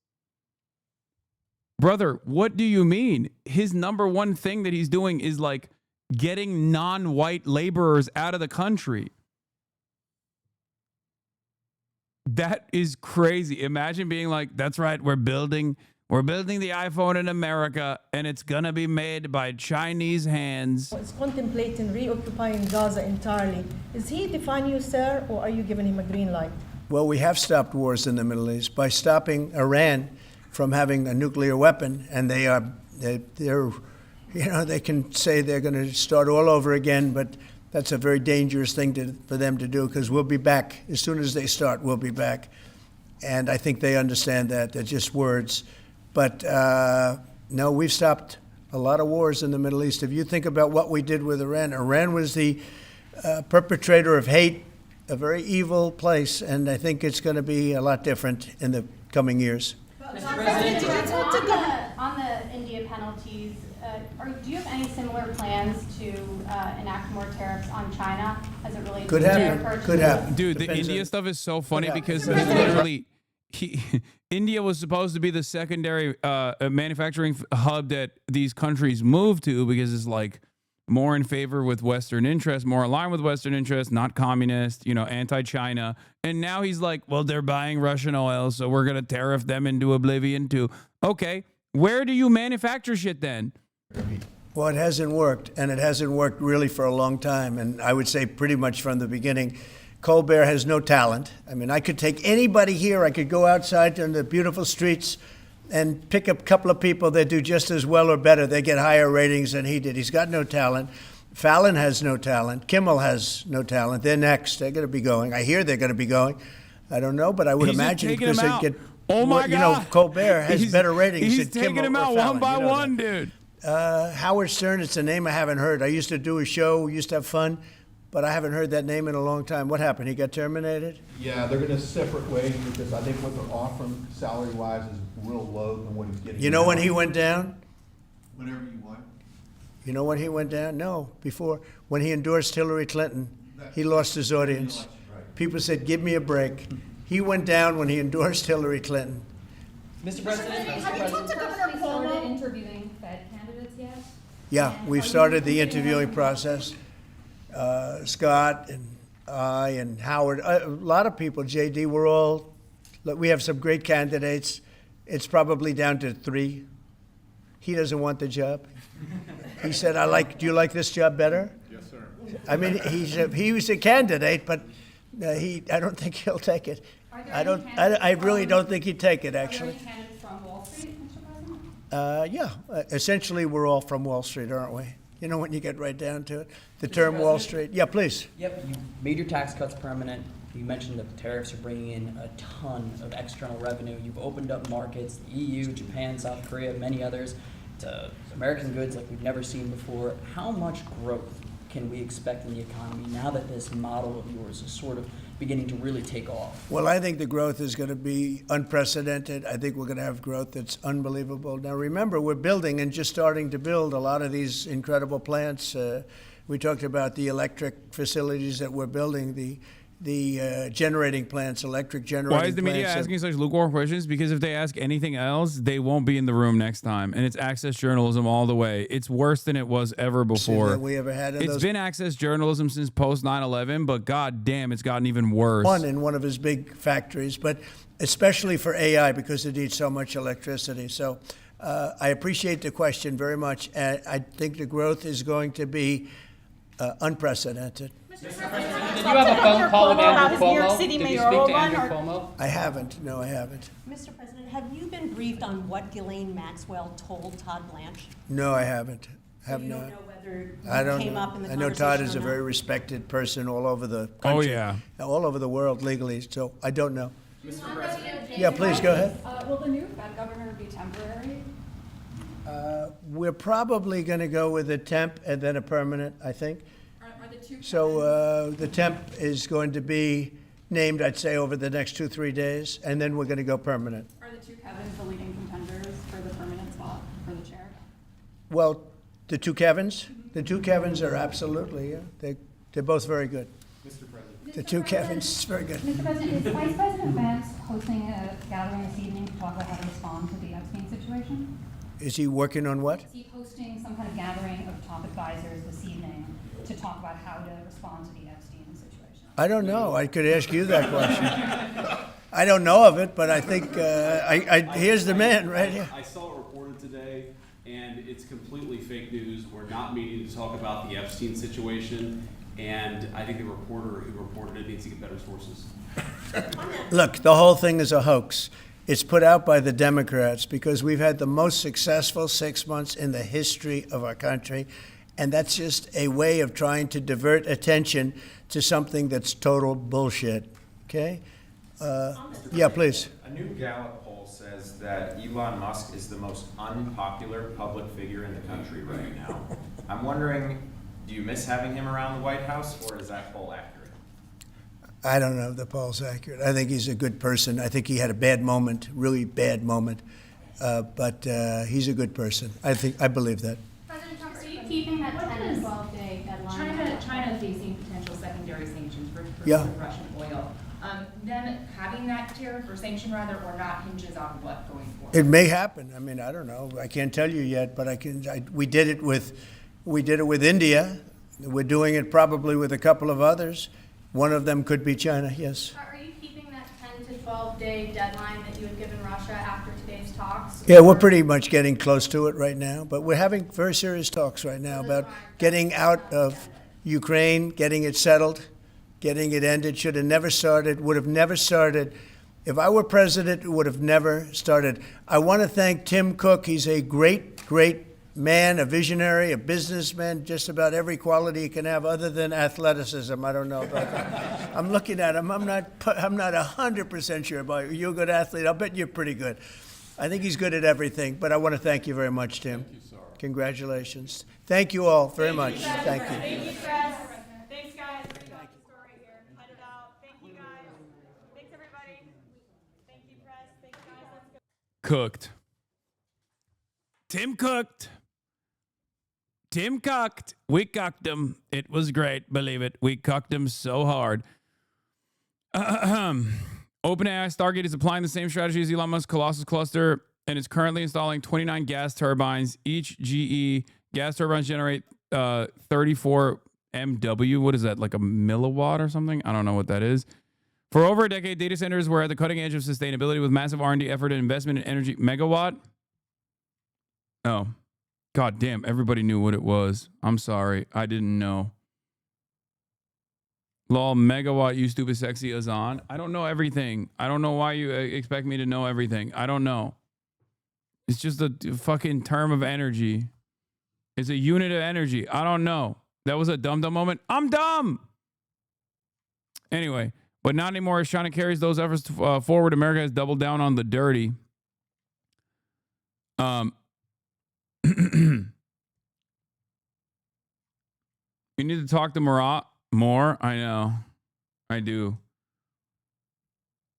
What is this? Stuart Adams, the Republican president of the Utah Senate, just intervened to loosen the age of consent laws after an adult was charged with having sex with a 13-year-old child. The adult is a relative of Adams. Pedocon, pedocon, pedocon, pedocon, pedocon, pedocon.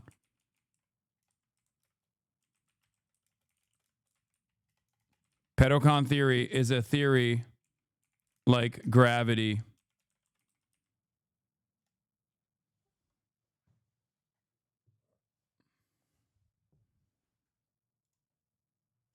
Holy fuck. Holy fuck. GOP lawmaker changes law to help relative facing child rape charges. State Senator J. Stuart Adams had a relative charged with raping a 13-year-old, so he rewrote the state's consent laws. Holy fuck, dude. For your information, he's a trans people are pedos type, of course. I mean, is that even remotely surprising?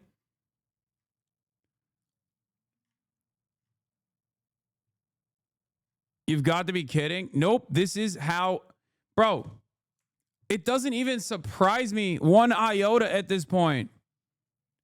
This has been the modus operandi. This has been the method. They always have been doing this. They've been doing this in perpetuity. You know what this reminds me of? It reminds me of cancel culture. It reminds me of censorship, right? Every dumb fuck online thinks who's doing the cancel culture, who's doing the censorship. Oh, it's the liberals. It's the libtards. Okay? Oh, libtards love cancel culture. It's like there has never been a period in American history where it wasn't the right-wing groups that are most responsible for book burnings. Okay? They literally, even throughout the peak of quote-unquote cancel culture in the way that we understand it, like SJW is doing cancel culture shit. Like, they're doing censorship. They're doing censorship. They're doing censorship. There has never been a single instance, even throughout the peak of like the 2016 era of wokeness, has there ever been a moment where liberals were actually responsible for more book cancellations and book censorship initiatives than the Republicans were? What do you think CRT was? What do you think the war against woke is? It's fucking cancel culture. It's censorship.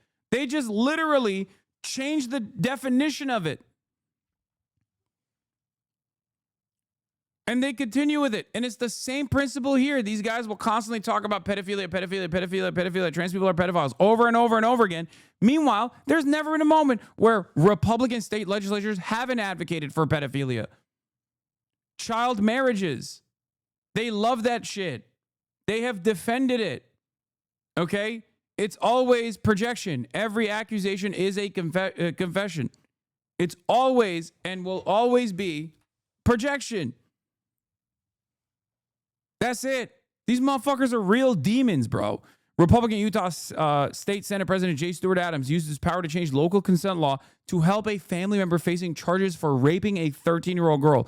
Adams' family member, an 18-year-old high school student, was arrested and looking at 4 first-degree felonies. Then Adams stepped in. Before Adams, 18-year-olds who had sex with 13-year-olds in Utah were treated like adults. They legally were and could face first-degree felony charges of child rape. In Utah, anyone under the age of 14 cannot legally consent. Adams successfully changed the law to allow 18-year-olds charged with child rape to be essentially tried as minors if they were enrolled in high school at the time of their crime. Adams' family member was in high school, and since the law was also made retroactive, the 18-year-old went from facing years in prison to accepting a plea deal for reduced charges and no jail time beyond the week he already served after his initial arrest.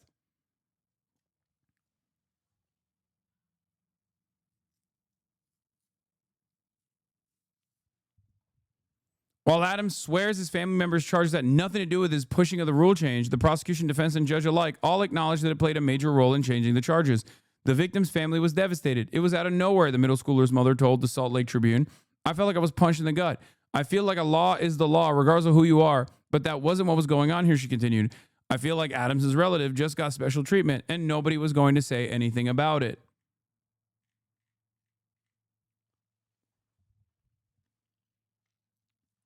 Yes, bro, middle schooler. She was a middle schooler. She was 13.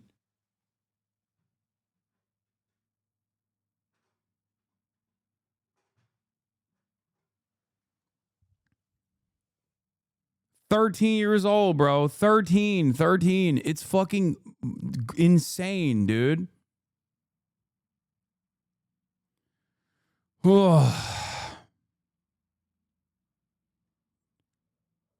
I swear to God, these dudes are going to inevitably make pedophilia legal, by the way. Like, they are, like, the Republican culture warriors are unironically going to simultaneously claim that every, like, trans or gay person is a pedophile while making pedophilia legal, okay?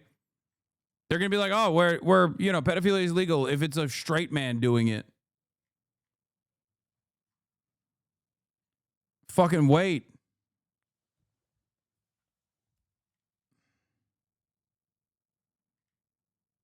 Yeah, as I always say, pedocon theory is a theory like the theory of gravity is a theory.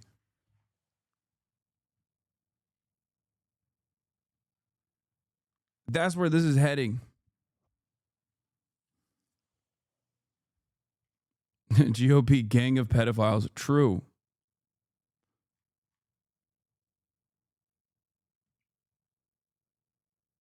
It's, oh, God.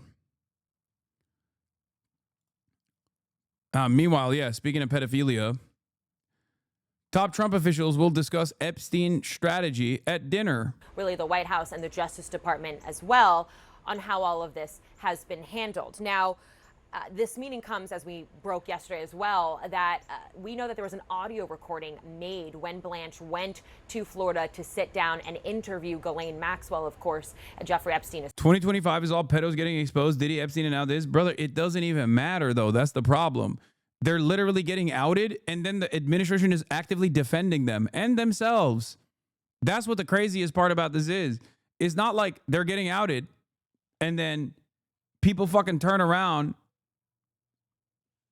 It's not like they're getting outed and then people turn around and go, oh, dude, fuck this. What the hell? We should not allow this to continue. This is a fucking gross misconduct. Like, hello? This is insane. That's not what's happening. That's the expectation, but that's not what's happening. The reality is it's okay. It's okay when we do it. associate, someone who's been convicted for sex trafficking and other crimes related to him. He interviewed her for more than 10 hours, I'm told. And now the Trump administration, and specifically the Justice Department, is going through digitizing that audio, transcribing it, redacting portions of it. And there's really a question of if, and more so when, they will release that publicly. When I talked to some officials here at the White House, they said that it could be as early as this week that they publish that information. Now, all of this as well is coming as we're hearing that behind the scenes there have been some conversations, these officials tell me more preliminary, about having Blanche do a press conference or even appear for a high-profile interview, including possibly with Joe Rogan. Again, they say that that is not decided. These discussions have been preliminary, but some of the background, again, is we're seeing kind of the messaging and the strategy over Epstein come into light, particularly at a time when we know that the administration had been very quiet and kind of struggling with how they wanted to move forward with all of this. And I also think one just thing to point out as well about some of these discussions is that they are kind of twofold. There have been people here within the White House who have said, you know, a lot of the Epstein coverage has died down. The story is kind of quiet right now. Why bring this back up and resurface it at a time when they're more successfully kind of avoiding it? But then there's a lot of people as well who believe that this is an opportunity to retake the narrative here, control of that, and also try to control the optics more. So, you know, stay tuned for whatever decision they make, but there'll be a lot of this discussed this evening when they gather at the vice president's residence. Yeah, it will certainly be interesting to see what comes out of that. Elena Trine at the White House, thank you so much. Tonight, Vice President Vance will host key members of the administration to discuss whether or not to release the tapes of Jeffrey Epstein's co-conspirator, Ghislaine Maxwell's interview last month. The Attorney General, FBI Director, and others will attend. At the same time, the House Oversight Committee issued subpoenas to nearly a dozen former officials as it broadens its investigation into the Epstein files. Among those included Bill and Hillary Clinton, and Republicans are zeroing in on the former president for his documented association with Epstein. In a subpoena to Mrs. Clinton, Republicans cited her hiring of Ghislaine Maxwell's nephew in her 2008 presidential campaign. I'm going to bring in the group chat to talk about this. The thing that is confusing about this is if you're trying to tell the world that there's no longer conspiracy, do you have a dinner where you all get in a room privately and talk about it? Yeah, and talk about what they're going to release and what they're not going to release. This does seem to be exactly the kind of thing that many of the people who will be in the room tonight at this dinner talked about before as the things that government did to hide the Epstein files. Right, because this tape and this audio recording is of the Deputy Attorney General, Todd Blanche, who was Trump's former attorney. Right, and it includes Kash Patel and J.D. Vance, who both of them spent quite a bit of time talking about releasing the files. So, look, they are now talking about what they are going to release and what they are not going to release. And they're doing it in a meeting that was not announced. Our colleagues reported about it. They found out about it. They're doing it behind closed doors. They're talking about what information there might be other than this, including this recording of the Maxwell interview. This does seem to be, like I said, the kind of thing that would feed the conspiracy thinking of exactly the people who... Hey, guys, don't assume that we're conspiring in our shady backroom conspiracy meeting where we are specifically going to talk about how this is not a conspiracy. Again, the admin, for some fucking weird reason, is doing the worst possible things that they could do in this process. But I guess they feel emboldened because there are no repercussions ever.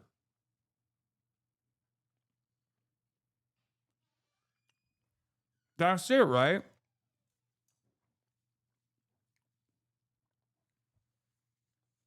I guess they're thinking like, oh, it's all good because like Ghislaine said Trump innocent. You know, the pedophile sex trafficker herself, who also has perjured in the very same court case where she was found guilty of doing pedophilia sex trafficking.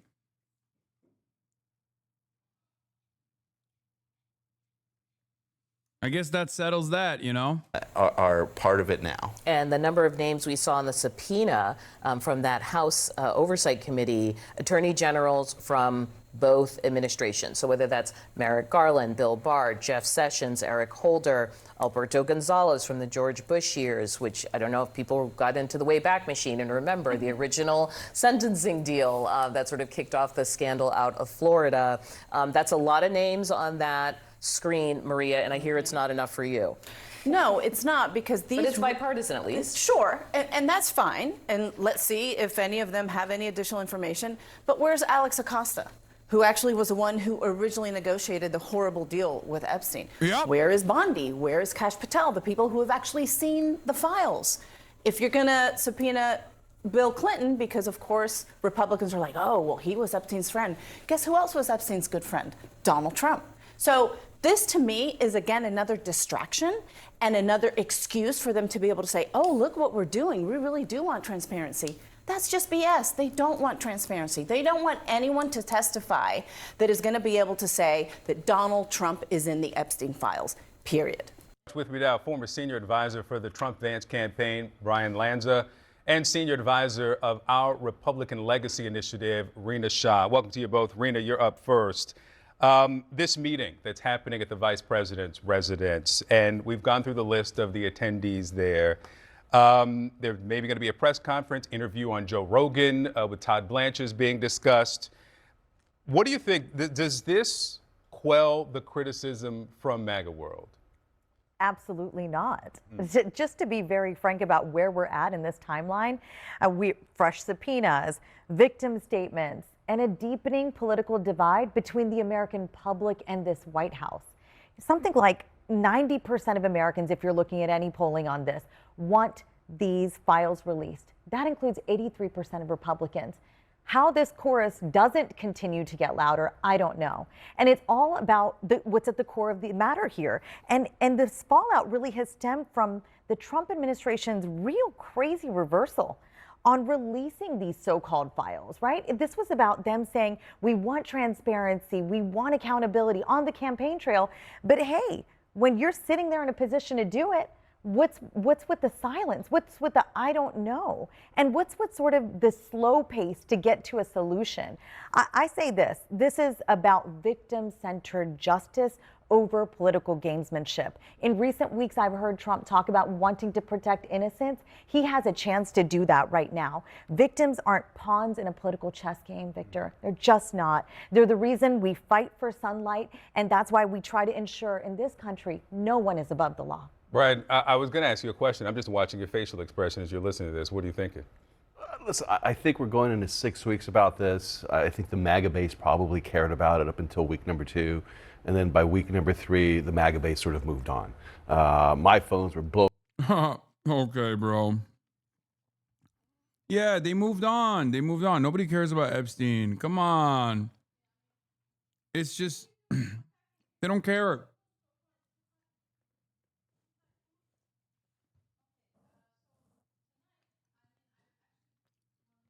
This is maximalist copium. Expert level wish casting here from former senior advisor to the Trump 2024 campaign. Going up the first 2 weeks and what's going to happen, how can the president do this?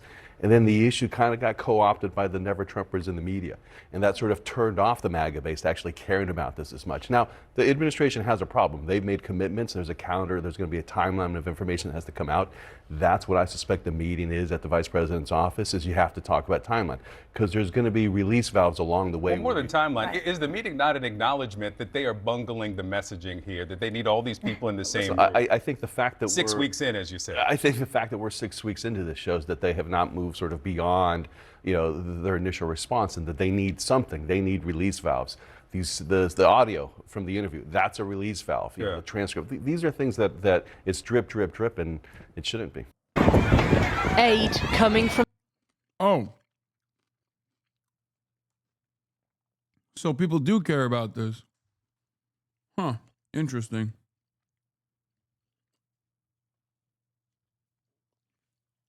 Because you wouldn't really need a release valve if people didn't care about it, like you said, right?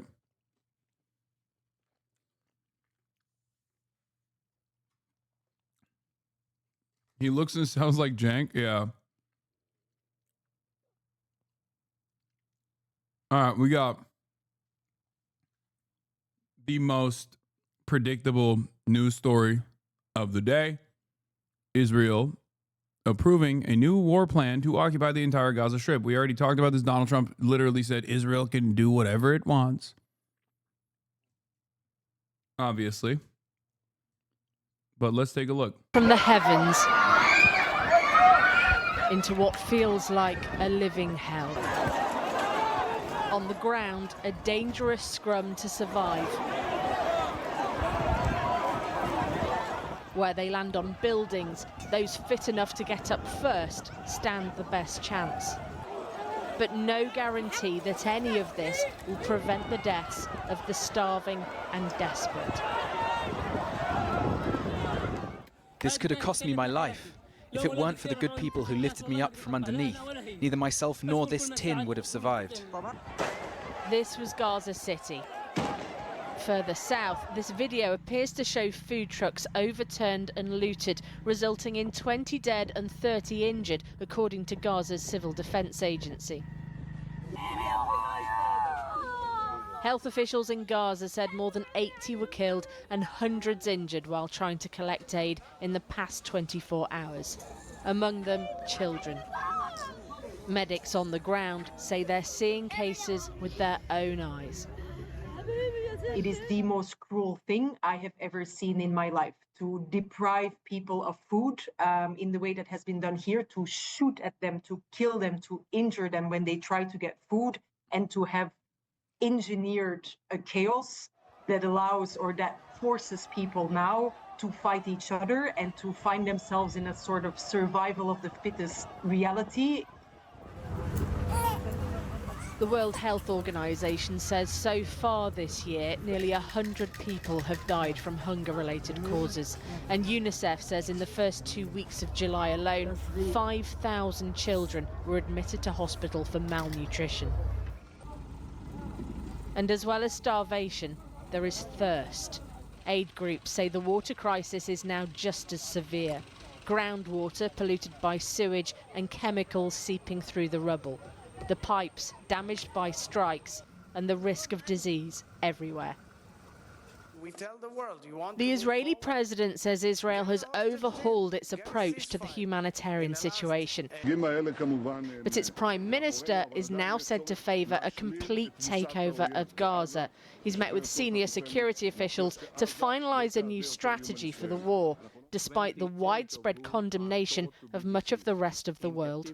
This would risk catastrophic consequences for millions of Palestinians and could further endanger the lives of the remaining hostages in Gaza. In Israel too, tempers flare on the streets of Tel Aviv. Those protesting agree that heading into Hamas strongholds could be catastrophic for hostages still being held. They blocked one of the main highways last night, calling on the government to facilitate a hostage deal. In a small part of the wasteland that Gaza has become, they rake through the rubble after Israeli airstrikes overnight. It looks futile, but they begin anyway, because this is their home and their only reality. Well, earlier I spoke to the former Israeli Prime Minister Ehud Olmert, who is a very vocal critic of Benjamin Netanyahu and Israel's conduct in the Gaza war. I began by asking him if he thought that starvation had been used as a weapon of war. I don't think that there was a policy of starvation. Definitely, I have to say, unfortunately, I mean, regrettably, and I'm ashamed of it, that there are factions in the Israeli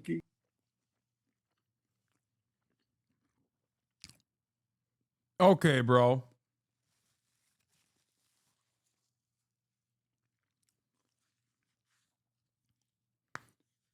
Bro, Israel literally doing the final solution in broad daylight.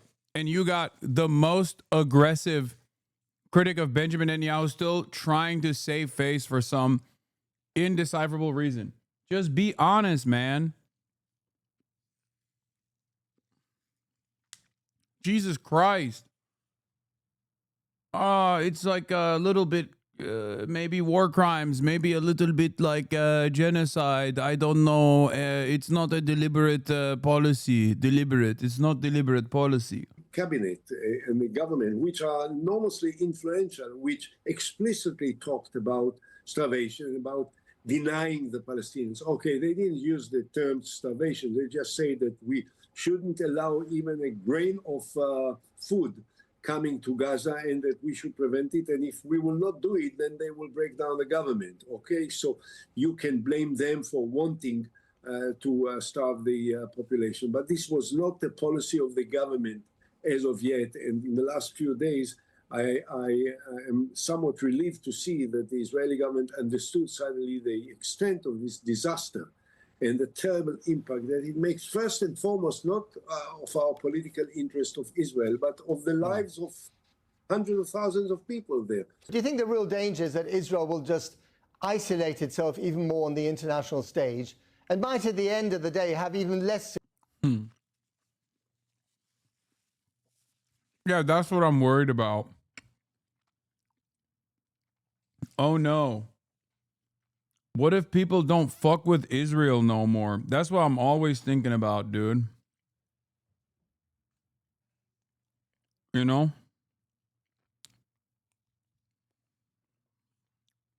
Yeah, that's over.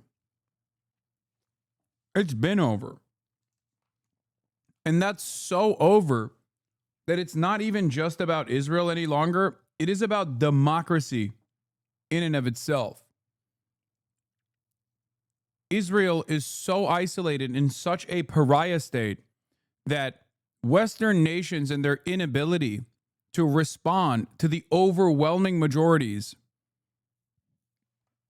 and their completely justified demands of shutting off the money and weapons faucet to Israel is making people reconsider whether they have a democratic process at all.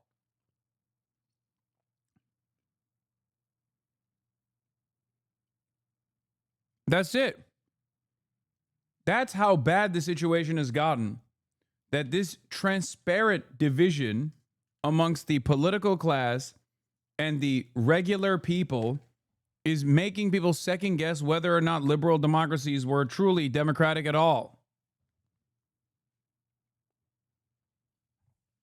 Security than it thinks it has now. We are not fighting non-involved people, and we should not fight non-involved people in Gaza. We don't want to kill them. We don't want to harm them. We want to reach out for Hamas. But we have been doing it for the last 22 months. And at this point now, what we need to do is to end the war and to bring the hostages and to be part of an effort to bring in security forces that will replace Israel in Gaza and will take over in order to make sure that Hamas is not anymore in a dominant position there.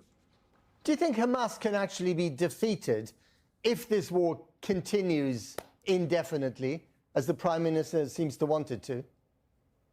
No, I don't think so. You know, what is the definition of total victory, of total defeat? If one believes that we can destroy Hamas to the extent that there will not be one Palestinian in Gaza holding a gun, this is a fantasy. It will never happen. Even if these people are not called Hamas.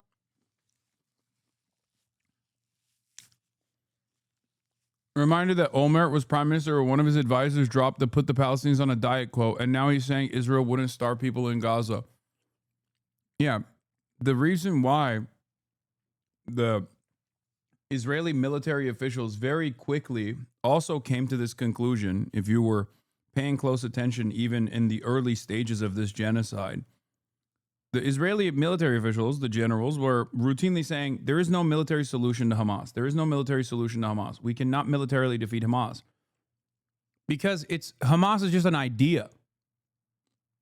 Okay? It's just a name. That's it. They're not like an alien force that has been able to hypnotize the Palestinian population. It is literally just an idea of Palestinian sovereignty, of Palestinian resistance. And you can kill a man, but you can't kill a man's wishes to be free. So as long as Israel exists, some form of Hamas is also going to exist, as it existed before Hamas existed. That's it.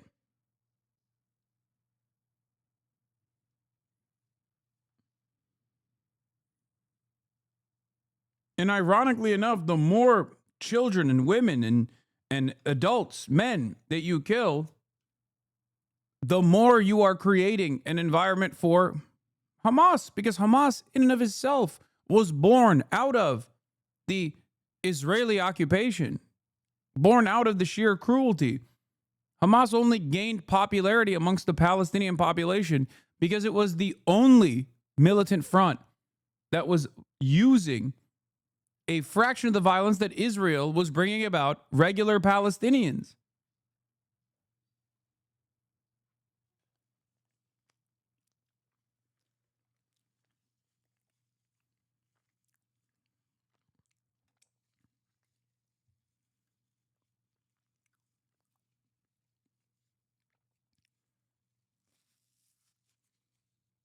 Yeah, Fred Hampton said it best. You can kill a revolutionary, but you can't kill a revolution. At least not through violence. Okay? Through military means, through a continued occupation, especially when the necessity in the eyes of the overall public for militant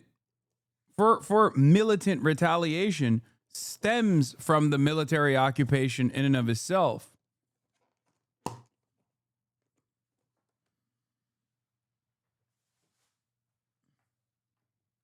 This is why I spent an entire year and a half trying to explain to people the history of Hamas, the history of Palestinian resistance, the different factions, the different methods, the full brunt of the Israeli occupation that has spanned over 78 years.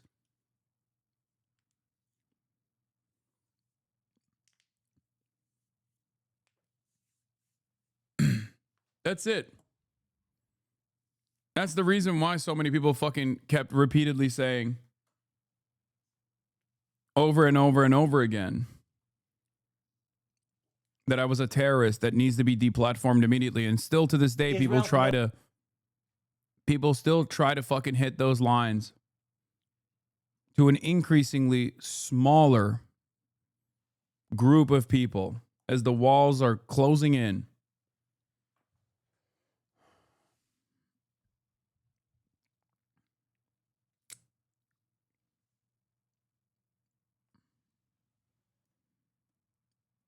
That's it.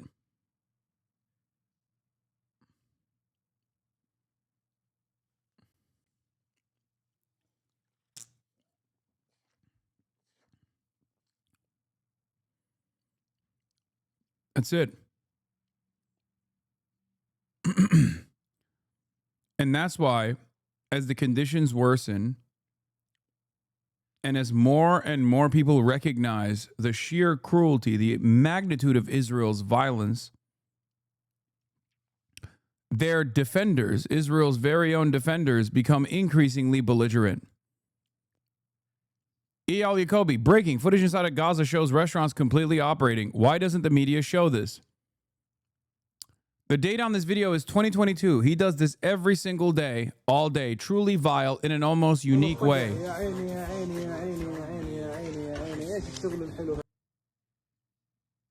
It's wild that these dudes who learned about the dangers of Holocaust denial and Holocaust revisionism as Jews are turning around and basically using it as a fucking checklist of what to do.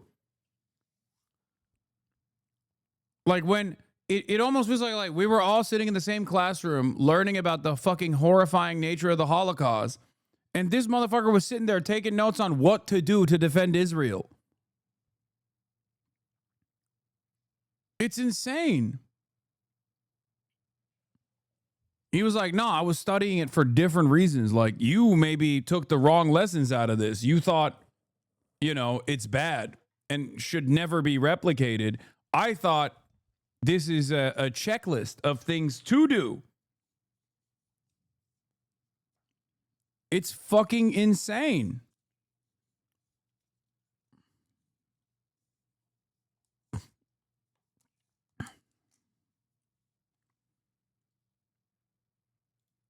Yeah, it was supposed to be a warning, not a fucking guide on what to do.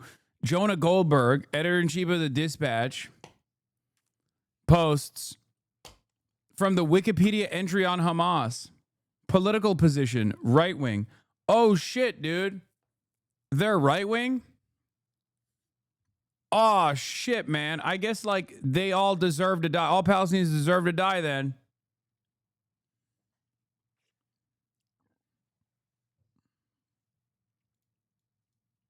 This is why people call you a disgusting anti-Semite? Yes. Yes, exactly.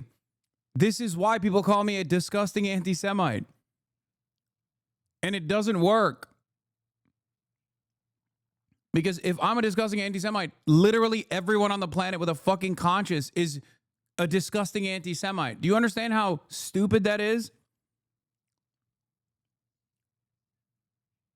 This is precisely the reason why this does not have the same impact.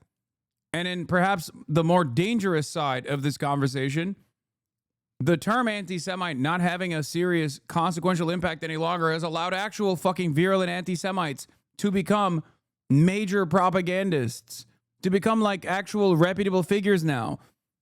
Real neo-Nazi Holocaust deniers are engaging in reputation laundering. But it's so funny to look at this situation and go, this is why people call you a disgusting anti-Semite. Why? Because I just accurately relayed the truth, the dynamic that has been ongoing for what, 75, 76, 77, 78 years at this point.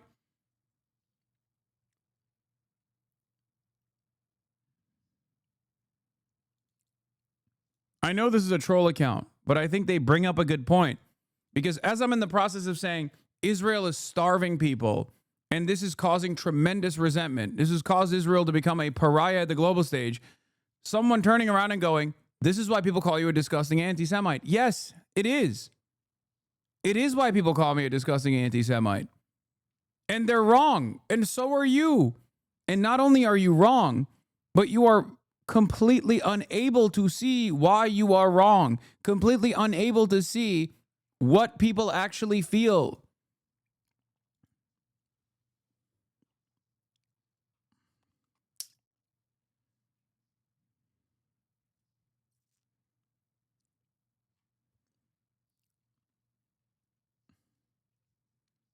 Anyway, increasingly convinced this is one of the most vile people on this app. Like,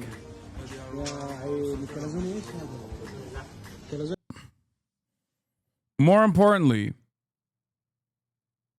even if the post is real, the implication that the starvation is fake is vile. A population of 2 million can't survive off one restaurant, even if it's true.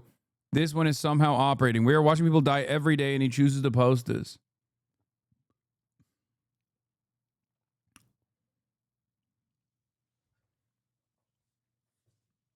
I love Israel, period. It's sarcasm. Okay.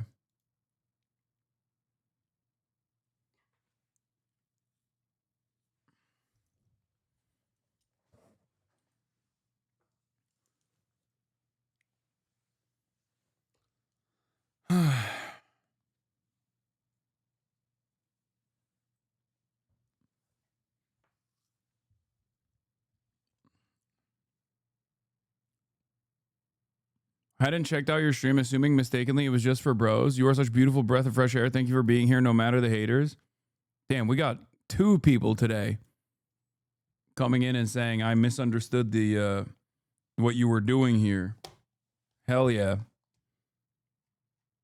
Welcome to the fight.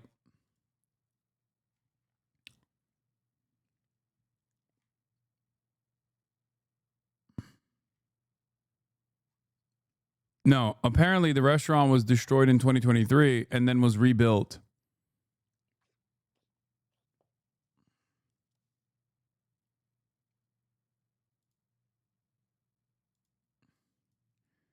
It was an observation, not an agreement. Though, is France an ethno-state for French people? Dude, I love this. The fucking Hasbara bots have to find the most cowardly way. France an ethno-state for French people. If the National Front got its wishes across, then maybe. But pointing to France and claiming that France is an ethno-state is, again, one of the most idiotic ways that you could argue this. Okay? Israel is an ethno-state for Jews. Okay? It is an ethno-religious supremacist state. France is not an ethno-state for Christians, for example. You could just like move to France and become a French citizen. Each country has different processes, certainly.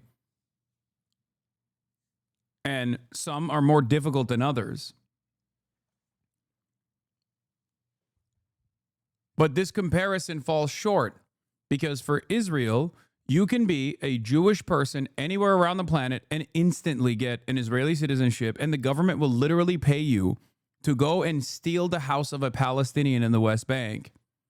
Meanwhile, Palestinians can't go and see their fucking immediate family members. If they have any family members that are Palestinian citizens of Israel, for example, they can't go into Israel proper.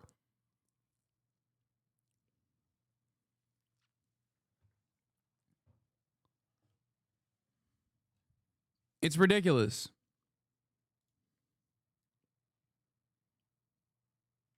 I guess saying if you're a Jew anywhere around the world doesn't fully capture the entirety of the conversation, because Ugandan Jews are not allowed to get Israeli citizenship. And even the Ethiopian Jews that were able to get Israeli citizenship went through a horrifying process of sterilization for a while. Of course, if you're Russian with no immediate Jewish heritage, you still got citizenship. I wonder what that's about. Russian is the third most spoken language in Israel after Hebrew and English. Anyway.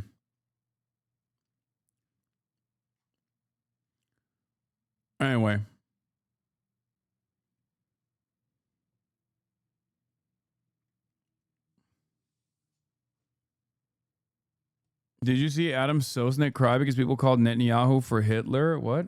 I don't know what that is.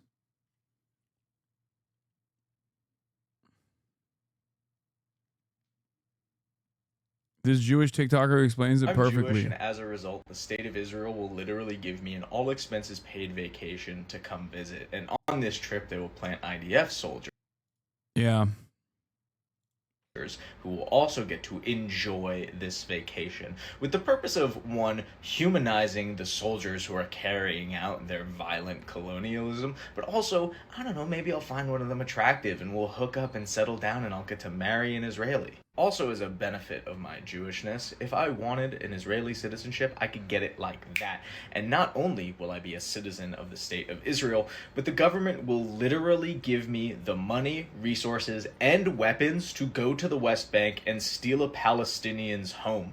And if I happen to kill a Palestinian while doing that, the punishment I will get will be like barely a slap on the wrist. But if a Palestinian... Yeah, this literally happened this past week, where a famous Israeli settler who's been sanctioned in the past went and shot one of the Palestinians that actually worked on the No Other Land documentary, the Oscar award-winning documentary. He shot and killed him. The Palestinians that were next to the other Palestinian that was shot and killed, Auda Hathalin, I think that's his name. The murderer was released. It's on video. The murderer was released. The people, the Palestinian friends of Adwa, were arrested and are still in military detention. I don't know if they actually released them since the incident took place. The Israeli settler murderer got a slap on the fucking wrist after doing this in broad fucking daylight on camera. It's on camera. Brian, kill me. I have no desire to live on the same planet. Really? You're going to fucking kill yourself before you see the state of Israel fall? If you need any motivation not to kill yourself, it's that you have to outlive Zionism as an ideology. That is the greatest motivation anyone could get.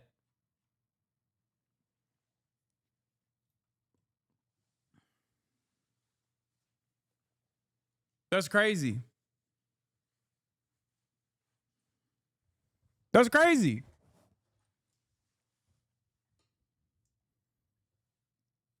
If you don't have any other commitments that keep you here, then spite is good enough.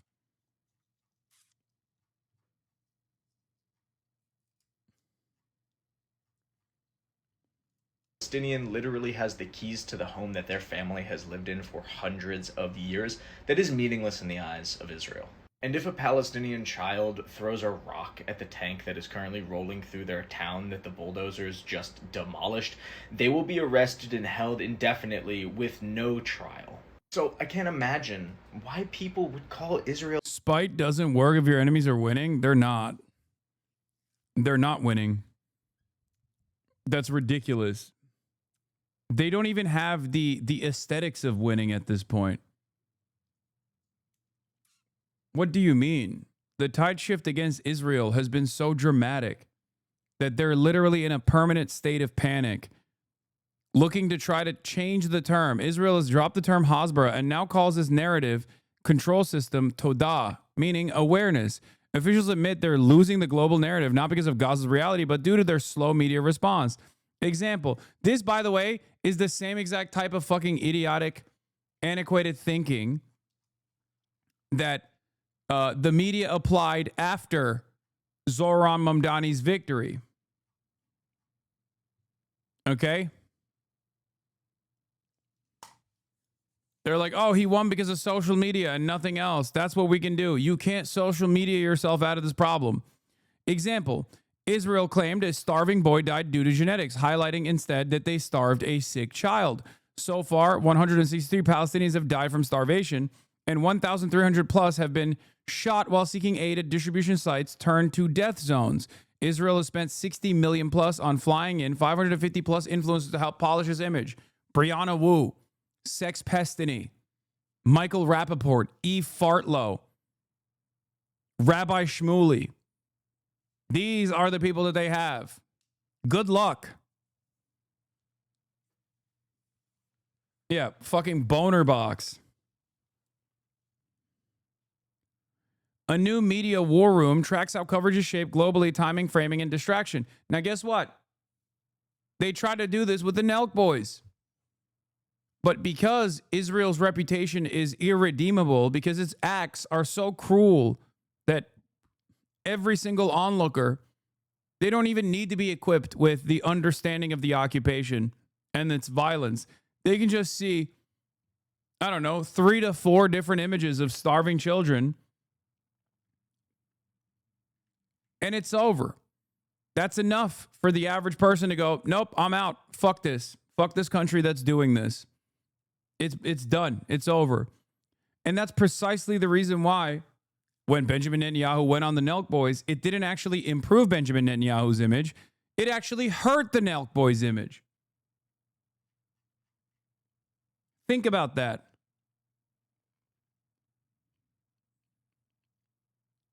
That is something that is unimaginable 2-3 years ago. Okay? That you have a guy who has gotten a standing ovation, a bipartisan standing ovation every single time he's spoken to Congress, going on an American podcast, and then that podcast doesn't see any benefits from that and only sees negative consequences from that. And Benjamin Netanyahu also does not get any positive press out of this. It's over. It's done. The toothpaste is out of the tube. Okay?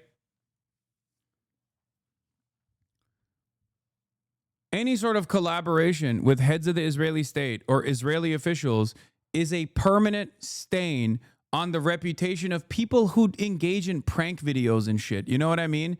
Like, this isn't a reputable institution that tarnished their credibility. This is an institution that didn't have any credibility to begin with. And now, even that audience that goes there to fucking full send it, getting sendy, dude. I love fucking ripping lawn darts, dude. Even that audience is going, why aren't you full sending it, bro? Why are you full sending it with fucking Bibi, bro? Bibi is like Satan Yahoo, bro. Now, this doesn't mean it's over. Of course, there's still a long and drawn out ideological battle here.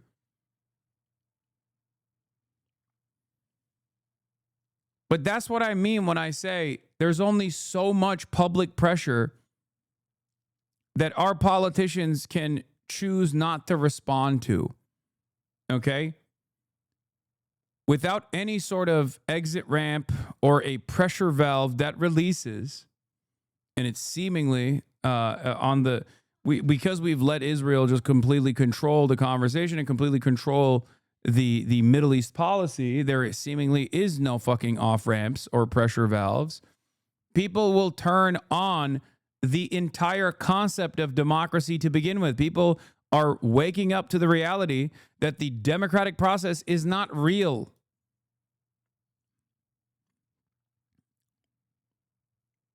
That's it.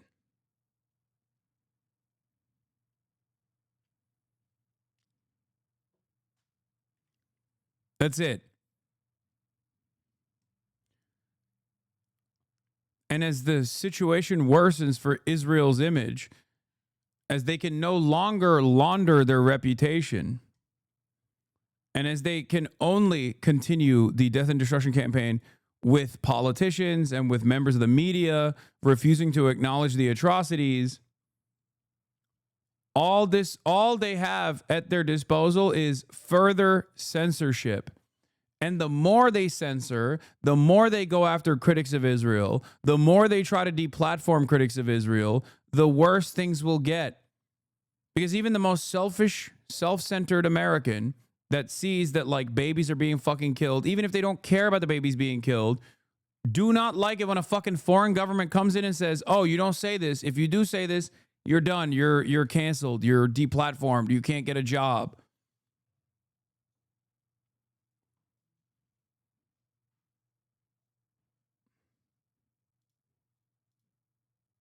Okay?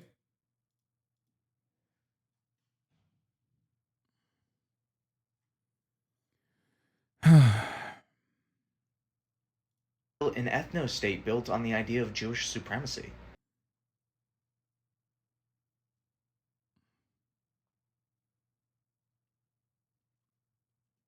That's it. The only reason I understand why people think all is lost. I understand why people look at the situation and go, I mean, how can you say that there is any sort of victory here when hundreds of thousands of Palestinians have been slaughtered in real time and Israel seemingly is only slated to continue this death and destruction campaign? I get that. But the only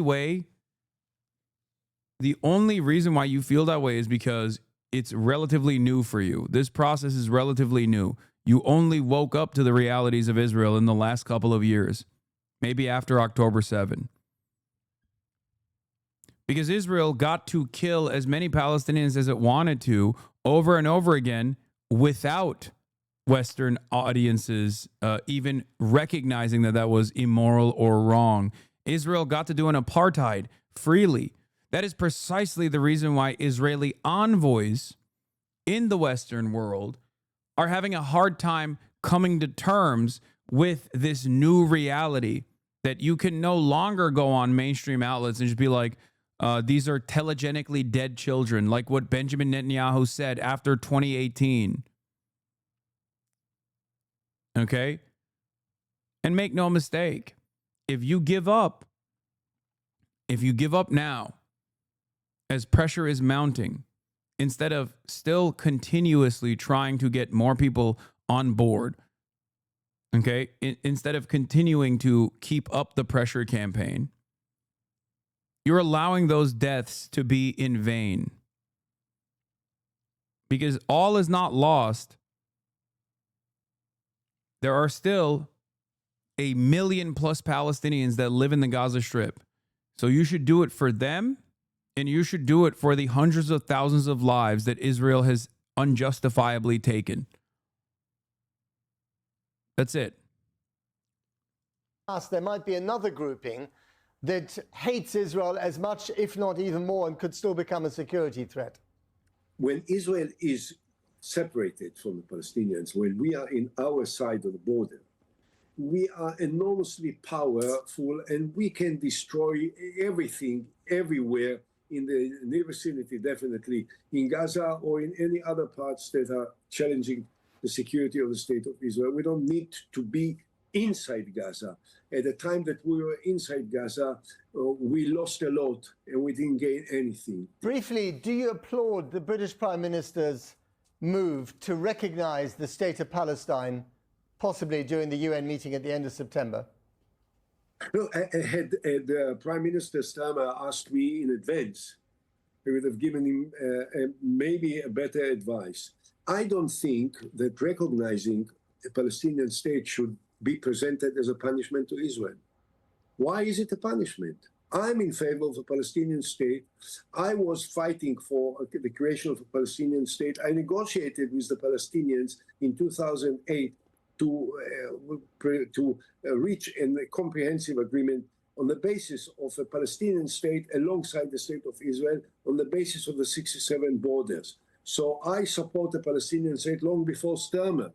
But if Starmer wants to support a Palestinian state, this is a good idea. But why? Dude, I never thought in my entire life would I see Ehud Olmert outflanking a supposedly left leader in a Western nation state and actually do it with the correct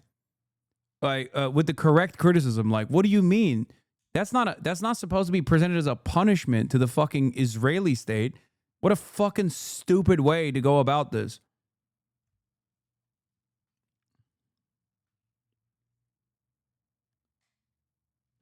I know Keir Starmer, also known as Kid Starver, is not a real left leader. I know that. You don't have to repeat that. I'm saying sarcastically. Present it as a punishment to Israel. If you guys will not behave yourself, I will recognize it. And if you behave yourself, is it not a good idea anyway? If President Trump was listening to you now, which I'm sure he is, and he does seem to have perhaps the only person who's got the power to stop Mr. Netanyahu, what would you say to Trump? Well, I would have said to him what I said to him, I think, in our last talk and in any of the interviews I gave across the world. President, you have the power to make history. You, the only person on earth that can do something that will change immediately the lives of tens of millions of people by doing one thing. Summon Bibi into the Oval Office, put him on the chair that he loves most. Holy fuck. Bro, give it a couple months. Ehud Olmert is going to start being like, no more defensive weapons. This, everyone knows defensive weapons is how Netanyahu gets to control the conversation. What the fuck? Give it a year, he's going to be like, I am joining Hamas. Now, I'm obviously joking. Ehud Olmert is a fucking freak in his own right. It is crazy that the situation has gotten to a point where, like, he's seemingly the reasonable party here. This is a former prime minister of Israel, okay? He has overseen his own version of sieges. He has also been directly responsible for the continuation of the apartheid, okay?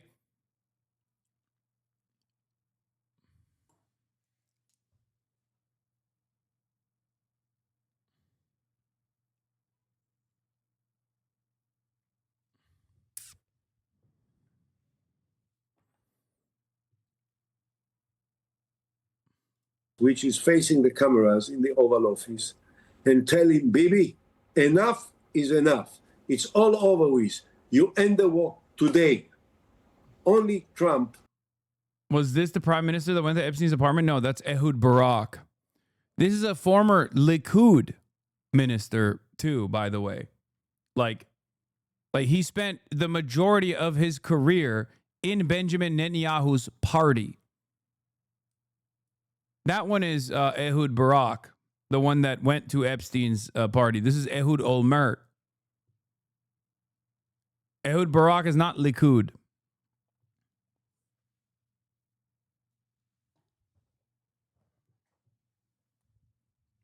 Yeah, it's crazy because the former prime minister of Israel, Ehud Olmert, also in this interview implies that all it takes is one fucking phone call or at least one in-person meeting. Huh. A report published by The Guardian revealed close cooperation between Israel's Unit 8200 and Microsoft to monitor and store all phone calls made by Palestinians to the Gaza Strip and the West Bank, which constitutes one of the largest military espionage projects in the world. The call monitoring system began operating in 2022 and has since been able to record millions of civilian voice calls. Jesus fucking Christ. Oh, for Palestinians in the West Bank and the Gaza Strip too. Oh my God, Microsoft. This was the local call 972 Guardian collaborative expose, I believe.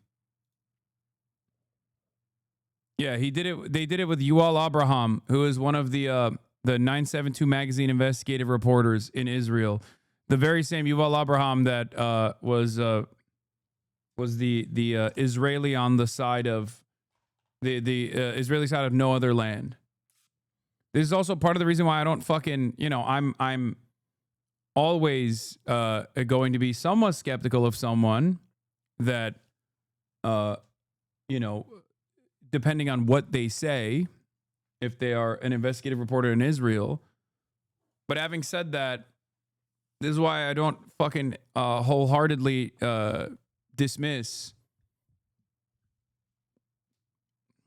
Israeli reporters.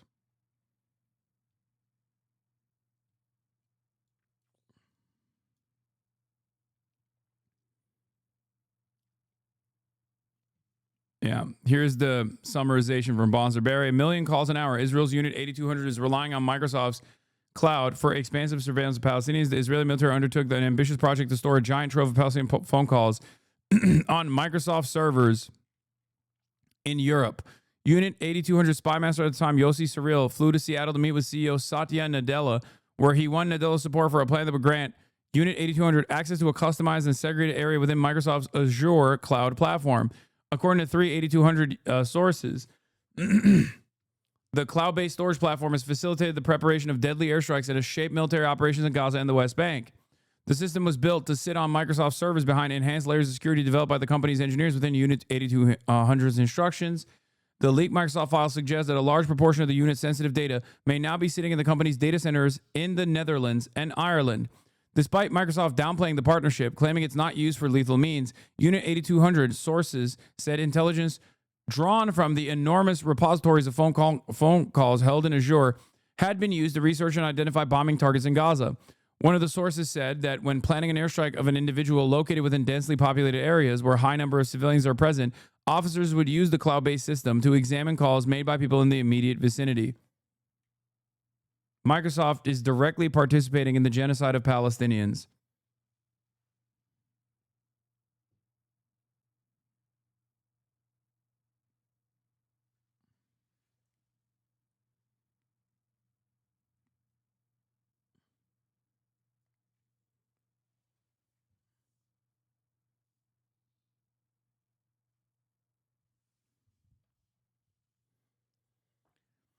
Microsoft Gaming, Xbox, has already been a BDS priority target, and I don't know if they'll move in the direction of making Microsoft in its entirety a priority target. I don't even know how you could do that. I don't know how you could implement such a thing, considering that it's the most popular, perhaps almost the only operating service out there, operating software out there.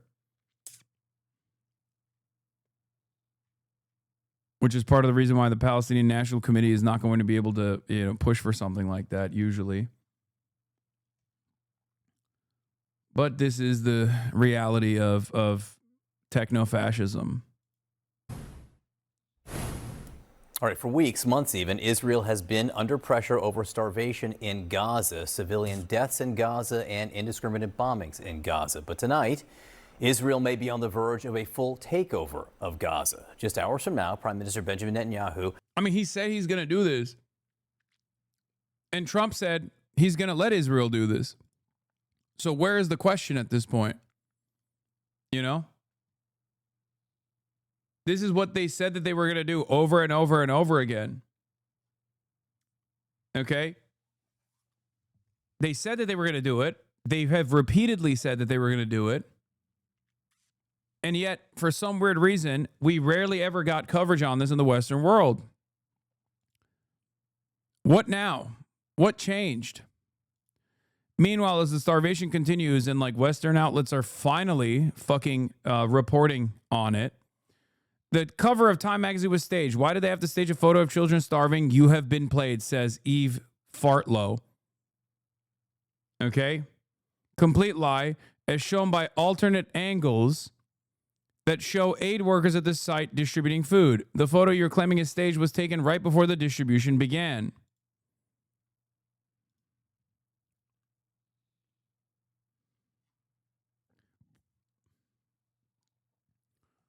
Fucking insane. Fucking insane that this person that got 15,000 likes for this, by the way, is capable of existing in polite society after doing such a thing. Okay?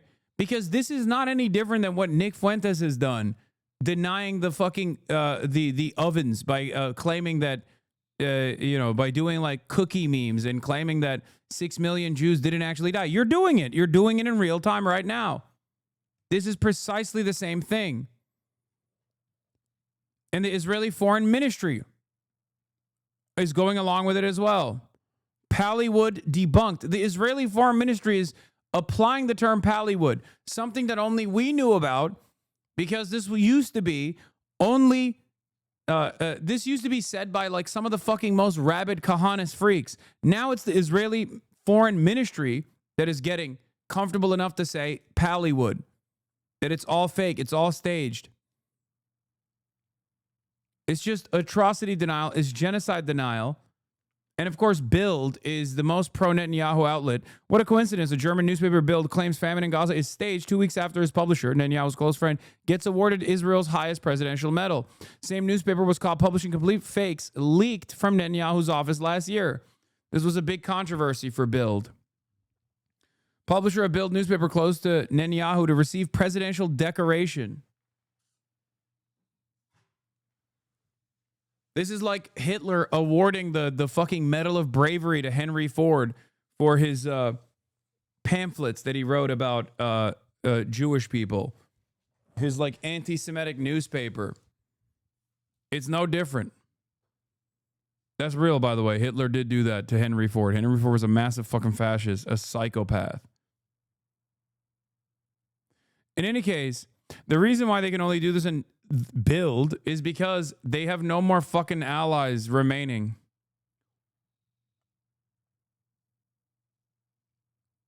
Yeah. According to Israeli logic, the mere act of taking a photo of hungry people affected by Israel's blockade means that starvation in Gaza is fake. They're staged. Using that same logic, because photos were taken of Holocaust victims, it means the Holocaust was staged. Don't fall for it. It is straightforward atrocity. It's the same principle that Holocaust deniers use to this day and used back then as it was unfolding.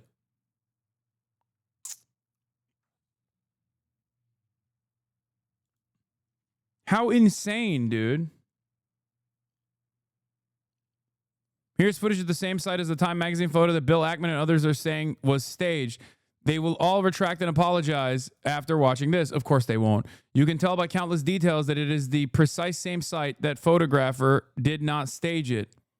Here's, for instance, the corrugated metal in the wall in both the video and the photo. The photo was clearly taken just before the aid distribution began.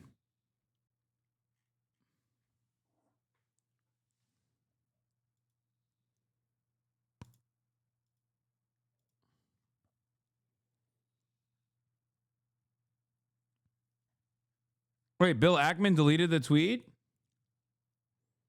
That's surprising. Oh, he did. I didn't even realize he was quote retweeting Bill Ackman. Bill A. Packman. Bill Smokes Crackman.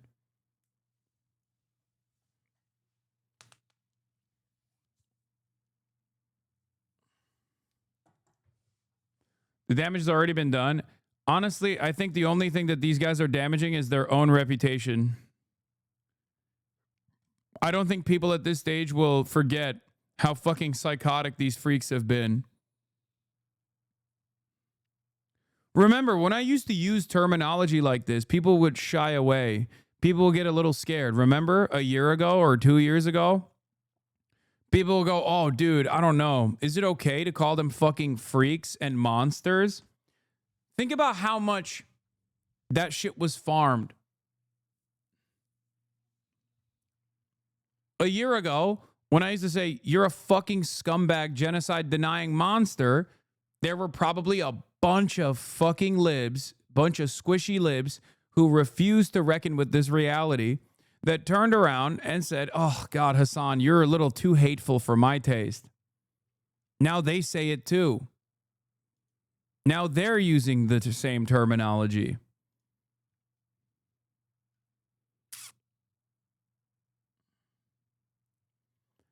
Like I've said, the only remaining hurdle here is the but Hamas shit, okay? But Hamas, but October 7. Israel is starving the population, but Hamas. That's it. And as time continues, I think more and more people will realize that that is not a fucking real defense. This is true. I thought you were too hateful, but now I realize you had a reason. Yeah.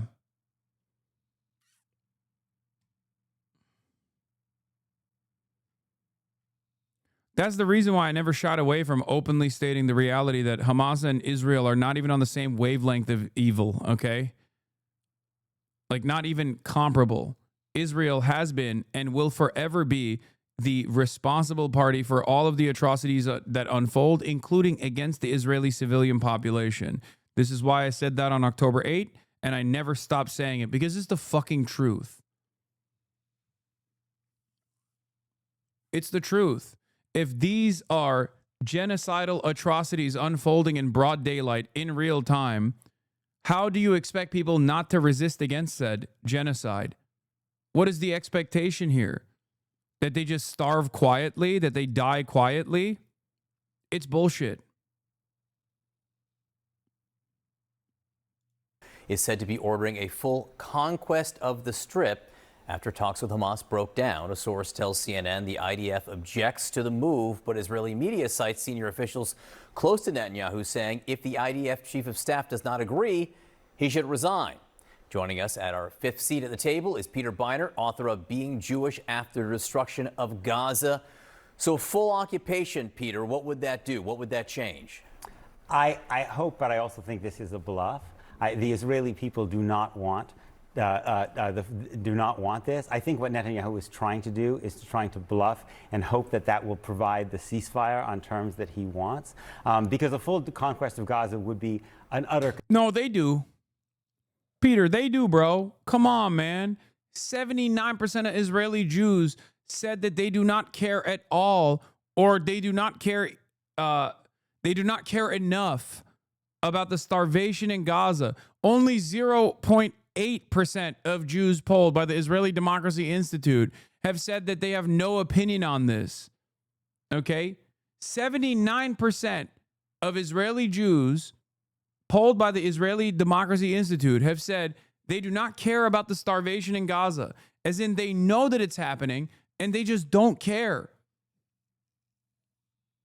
No opinion is awful too. Yeah, it's 0.8% have no opinion on it, as in you can't even say that they don't know.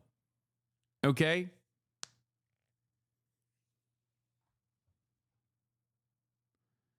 The reason why there is a demographic designation between Israeli Jews and Arabs is because that is Israel's own demographic distinction, for the record.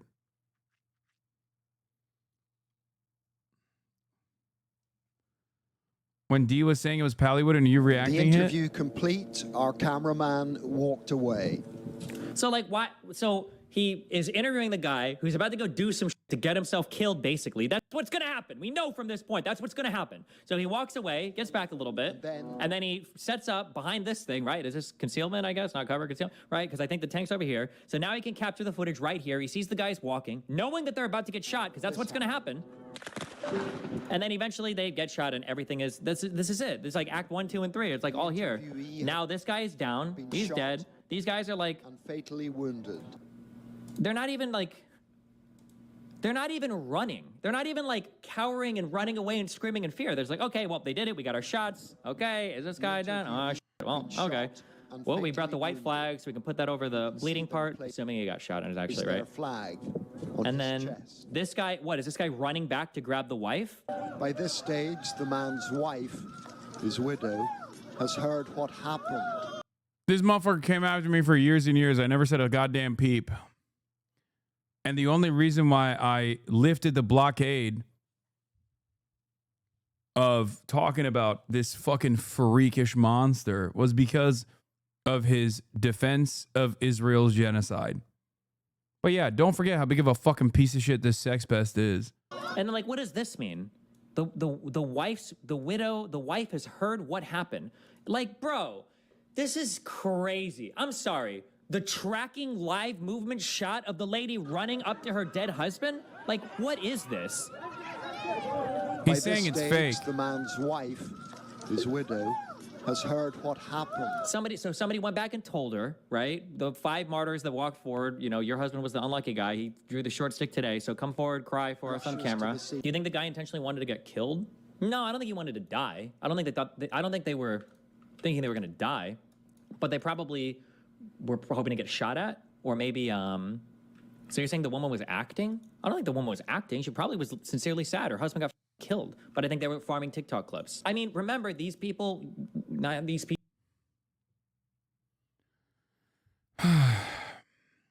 Just a fucking vile sociopathic monster. Vice signaling.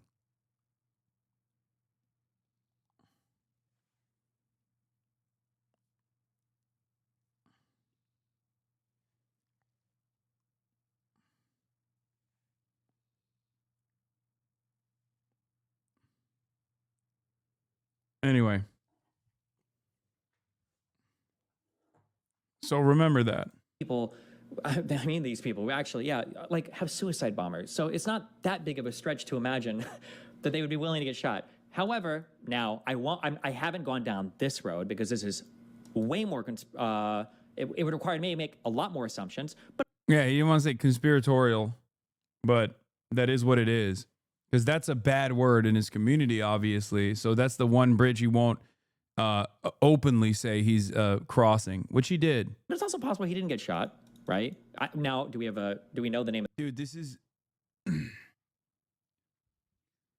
I think in that clip, they were going to try to rescue one of the family members who was trapped. Destiny conveniently leaves that out.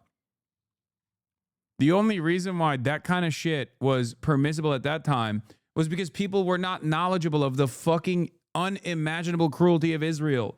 And there were people like the sex pest that were watching, like the sex pestity that we're watching here, that took advantage of that lack of knowledge that people had and basically farmed them for a year and a half. Okay? Farmed them for a year and a half. And so many other delusional, moronic content creators who don't know anything about politics, who just basically are at the mercy of whatever their fucking subreddits tell them, literally went along with it. Some went along with it so hard that they actually saw some repercussions, like fucking Asmongold. But I think they were farming TikTok clips. I mean, remember that they would be willing to get shot. However, another one is Mudahar. These guys do not do their own reading. They do not even think for themselves. They just want someone to think for them. That's it. And they're convinced by, I guess, Sex Pestini's ramblings. He's still obsessed. I mean, I know, of course he's still fucking obsessed. What do you mean? He hasn't stopped, bro. I literally found him on YouTube. He's talking about you. Of course he fucking is still obsessed. What are you talking about? Why would he stop being obsessed? For years and years. The funniest thing that these guys were able to like try to champion was the idea that like I'm obsessed.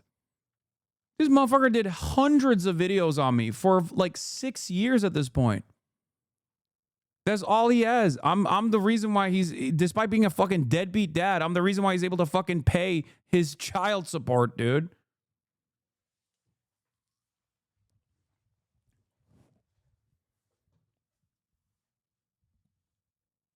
His community at this point, does not have any sort of like decipherable politics. They just straight up are like, fuck Hassan. Whatever Hassan is on board with, we're against. It is a very strange phenomenon. I don't know how people who fancy themselves to be like intellectuals or enlightened or educated, who unironically shit on conservatives for being so fucking stupid, have developed their own QAnon movement against a fucking Twitch streamer. Like, at least QAnon is this grand design that these psychotic Republicans believe about like deep state pedophilia or something. You have literally designed your own QAnon for a motherfucking Twitch streamer, dude. There is a reason why so many of these people never actually take the next step, take the next leap, and actually come in here and see what I have to say without any sort of fucking guardrails. Okay? They can't entertain it. Because if they did, if they actually questioned their intellectual grandfather here, who is a fucking sex pest, they would find out that he's just been lying to them for fucking years. Nonstop. It's okay. History has and will continue to vindicate me. It would require me to make a lot more assumptions, but it's also possible he didn't get shot, right? Yeah, great stuff. It's just a cult, man. You cutting him off and blowing up made him go narcissistic smear campaign. I know. What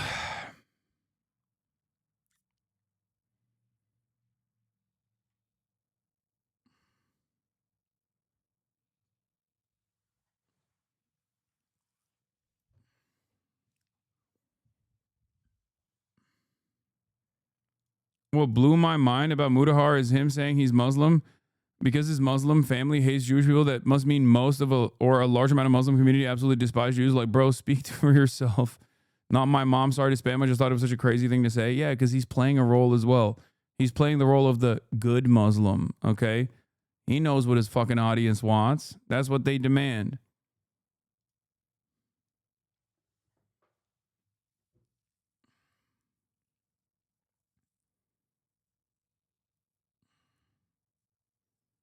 Anyway, let's get back to this. A catastrophe for the Palestinians of Gaza, who are already suffering immensely. And it would not save any hostages. It would actually put them in greater peril. And it would not destroy Hamas. Israel has been promising that it would destroy Hamas since October of 2023. And Hamas is still there. So this would be a catastrophe, but I suspect it won't happen. What is this? Even the TikTok lib women are against you? Well, look, whether it happens or not, What? frankly, Dude, the this is truth is four- Israel should have never.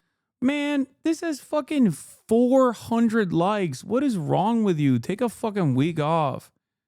Like, what productive conversation is going to take place here? I'm going to fucking yell at a person with 400 likes, and then even if I say don't go over there and don't fucking yell at this person, people are still going to do that, and then that person is going to fucking continue making content off of that, and it's only going to increase on the dog pile. Yeah, take a goddamn week off and really reconsider what caused you to send a link like this. Who cares, man? Let people chirp. If they're going to chirp, they can chirp. Okay? Left Gaza, because before 2005 we did not have a terrorist state. We had a booming economy. We had equality for the sexes. We didn't have gays being thrown off rooftops. But when Israel dragged every last man. Oh, she just did the unlimited faucet. She just hit the fucking full tilt. She just did all the things. Yeah, controversial far-right attorney Brooke Goldstein was platformed on CNN as a human rights attorney during a segment with John Berman and Pete Beinart. She's also on record saying there's no such thing as a Palestinian person. I just wanted to mention that. Why are we using the word Palestinian? There's no such thing as a Palestinian person. Yeah. Disgusting, evil, monstrous piece of shit. And woman and child as out of Gaza and exhumed the dead bodies because they knew what Hamas would do with it. We had a terror state, and that's a big mistake, and the world is yet to admit that. And the real question is, why is the world preventing Gazans from leaving Gaza? Why are they insisting that they remain as human hostages for Hamas and as civilian human shields? And the third point really is, are they refugees or are they not refugees? Because if Gazans are Palestinian refugees, then Gaza is not their home and they should be relocated so that they are not used by Hamas as human shields. Yeah, they should be to fucking Israel proper, where they were pushed away from. I agree. 750,000 Palestinians forcibly excised from their ancestral homeland by Zionist brigades at the nation state's inception. Yeah, move them back. Give them a right to return. I agree. I don't think she does. When she says relocated, she's talking about a concentration camp. She's talking about other Arab countries. That's what she's talking about, because all Arabs are the same. It's a monolithic force of evil. If Gaza is their home, then the entire premise upon which the whole Israeli-Palestinian conflict... It's fucking insane, dude. What are we doing here? CNN at this stage is still like having a far-right, rabid, ultra-Zionist. And then like the only counter to this is like Peter Beinart. Like this person, the equivalent of this person is like an Abu Obaida type, okay? Like the equivalent to this person is someone who just is going to stand there and straight up be like, October 7 was awesome and should happen a million times over, which Abu Obaida has not said. I'm just, trying to give you the extremes that she's going to, but she of course is seen as like a reasonable person, a human rights lawyer. It's ridiculous.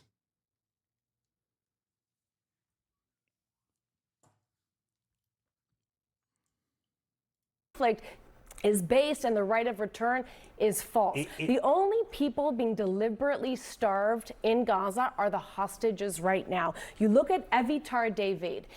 It's not the same, Hassan. Yeah, actually, you're right. It's not. It's not even the same. It would be the equivalent of this person on the opposing side would be a fucking rabid neo-Nazi who denies the Holocaust and says that it should happen again. That's basically what it is. It's not even, there is no like Palestinian equivalence to this because Palestinians have historically been oppressed by Israel. The only adequate analog here would be a fucking straight up neo-Nazi, which I hope CNN does not have, by the way. Holy fuck. Like, that's the next stage in this evolution, I feel like. Anyone but a fucking Palestinian. Anyone but someone who is from this background. Anyone but someone who is directly connected to the atrocities. Holy fuck. These guys will literally have a fucking neo-Nazi before they will have on a Palestinian. Oh my lord, dude. Looks like a concentration camp survivor who was forced to dig his own grave. When the body of Eden Yerushalmi, after she was... Yeah. Palestinians do not look like concentration camp survivors. Only the Israeli hostage looks like a concentration camp survivor. Interesting. Well, Israel is the one denying the Israeli prisoner of war, not a hostage. He's a fucking military member, okay? Prisoner of war. Israel is the one who is starving him all the same. The fuck do you mean? It's not like they got tremendous amounts of food in there and Hamas is just like, nope, we're not going to give it to you. It's crazy. Think about it. The only person that's starving in the Gaza Strip is the one Israeli soldier? Really? After a week of denying the starvation, you turn around and you say, yeah, actually, starvation Israel is the one Israeli guy in the fucking strip. Insane. murdered was returned. She was 70 pounds. Contrast that to the pictures, these, I'll say, artistic pictures of children, most of them with diseases. And also, really, Brooke? Yes, really. I mean, yes, really, you're propaganda saying pictures of these children. You never see the pictures of adults. And famine is not selective, Peter. You can't have a child who's starving and then the mother is Brooke, are we really, overweight or the brother is fully fed. The picture of Eviatar David was horrifying. Are we really debating whether people are starving in Gaza? No, we're debating who is responsible. No, but because it sounds like you're saying that these are made-up pictures. Who is responsible okay, for any food shortages Okay, so let's in acknowledge Gaza. that there are people starving in is Gaza. Hamas you mentioned, responsible? Why don't you, is Hamas I think you should let me finish. The, food, you the way that you let me finish last time. Does Hamas steal the food and use it as a food weapon? You just spoke for a long time. Let me just say something. Does Hamas steal food? The Palestinians in Gaza are indeed refugees. It's true. They are the descendants, most of them, of families that were expelled from Israel in 1948. So if Gaza is not habitable for them, because Israel has destroyed most of the schools, most of the churches, most of the mosques, most of the bakeries, most of the agriculture, most of the universities, then they should be allowed to return to the places from which they're from, which is not Burundi or Somalia or Rwanda. It's Israel. Right? If you want to give them a place to go out of Gaza, allow them to go back to the places from which their families were expelled. I think you have a problem with cause and effect. You like to blame Israel for everything. Israel did not destroy their hospitals, destroy their schools. No. The schools and the hospitals that I've been to have been used as places for rocket depots, and most of those hospitals are used as Hamas for their headquarters. Hamas is responsible. When you have your headquarters under a hospital and you shoot rockets into a civilian where is Israel's population, military headquarters located? And you shoot... I have a question. Where is Israel, the Kiryat? Where is Israel's military locators headquarters? Is it in a remote area? Israel has military No, answer the question. Everywhere. Where is Oh, do they? Oh, why are you bringing up Israel? Why? Are you Hamas? Peter Beinat, are you Hamas? Why you bring up Israel? Say I'm Israel Chai. You are Hamas. No politic here. No politic. Israel, tiny nation, you are Hamas.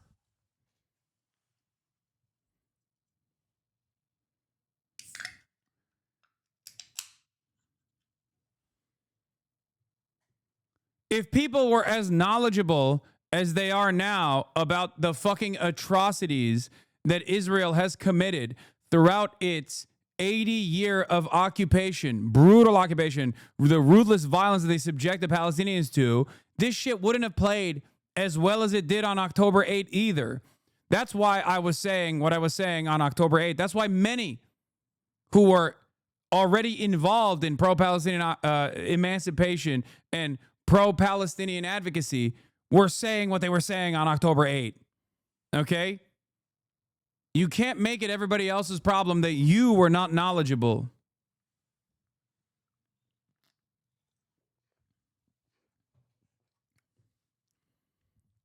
She's trying to pull the 10/8/2023 commentary on August 5th, 2025. It doesn't work anymore. It should have never worked, but unfortunately, because of the fucking void in the media in terms of covering the Palestinian position and recognizing the humanity of Palestinians, it did work on 10/8/2023. And it worked for quite a while. But it doesn't work anymore, and these guys can't handle it. That's why they get increasingly more belligerent. That's why they do Pallywood. Pallywood is like... Pallywood used to be the type of atrocity denial that even Israelis were like, dude, stop. You're making us look bad too. Now they're the ones doing it. Like, I never thought I would see fucking straightforward Pallywood sentiment, straightforward atrocity denial, straightforward genocide denial fucking being mainstreamed in American news, dude. There was a sense of shame amongst at least liberal Zionists about the way that settlers operated, right? Like, oh, they're so gross. They're like religious freaks. They're bad. They're bad for Israel's reputation in the Western world. We don't like them. They don't even say that no more. Everyone turned into a fucking Kahanist. Israeli society broadly, post-October 7, has turned into Kahanists. Every single one of them. What the fuck?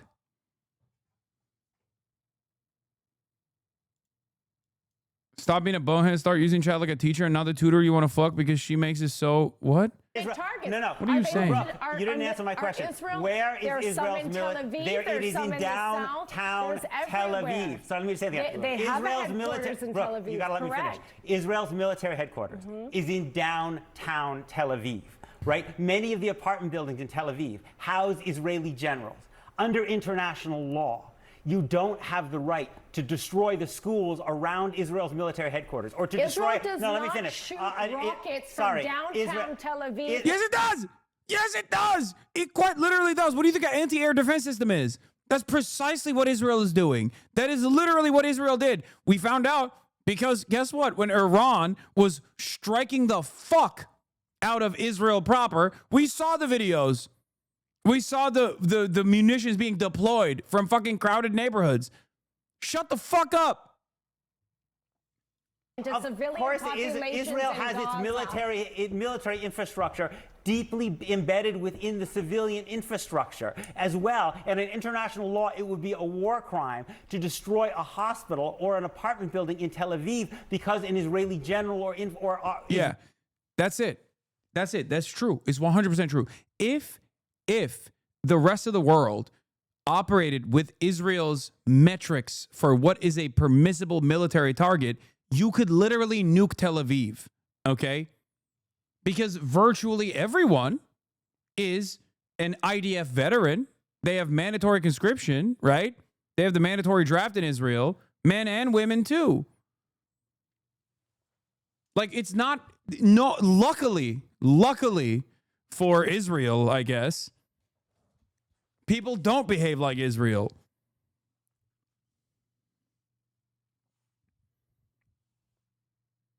There. Similarly, it is a violation of international law to destroy a hospital or university or school in Gaza just because you believe that there are Hamas. It is a violation of international law. Yeah, there isn't any proof that Hamas shoots missiles from the hospitals, by the way. That's just fucking bullshit. That is literally bullshit. Dude, it doesn't make any sense.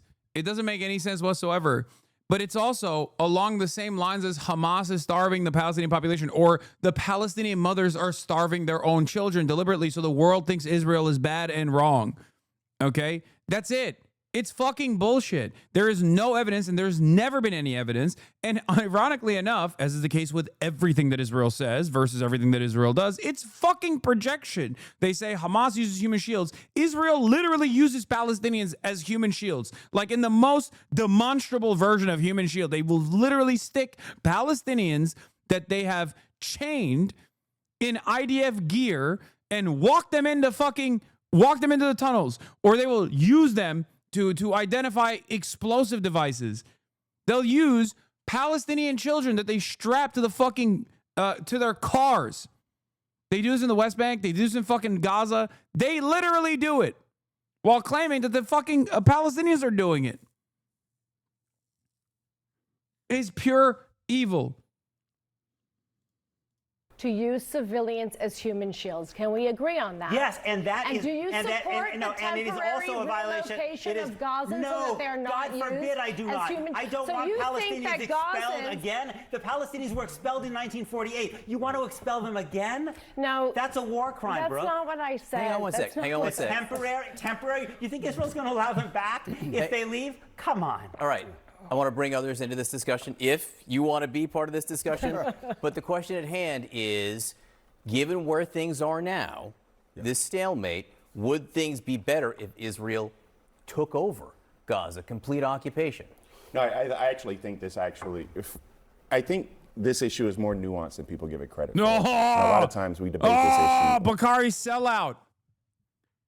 Guys, let me be the voice of reason here. It's a little bit more nuanced. Okay? It's a little bit more nuanced and more complex. There is nothing complex about genocide, Bakari. Shut the fuck up. On X or on Twitter. And you just saw these two individuals who are dug in, who believe with all their heart and all their might, their particular. Yeah, come on. Give us some fucking reasonable centrism. Come on, Bakari. Interesting. Also, another fucking paid actor for Israel presenting himself as the reasonable third party here that's far removed from the equation. Let me be the nuanced voice. Points, and people try to debate this on Fox News, or they try to debate it on X, and they miss it in totality. For example, Democrats, what I would go with is Democrats have to be able to say that, you know, it's very difficult for Israel, and I'm a very... So where's Hamas getting all the ammunition from? Is Israel needs to supply American weapons? Who's supplying Hamas with all the stuff to attack Israel? Great question. They don't. You think they have used even a fraction of the fucking munitions that Israel's deployed? Israel has dropped numerous atom bombs worth of munitions on Gaza. Hamas has not done that. There's no capability there. They don't have the capability. At most, they got a bunch of fucking 18-year-olds wearing sandals running up to $30 million fucking pieces of equipment and dumping an IED in there going, Kobe!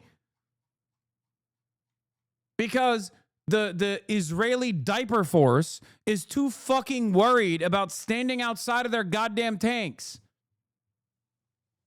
That's it. Ironically enough, also, they do actually make weapons off of the unexploded ordinances that Israel deploys in Gaza, too. Yeah, Al-Qassam uses the failed munitions dropped on them to create munitions that do work. That is that, too. Yeah. Fucking farm the table, baby. That's right. Locally grown organic bathtub RPGs that they fucking use on the Israeli tanks. Thank God the diaper force is just so fucking ass. Oh my Lord, dude. Fucking baby killers. Yeah, they've dropped at this point 70,000 tons of explosives, 6 Hiroshima nukes.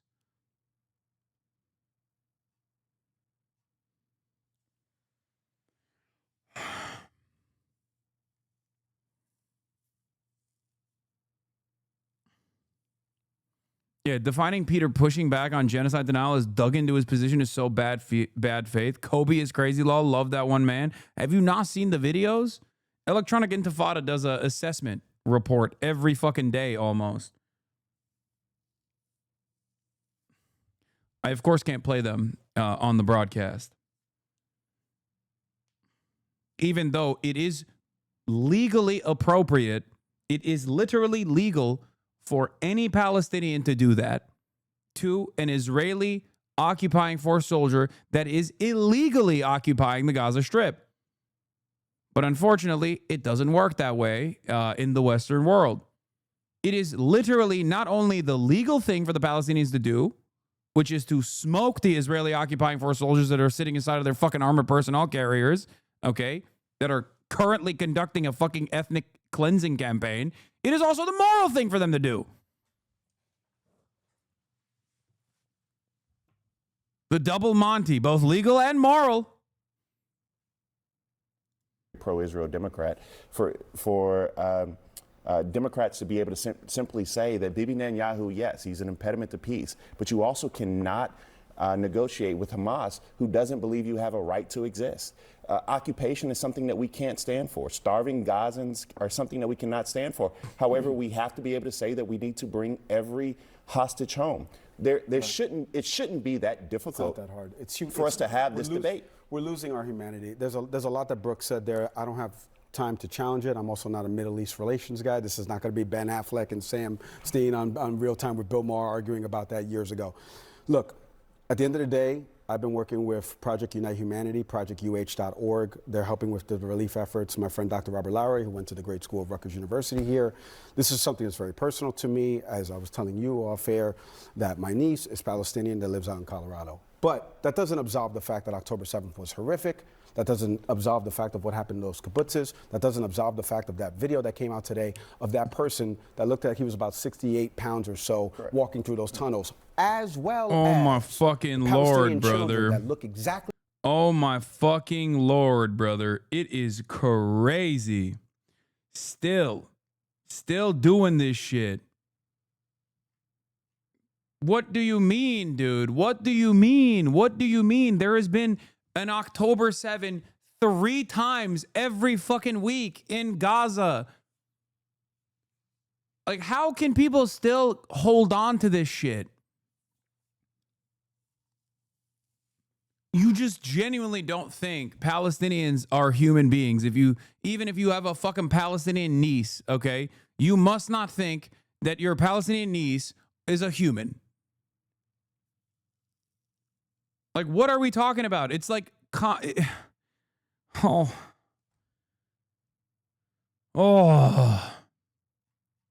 If you are still talking about October 7 at this stage, you just want to give permission to Israel to do the genocide, but you're too ashamed to stand 10 toes down and say it, okay? Ever since then, Israel committed 1,007th of October. You understand it? 1,007th of October, Israel committed.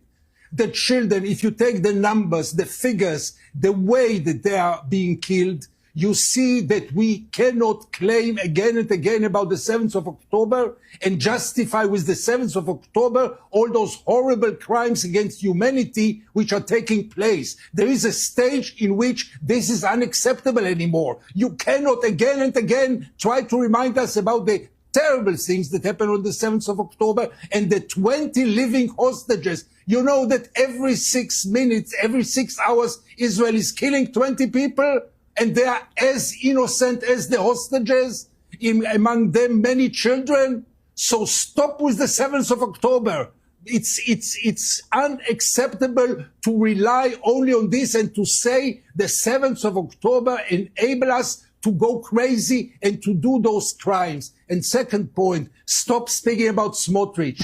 The concentration camp in Rafiah is the idea of Israel Katz, Minister of Defense, nothing to do with Smotrich. Netanyahu let all this happen. It's not Smotrich. The idea of the humanitarian center or city, whatever, is clearly a stage on the way to transfer them. They say it, not I say. They say that they will be able to get out of this concentration camp only if they move to another country. This is ethnic cleansing. And it's not Smotrich. It is the Israeli government, the whole government behind it.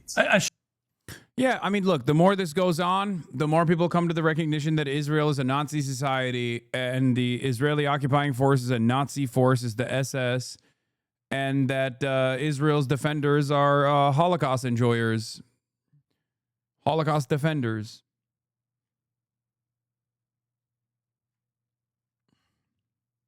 That's it.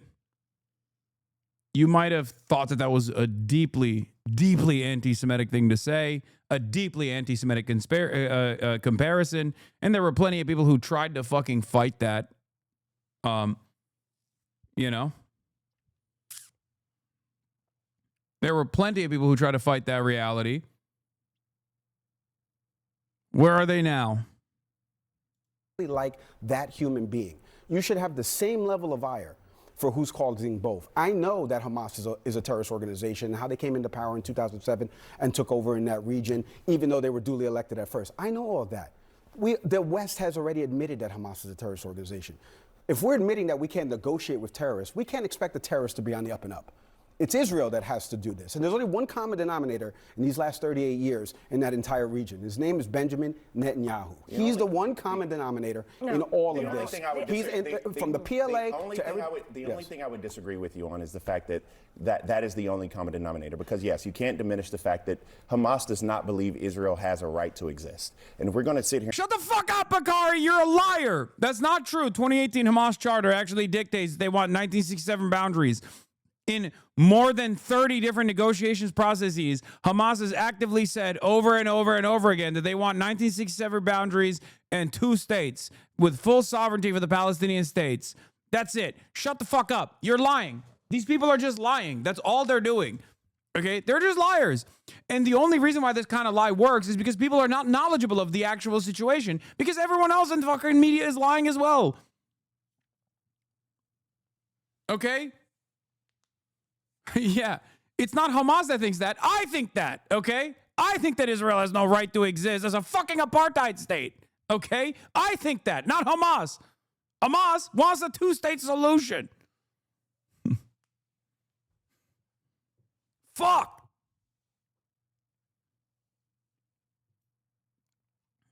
I don't even know how we're going to get to the process of denazification.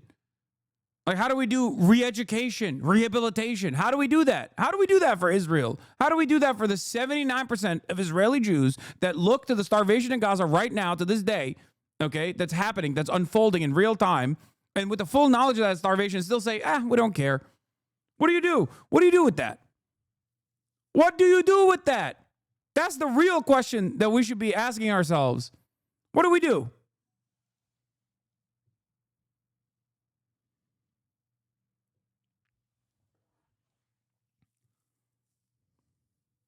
To have this conversation, we have to acknowledge that Israel does have a right to exist. But they already exist. And my only point is, I hear you. And they exist. We know and that. I hear you. You know and all I'm saying is that, like, I feel, for me, someone who simply says that Israel has the right to exist, and I believe Israel being an American value, but to watch those pictures of Palestinian children. It's not an American value in the way that you want to present it, though. If you think, I mean, it is in some respects an American value. We did do the genocide of the indigenous population when we were fucking designing this nation state, you know, Manifest Destiny and the like. It's also ridiculous because Bakari Sellers is a black man in the United States of America, and he is lapping up this like pro-American propaganda because he is so fucking predisposed with eating Israel's dick all the way to completion that he has to fucking forget about this country's own history, I guess, in that moment. But yeah, it is actually American values or American culture, if you think about it from that perspective. Yeah, also, obviously, Bakari sellout, you know, being a hack who sucks up billionaire dollars and throws progressives under the bus. Where could they have possibly gotten that from? New Super PAC aims to elect pro-Israel black Democrats, including challenger to Rashida Tlaib. Bakari Sellers, a political commentator who appears in the PAC's literature as a spokesman, told Politico that Israel was definitely high up on the list in the decision by the Super PAC to endorse Janice, whatever, I can't read the fucking last name, the Detroit city clerk who's challenging incumbent Democrat Representative Rashida Tlaib. Tlaib is Israel's most strident critic in Congress and the only one who openly says it should not exist as a Jewish state. Oh, so she's been right all along. Oh, wow. I wonder how that happened.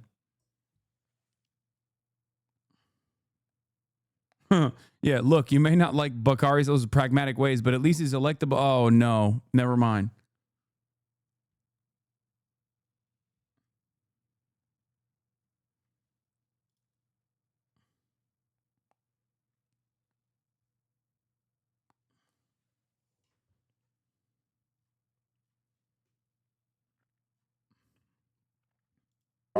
It bothers me, right?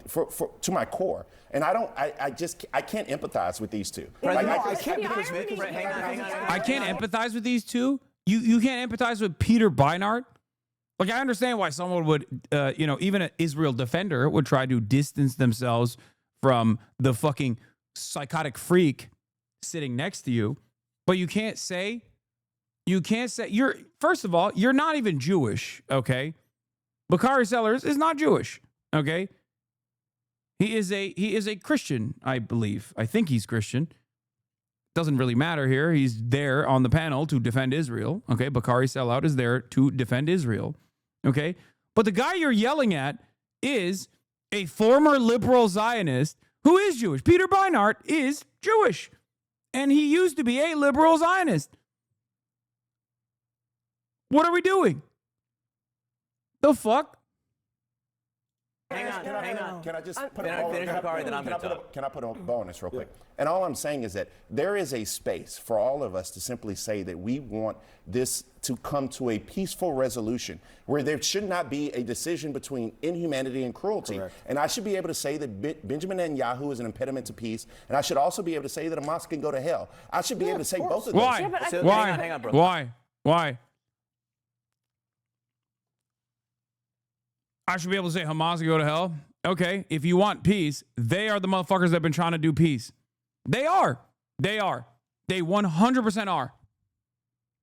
They have tried actively, desperately, over and over again, in spite of the starvation, in spite of the fucking genocide.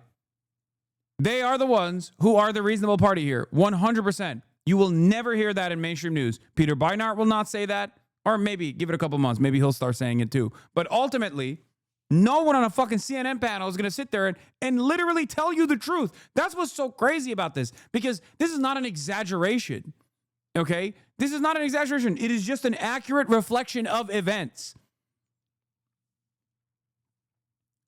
That's what's so crazy about it. I am not demanding that these guys like become biased in the direction of the Palestinians. I'm just saying, be biased in the direction of the truth, please. Just a little bit, just a fucking crumb of real analysis of the events that have unfolded after 22 fucking months. I don't know about Hamas. What do you mean you don't know about Hamas? You don't have to know about Hamas. The only thing you need to know is the truth. There are two parties to a negotiation, okay? One party has executed the principal negotiator in another country. That's not Hamas that did that. It was Israel that did that. They killed Ismail Haniyeh on Iranian soil, okay? There have been numerous instances where Hamas has put forward a fuck ton of concessions over and over and over again. Their only demand is a permanent cessation of hostilities. They've broken it down to a 3-phase ceasefire negotiation. Israel broke that ceasefire negotiation. Israel refused to entertain that permanent cessation of hostility. Okay? Who attacked first? That side deserves to lose. I agree. I agree with you. But I don't think you know the history. And that's why you're stupid enough to think that history started on October 7. I do agree that the side that attacked first deserves to lose. Look up the Nakba and you will understand which side was the one that attacked first. Because October 7 is not the first attack. But this is the problem. You don't know the history. The problem is you don't know the truth. You don't know the history. And because there are so many professional, serious outlets with serious thinkers that are also actively deluding you, you can get away with not knowing the truth. And it's ironic because you've been following since 2022. So you've probably heard me speak about Israel before.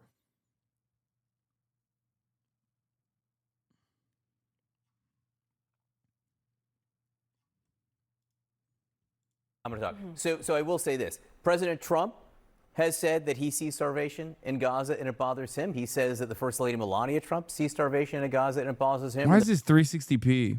The Vice President of the United States, J.D. Vance, says he sees starvation in Gaza and it bothers him. If that's the baseline here, then what do you do? And I go back to the question, the original question about you, and you jump in on any subject you want here, but occupation, reoccupation, full reoccupation of Gaza, what would that change? Would that free the hostages, for instance? So I was expecting to come in here like guns blazing, but I've been... Yeah, Batya Unger Sargon is another one of these fucking freaks. Okay, so there is like, on this panel, you got one guy who's like wishy-washy, both sidesing it a little bit. Okay, you got Peter Beinart, who is like supposed to be the pro-Palestinian position, which, by the way, there's plenty of people who are definitely even more aggressive than Peter is. But he is the pro-Palestinian person here. You have a literal envoy of Israel and another rabid, psychopathic envoy of Israel. So it's 3 versus 1.5. What are we doing? What is this fucking panel, dude? Is this Jubilee? Are we doing Surrounded by Nazis? How is this any different?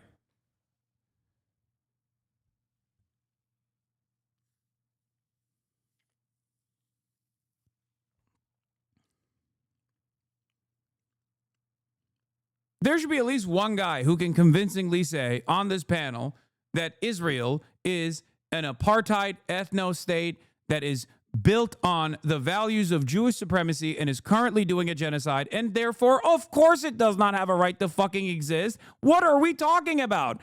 Are we having a conversation about whether or not Nazi Germany has a right to exist? Are we having a conversation about the British occupation of Ireland? Do they have a right to occupy Ireland? Does France have a right to occupy Algeria? Does South Africa as an apartheid state have a legal right to exist? No, we're not having those conversations. Oh, what does the Confederacy have a right to exist? Let's discuss. Here we have 4 slavers versus 1 person who believes black people are human. What a fucking insane conversation this is. There needs to be like 4 other people on here. If this was a correctly balanced situation, there would be 4 people on here, some of which are unconditionally and uncompromisingly pro-Hamas, which, by the way, is not even equivalent to the IDF. And yet you have 4 people who are unconditionally and uncompromisingly pro-IDF.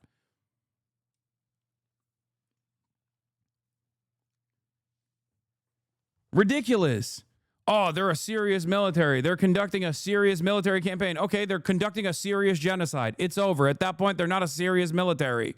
Free the hostages, for instance. So I was expecting to come in here like guns blazing, but I've been totally disarmed by Bakari, like legitimate to my core. Like I'm so moved by everything that you said.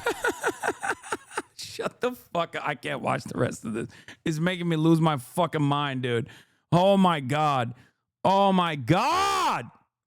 I, as an Israel defender, am moved to tears by the other Israel defender on the panel. Okay.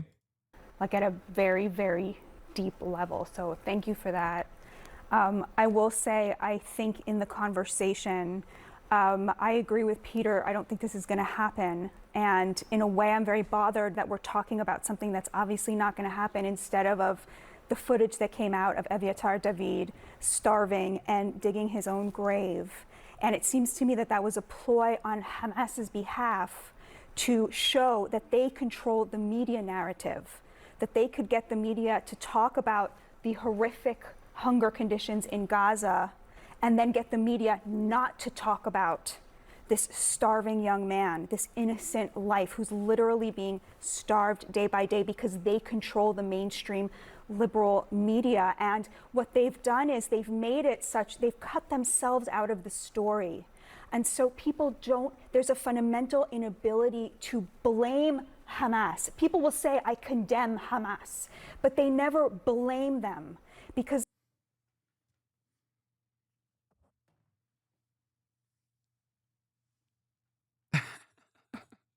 I don't know what to say. I can't. I loop back around from being uncontrollably angry to laughing at the notion that like people are not sufficiently upset at Hamas, which the American State Department is designated as a terrorist organization.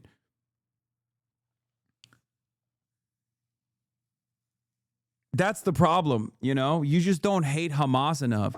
No, the real problem is you don't hate Israel enough, okay? Hamas is not the one doing a genocide. Israel is. What the fuck are we talking about? This is Sargon of Akkad. She actually went through gender confirmation.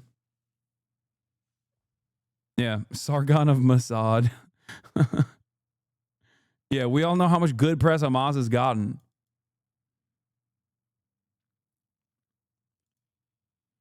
She'd say Hamas did a genocide on 10/7. Okay, then we need to reconsider the term genocide then. Because if 10/7 is a genocide, then what Israel has done is something different. Like it's something far worse than a genocide. And there is nothing worse than a genocide.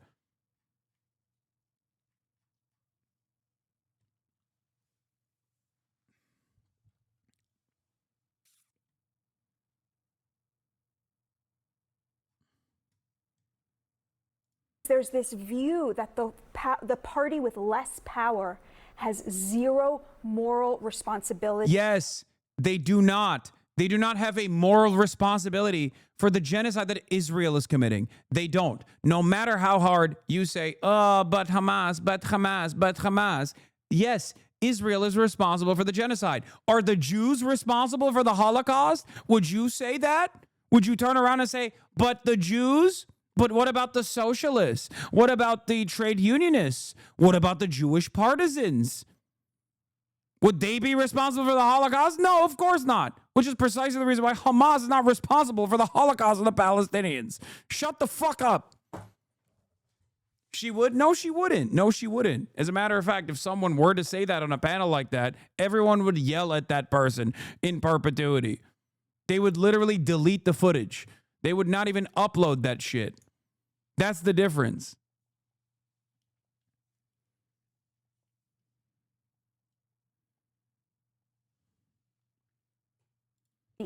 And thus all the moral responsibility is on Israel. And I think we need to reject that kind of thinking because Hamas is to blame for this. And I say that despite having things that we all agree Israel could have done much better and much differently. Peter, I'm going to go to Peter and then we'll take a break. Peter, go ahead. 100% responsible for the horrific conditions they're holding Aviatar David in and for the people they killed on October 7th. See, this is why I'm saying Peter Beinart is like, come on, dude. Come on.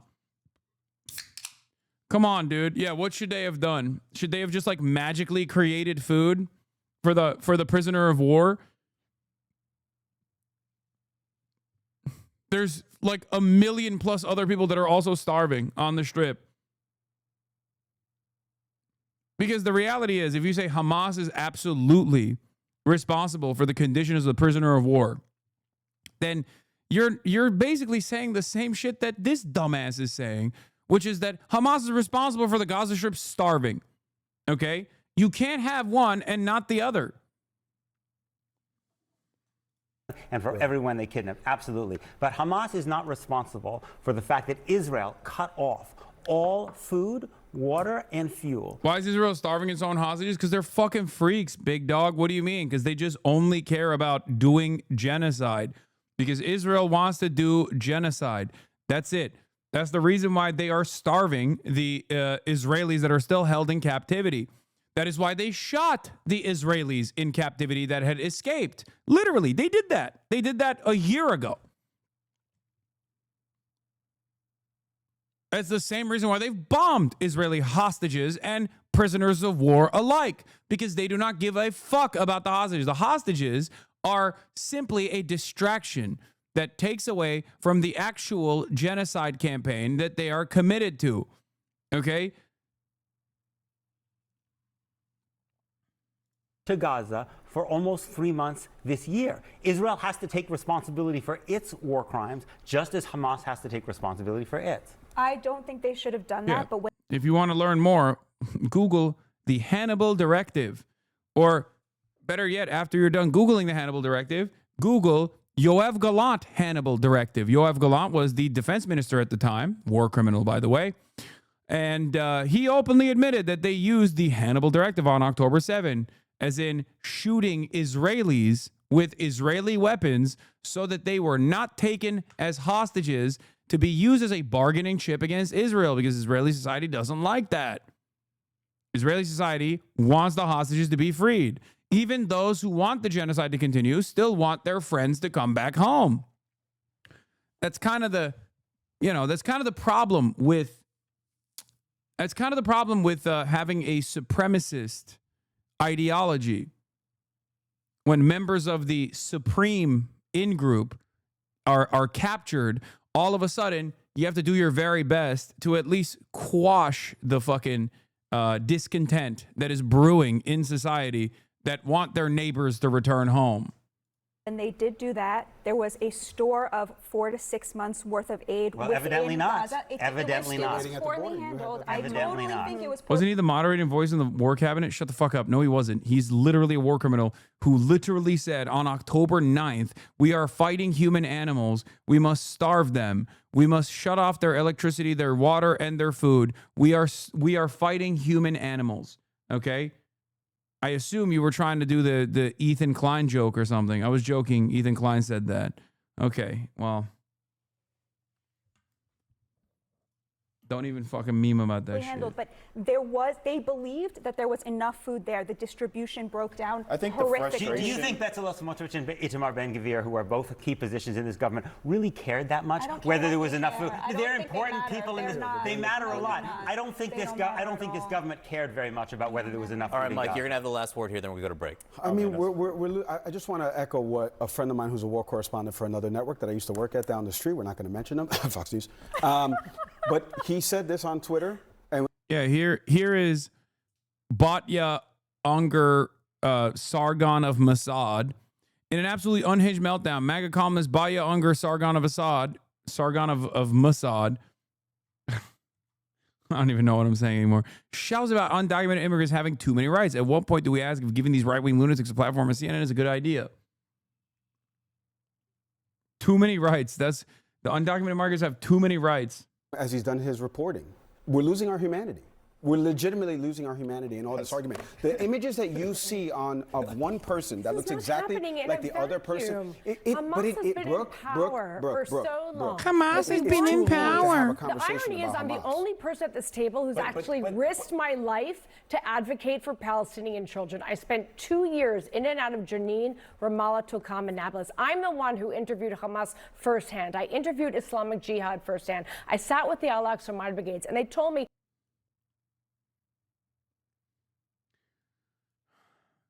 You are a Nazi, okay? You are a fucking Nazi.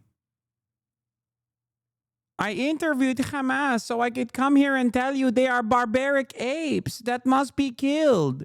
That's why I interviewed Hamas. I risked my life talking to Hamas. I risked my life. Were you risking your life defending Palestinian children from the Israeli military? Is that who you were risking your life against?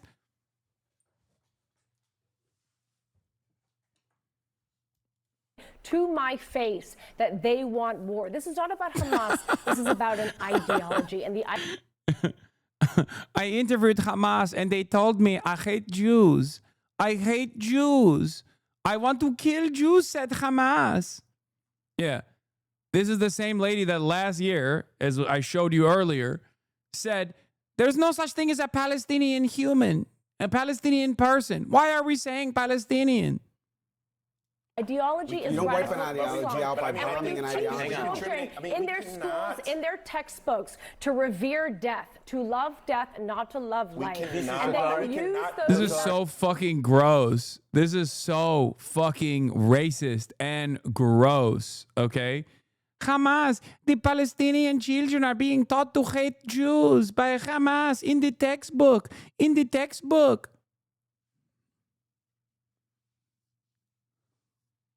The Juden children are being taught at an early age to hate the volk, who are heaven sent. The Übermensch will rise up. Oh yes, this is why we must put them in the concentration camp, because the Jews, they're being taught to hate the Germans, the real Germans. Ja, jawohl. Population of human shields. This is what you get: a terrorist state and a democracy fighting on an asymmetric battlefield and a completely impossible place. Because how are they supposed to defeat Hamas when there's no food shortages? They haven't but there defeated is Hamas. starvation. They've destroyed Gaza, Hamas is and they have not using defeated food Hamas. as a Here's what we're weapon gonna do. against Bakari its own Sellers, you got people. 10 seconds, then go on a break. I don't even need 10 seconds. What I wish is that we did not make this a political football.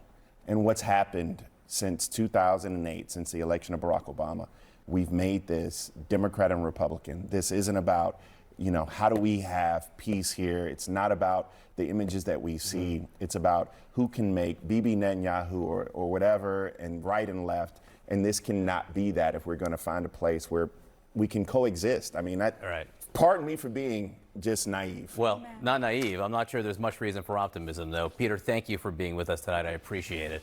Next, we're learning tonight that the president's mega bill is going to Oh, God, I fucking hate Bakari sellout. Okay, we got to move on to fun stuff. Here is Lollapalooza reacts to Hello, Hassan everybody. I Piker. don't usually do intro videos, but I feel that this is warranted. This is Rick Strom, who is a friend of mine, who is at TYT. He was doing TYT Sports, and I think he still is doing TYT Sports.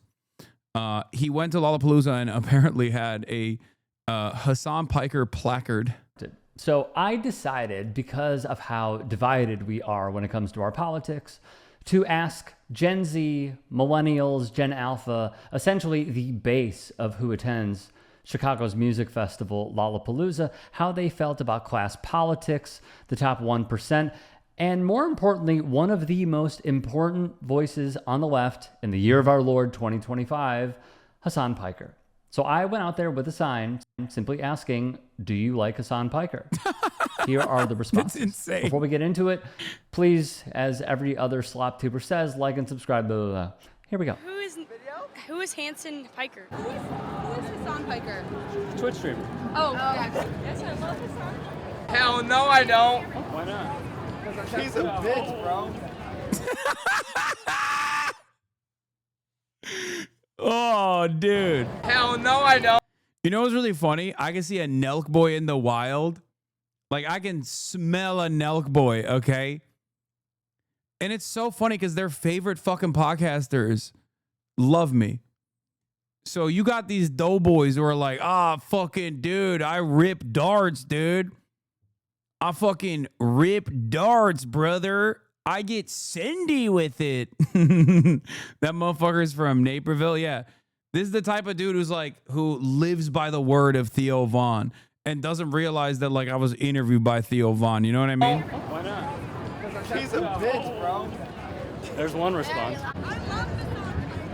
We hate Hassan Piker. Why? No. Used to. Am I supposed to be a yes or a no? Sorry? I'm a no. You're a no? Yeah.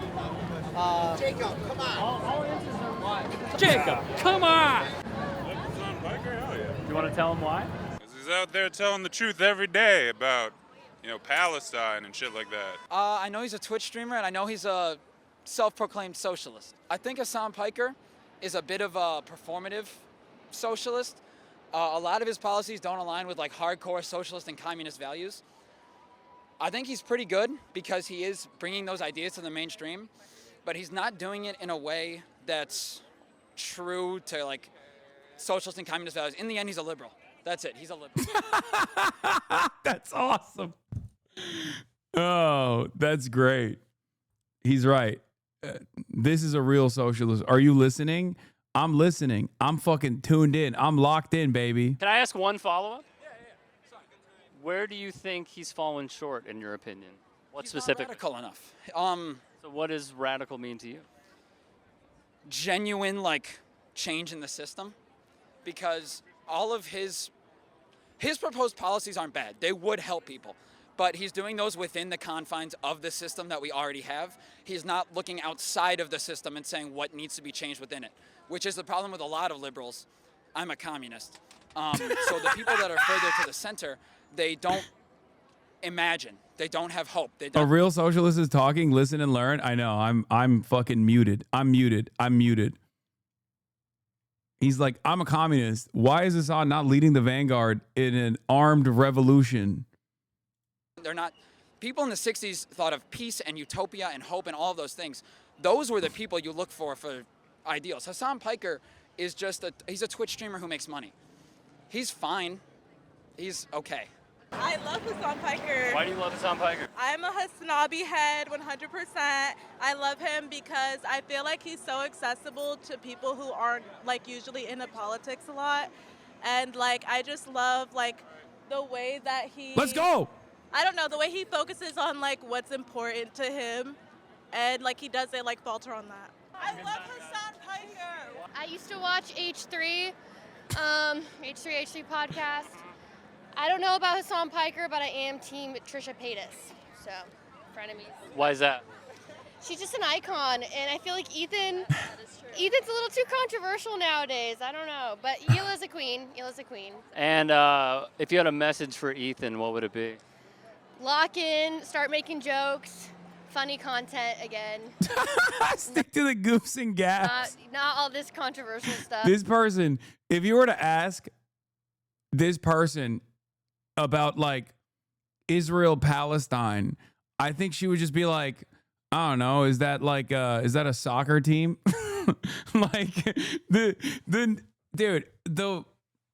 way that some people live, the way that some people exist in our universe, like we're living on the same planet, and they are so happy and so oblivious to everything else that's going on.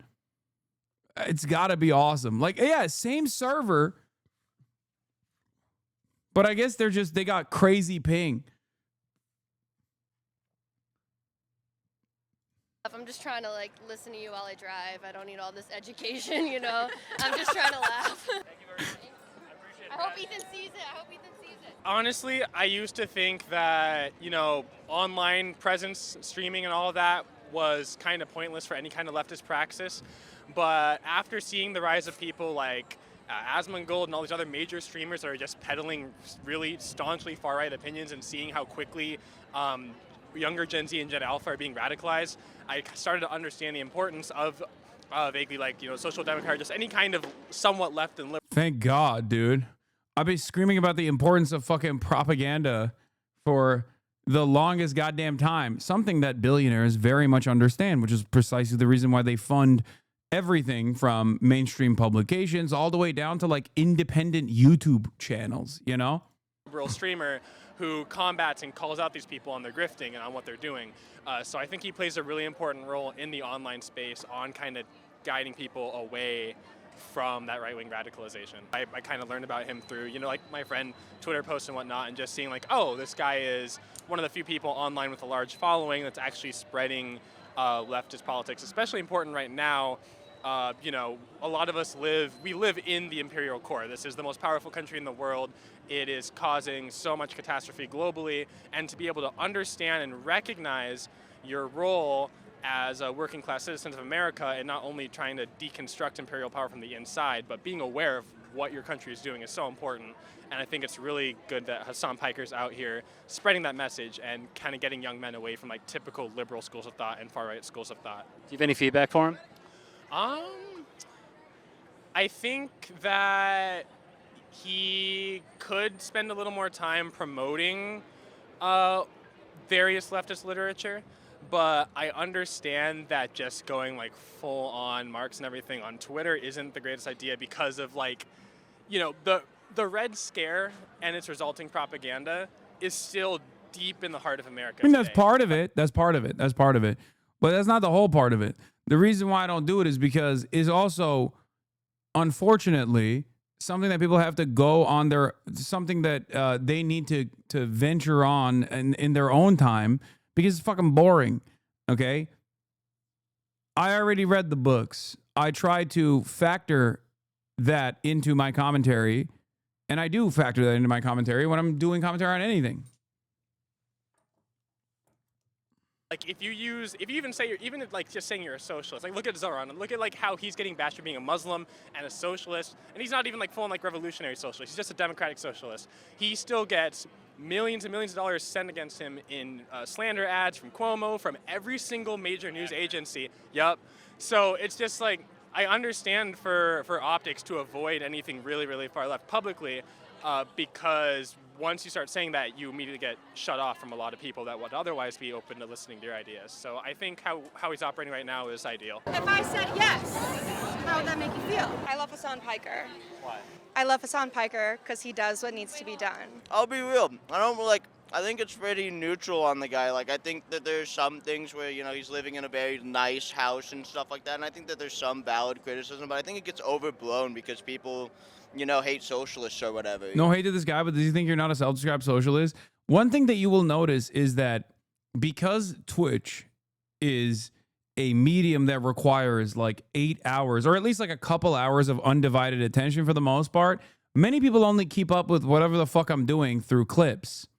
And for that reason, if there are more clips that are just constantly fucking railing against the position that I do not hold, then there's going to be a lot of people who just have no fucking clue what I'm about or what I believe.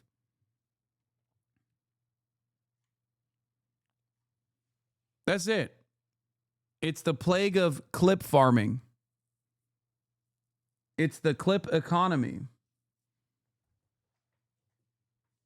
So that's the reason why even in the wild, you got dudes who fuck with me that don't fully understand what I advocate for. And plenty who don't, who definitely do not understand what I advocate for at all. I love that the neutral guy's main criticism is that I have a nice house. Whatever the fuck. I don't fucking know. I think most of it overall is like overblown. Which part? Like the people keep bringing up the house, but like it's like a like $1 million house or whatever. But like every house in fucking that part of LA is gonna be it's fucking LA. Like what the fuck do you want him to do? Like rent a property?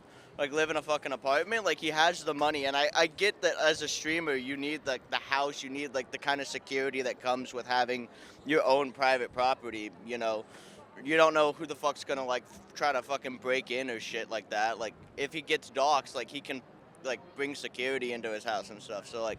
So to be clear, are you being critical of it, or are you being critical of the people who are critical? I'm critical of the people who are critical of it because I just think it's like overblown. You know. I don't think he's done anything like predacious. Like you see so many Twitch streamers, you know, shill kick, like, and like all the fucking gambling sites. Like, what the fuck is the one, Stake and shit like that. So like, even if he's getting the money, I think, in a more honest way than the guys who are criticizing him. Like you see, like XQC criticize him. XQC's fucking getting his entire fan base addicted to like stake gambling and shit like that, using like house fucking money, betting like billions of dollars that he doesn't fucking have. Like I think overall, like, so what if Hassan Piker has a fucking $1 million house? I like him. You know, he's not perfect, but I think that oh no one, right, who is, yeah. But like I think that we need more leftists out here talking and, you know, defending rights and working with solidarity, and I think that he teaches intersectionality in some pretty interesting ways. I like that. Do you have any feedback for him? I don't know, talk to more black femme voices or colored, BIPOC femme voices. I think that he talks to a lot of people. He does a lot of things. He gets bros and a lot of people in the higher things in there, but like, you know, it's about getting us all together. So I would love for him to talk to some people who he normally doesn't talk to, and like not in like a debate bro-y way, but just like connect with people who like, you know, wouldn't normally talk to him. Connect with people who are like in the trap. Connect with people who are like in rural locations, you know, like come at, you know, some other people's levels. He's very LA is what I'll say. He's very pretty boy LA, which is cool. We love our pretty boys, but. Do you have a few people you could recommend to him right now? I think I'm going to collaborate with, when I'm in Chicago, speaking of which, I'm going to be collaborating with the Jam Podcast. Most likely going to go on the Jam Podcast. I think we secured some time to do it together as well. You guys might remember JJ from the DNC. They're doing a great job. Princess Weeks is pretty cool. I think if I'm saying like, you know, JD Signifier is pretty rad. There's also Chicano. JD Signifier. JD. That's funny.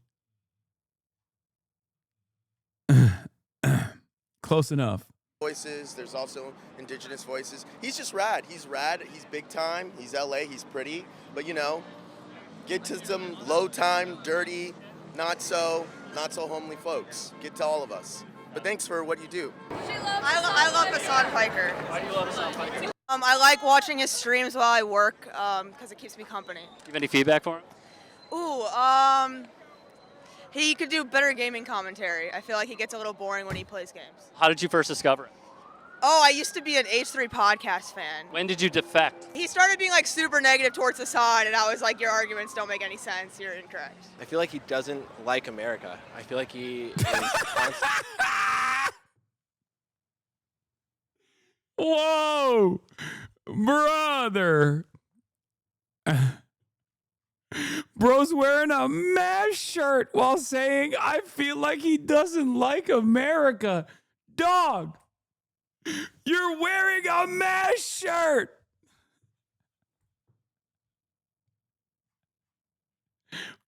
That's amazing. That's awesome.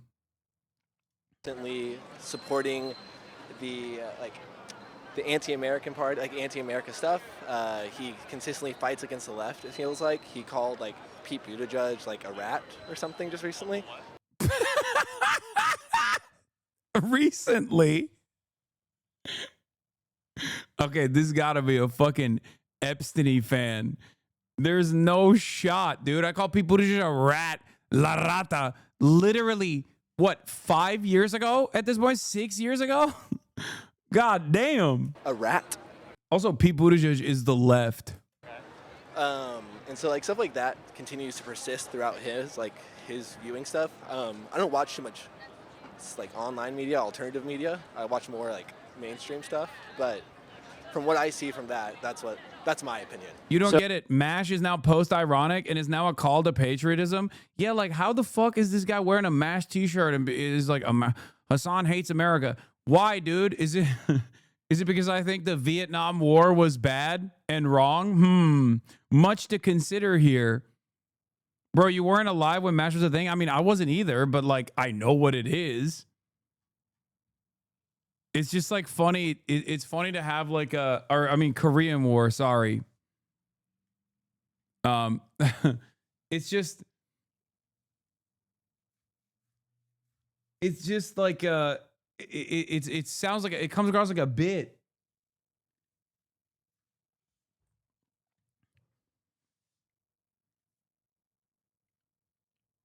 Dude saw one 9/11 clip and formed his entire opinion off you of that. I mean, it's fine. It is. So when you said that he's giving anti-American perspectives, what do you mean by that?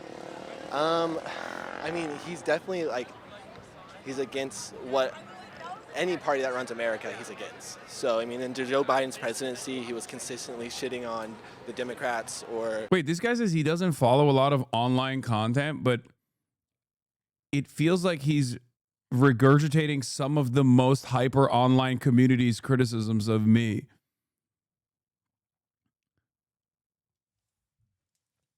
So I don't really understand. Also, he's talking to Rick, who knows what my opinions are and has known me for years and years. The party who's running the America, which would be against America, in my opinion. And then, I mean, obviously with Donald Trump, he's against that, which I think a lot of us are, which makes sense. But I think there's more. Oh, I'm shitting on Donald Trump, but not in like the right way. I'm shitting on Donald Trump in like a anti-American kind of way. Like, it's hard for me to give you exact examples off the top of my head, just coming out of Lala. But I'm sure there's plenty of examples. If I had some time to look something up, I could give you some examples. There are plenty of them out there, and it's a huge topic being talked about right now, as I see it, with his airport disaster, right? He got stopped in the airport and was interrogated. Do you know really how long he was interrogated? Do you have any feedback? Okay, yeah, no, he's definitely okay. Yeah, he's a Sex Destiny fan, 100%. Oh yeah, no, he's either a Sex Destiny fan or a Slop Tube fan, 1000%. This dude is probably in the chat watching right now. The airport disaster that the fucking Department of Homeland Security admitted took place, that was covered. He said he's not extremely online. If you were to ask a bus driver if they tuned into one of the slop tubers that covered it and said he lied about being detained at the airport versus the international press, including every single American news outlet that covered it, I wonder if the bus driver would be aware of me as a person who was detained as a political dissident or as a person who was lying about their detention. Yeah, only one community does this talking point. Exactly. He's like, I'm not very online, but like, remember when I don't even know it was disputed. It's not. It's not a disputed thing. It's only, these people live in their own fucking bubble. They live in their own bubble. They get all the information from Reddit. Yeah, bro, my grandmother knows about your airport story from mainstream. This is when you're existing in this like incredibly tight-knit echo chamber. For him, that could be more aligned with your politics? That's a great question. I think like I believe in having like a view of socialism and that side of point and like stuff like that.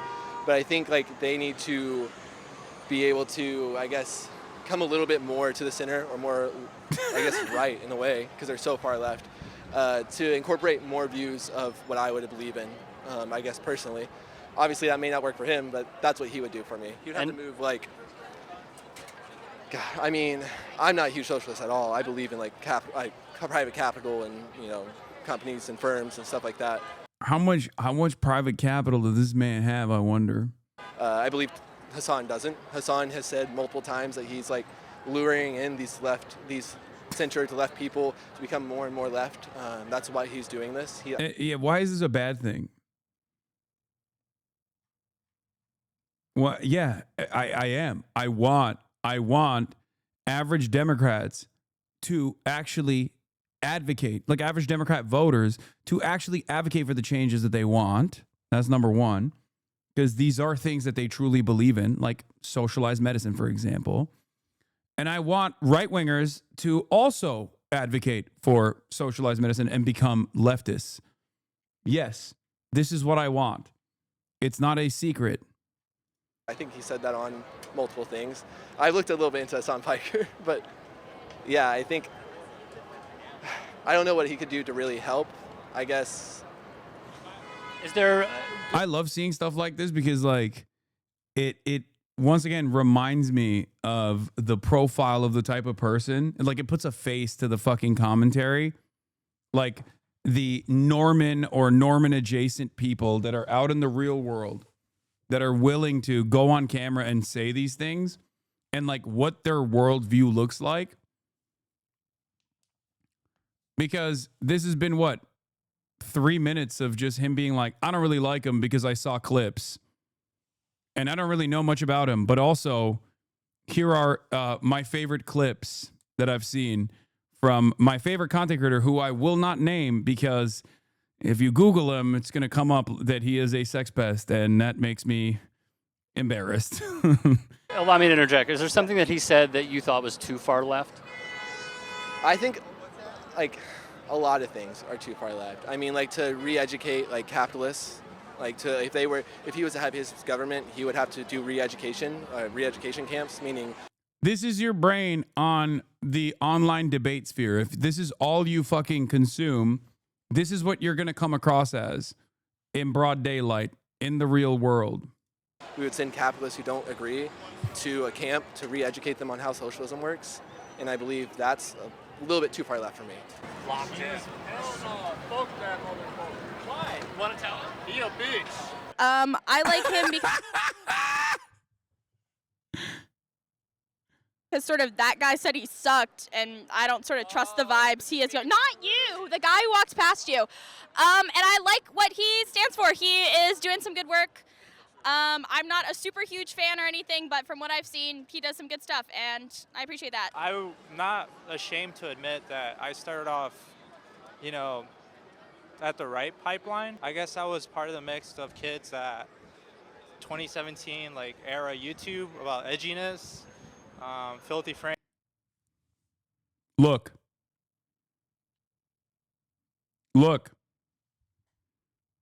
That dude is not white.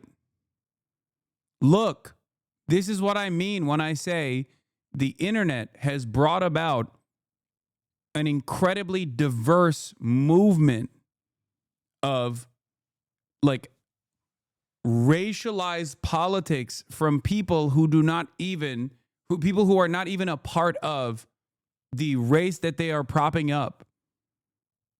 Do you understand? This is what I mean when I say the new alt-right meta is not the same as, like, the David Duke meta. A lot of people still abide by the old school standards, and they think like the average teenager that is subscribing to the alt-right shit is just simply white. This is not the case anymore. And this doesn't mean that, like, white supremacy isn't just overwhelmingly defended by white people. Of course, the overwhelming majority of white supremacists are white. Having said that, there are a lot of kids that resemble alt-right politics, that defend alt-right politics without, and alt-right politics is white supremacist politics, but they do that without even realizing that they are falling down this pipeline, okay? Andrew Tate is another example. You got fucking Aiden Ross and all these other people that like are constantly funneling people into the Nick Fuentes of the world. And that audience is not just entirely white, okay? This is why I always say, like, it's not the old meta any longer, okay? It's not the old meta any longer. This isn't like to hyper focus on like marginalized people to say that they are the ones who are only upholding white supremacy or anything. I started as a Ben Shapiro fan as a brown Muslim man. Yeah, there are a fuck ton of people in here. There are a fuck ton of people in here who started on that pipeline and moved away from that worldview that don't resemble what you would think would be the average white supremacist. Okay? Straight up. Frank, iDubbbz, Max Mofo. But over time, things have gotten a lot more bad. And I got out of that sort of era, that edginess. And I came across Hasan through like hate. The socialist take about how like, oh, well, he's a socialist. He has money, obviously. I think the running joke is that he lives in a mansion.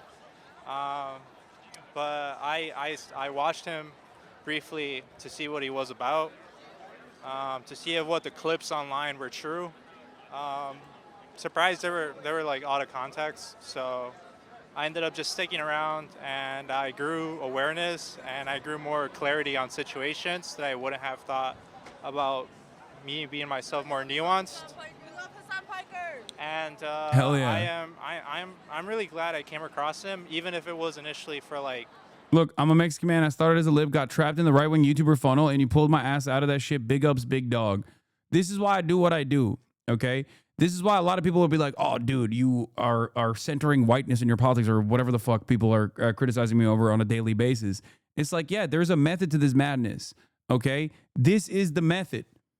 This is why I do what I do, so that everyone, no matter what their background is, can come together in this community and fully know that they are, at least to a certain degree, safe. It's not the safest space, okay? It's still an educational space. There's still going to be people here from all different walks of life, from different ideologies here, and even hateful people. But my goal is to try to change their minds, okay?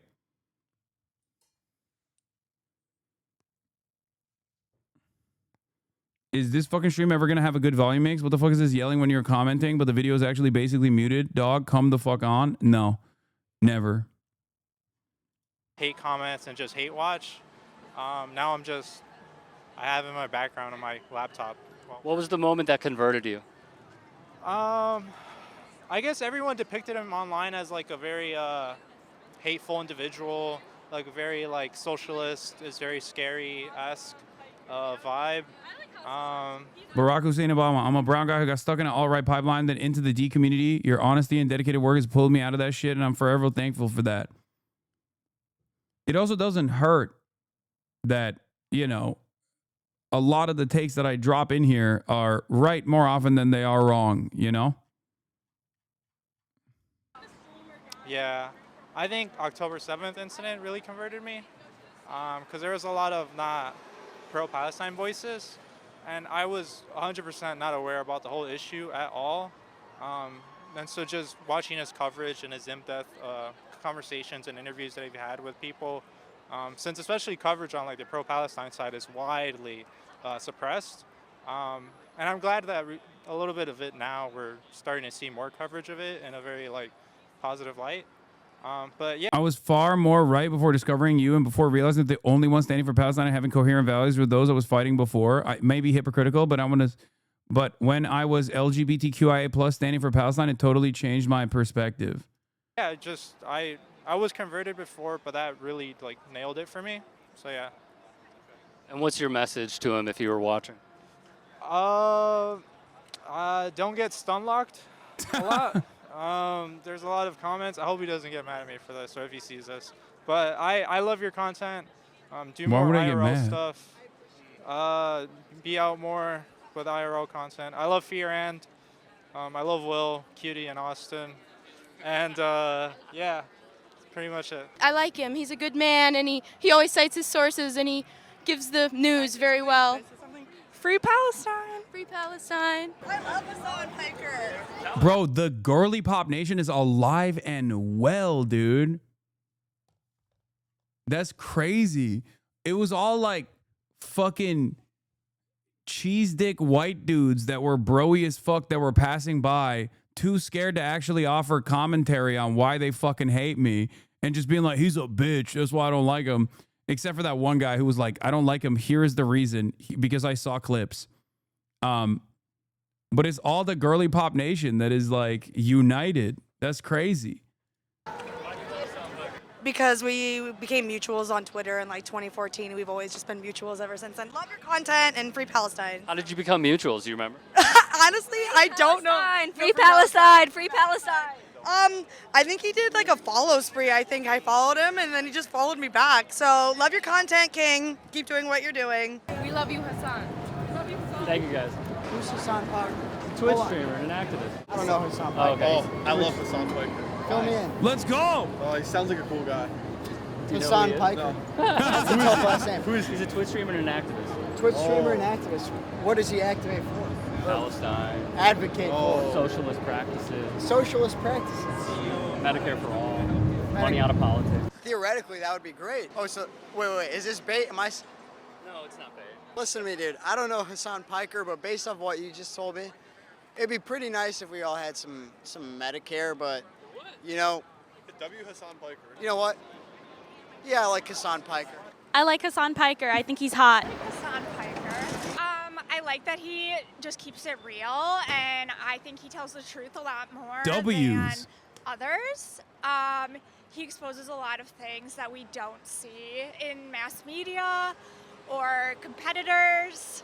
Plus, he has a great personality, in my opinion. Has he changed your idea of American politics?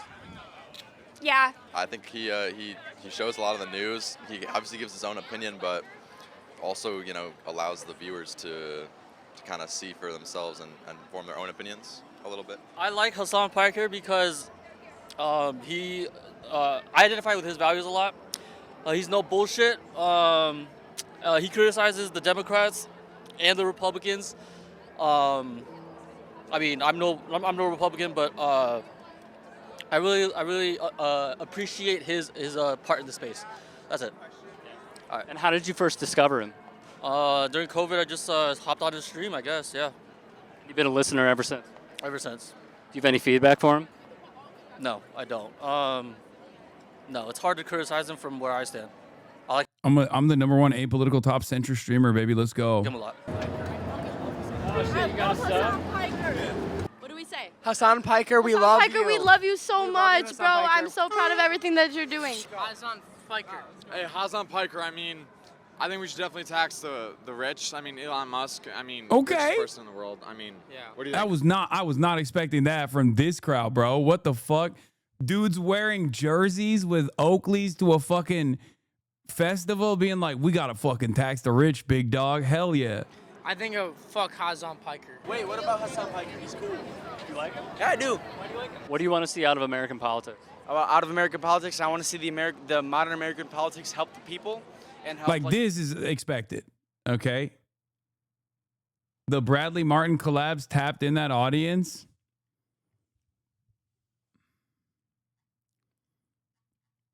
The general community instead of helping the rich fucks. I think he does a really great job at introducing like just some very general level leftist ideas to kind of normie people, you know, people who might not otherwise find themselves engaged in politics, kind of realize that they align with the progressive movement a lot more than they might have thought originally, and I think we need more of that. So what specifically of what he has said would you say has changed your idea of American politics? Yeah, that's a great question. I think just knowing like my worth as a citizen, you know, specifically and just kind of like for the people and less about kind of the establishment politics, and knowing that I deserve unions and I deserve, you know, just my workers' rights rather than just kind of bowing down to whatever the Democratic establishment tells me. And I think that's gone a long way for me personally and for those in my life, and I just think that's a great message for everybody. I love Hassan. Hassan's awesome, man. You do? Piece of shit. Hassan Piker. Do you like Wait, him? what did he say? I love Hassan. Hassan's awesome, man. You do? He's the shit. Oh, he said he's the shit. I thought he said, I love Hassan, man. He's a piece of shit. Do you like him? I fucking love Hassan Piker. Why do you love him? I just watch him every day, and I think his Hell political takes yeah. are great. With like which ones? Could you be more specific? His stances on Palestine and all of that, and like his stance on the Trump administration. Do you have any feedback for him?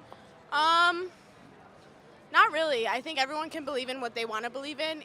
Like, he's very liberal for me, but I do agree with a lot of his takes. I do like Hassan. I do think he deserves more nuanced takes. Oftentimes, he doesn't concede on things that he might be wrong on. Like what specifically? I don't know. I just think he generalizes a lot. I don't like his foreign policy generalizations mostly. But, you know, I do think he gives insightful stuff overall. I do want to say I like him, but he needs to learn to be more palatable. And That's maybe definitely a NATO Andy. 100. That's a NATO Andy right there for sure. It's cool though. I mean, look. We did NATO. I'm a Ryan Ruth fan, you know. I have space in here for NATO Andys, for the AUKUS Jacks, okay? Yeah, Ryan Ruth's son, dude.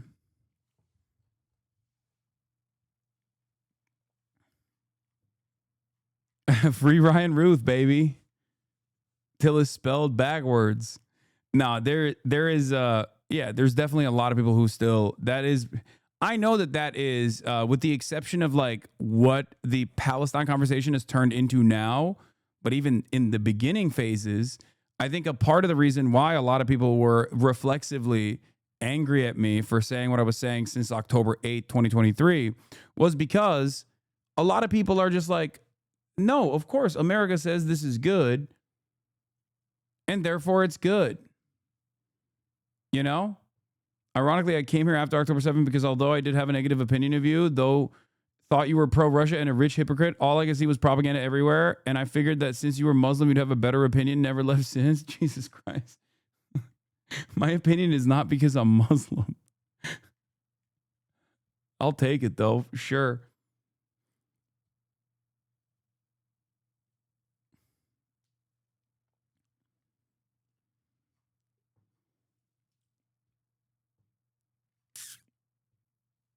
You have a very Muslim opinion. That's crazy. be more compromising in his positions because oftentimes he does say a lot of outlandish stuff.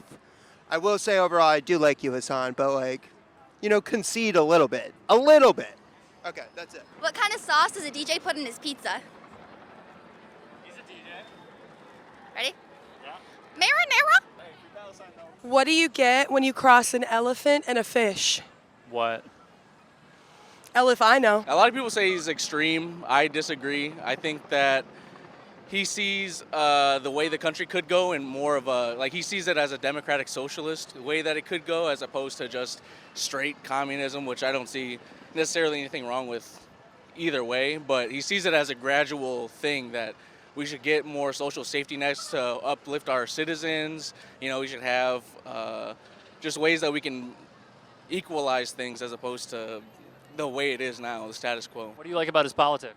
I like how open he is about what's going on not only in America but in the world, and he offers a great point of view to video game nerds. So, yeah, I think he's just a progressive guy who doesn't support the killings of innocent people and wants everyone to live their own life. Do you have any feedback for him? No, not at all. No, I don't think so. I like him. I'm not he's not like my main person. You know what I mean? More than half of the criticisms are that you are either a liberal or a reformist. Yeah, you would think that judging by this video, you'd think that like the American vanguard is ready for my command to seize control over the workers' councils that we've already created, you know? And I'm too much of a libtard to like actually say, go ahead. Who's your main person? I don't know. I don't think I have a main person. In news, you're saying? Oh, in news? I mean, who is your main person Ariana Grande. He stands for betterment of the regular people. He's for the people. He is against capitalism, against the rich billionaires. Fuck the billionaires. And I love Hassan. You like him? Yeah. Why? Because I think he has a lot of good takes. I liked his campaign with Zoran Mamdani. I thought that was really interesting. Yeah. Do you have any feedback for him? Come to Chicago. Yes, we do like Hassan I Piker. love Hassan Piker. Why do you like him / love him? Well, first of all, he's Turkish and he's smart. He is. And then he hangs around with Cenk Uygur. Yes. Now I watch his podcast, in a podcast and I follow him on Instagram and YouTube. So that's how we watch him. Keep it coming and be strong. Fight for what's right. Unk. Unk. That was crazy. That was Rick Strom. Lollapalooza reacts to Hassan Piker.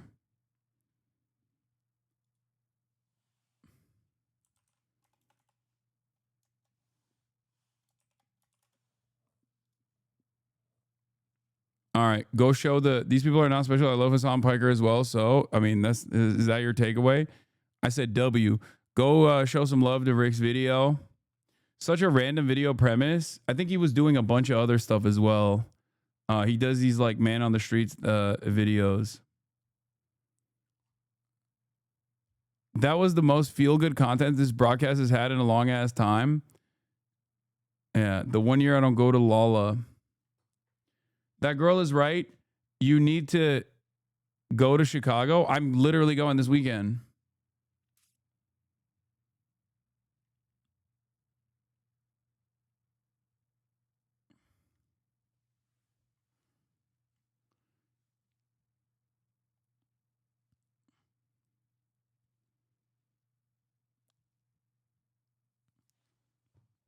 Do you see how many people didn't mention how hot you are, except for that one guy who called you pretty? This just shows that people actually like you for your takes. Incels would die if they see this.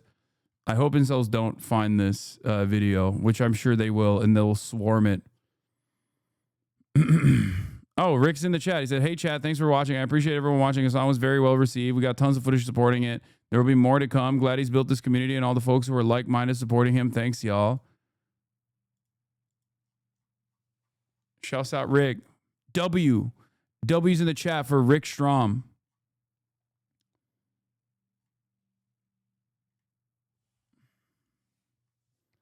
But yeah, I will be in Chicago this weekend because for a brief stint because I'm going to the DSA conference.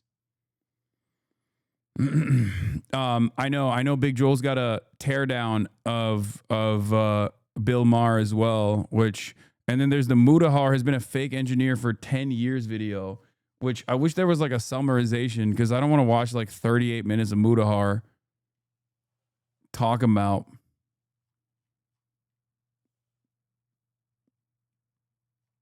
Mudahar.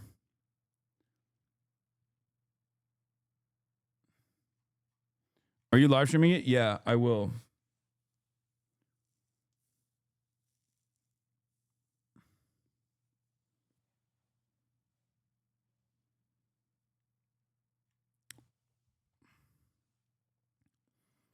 There's also the TikTok lady that's in love with her psychiatrist. There's also an insane civil war right now among like 5 right-wing influencer women. I do want to cover this. I do have to cover this.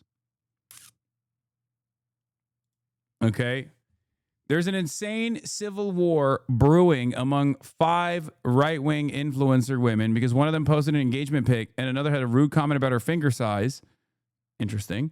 And now the insults are all along these lines. You got fingered in the middle of a hotel lobby at TPUSA event while everybody watched and there were families around. You brag about having sex with married MAGA dads and doing drugs.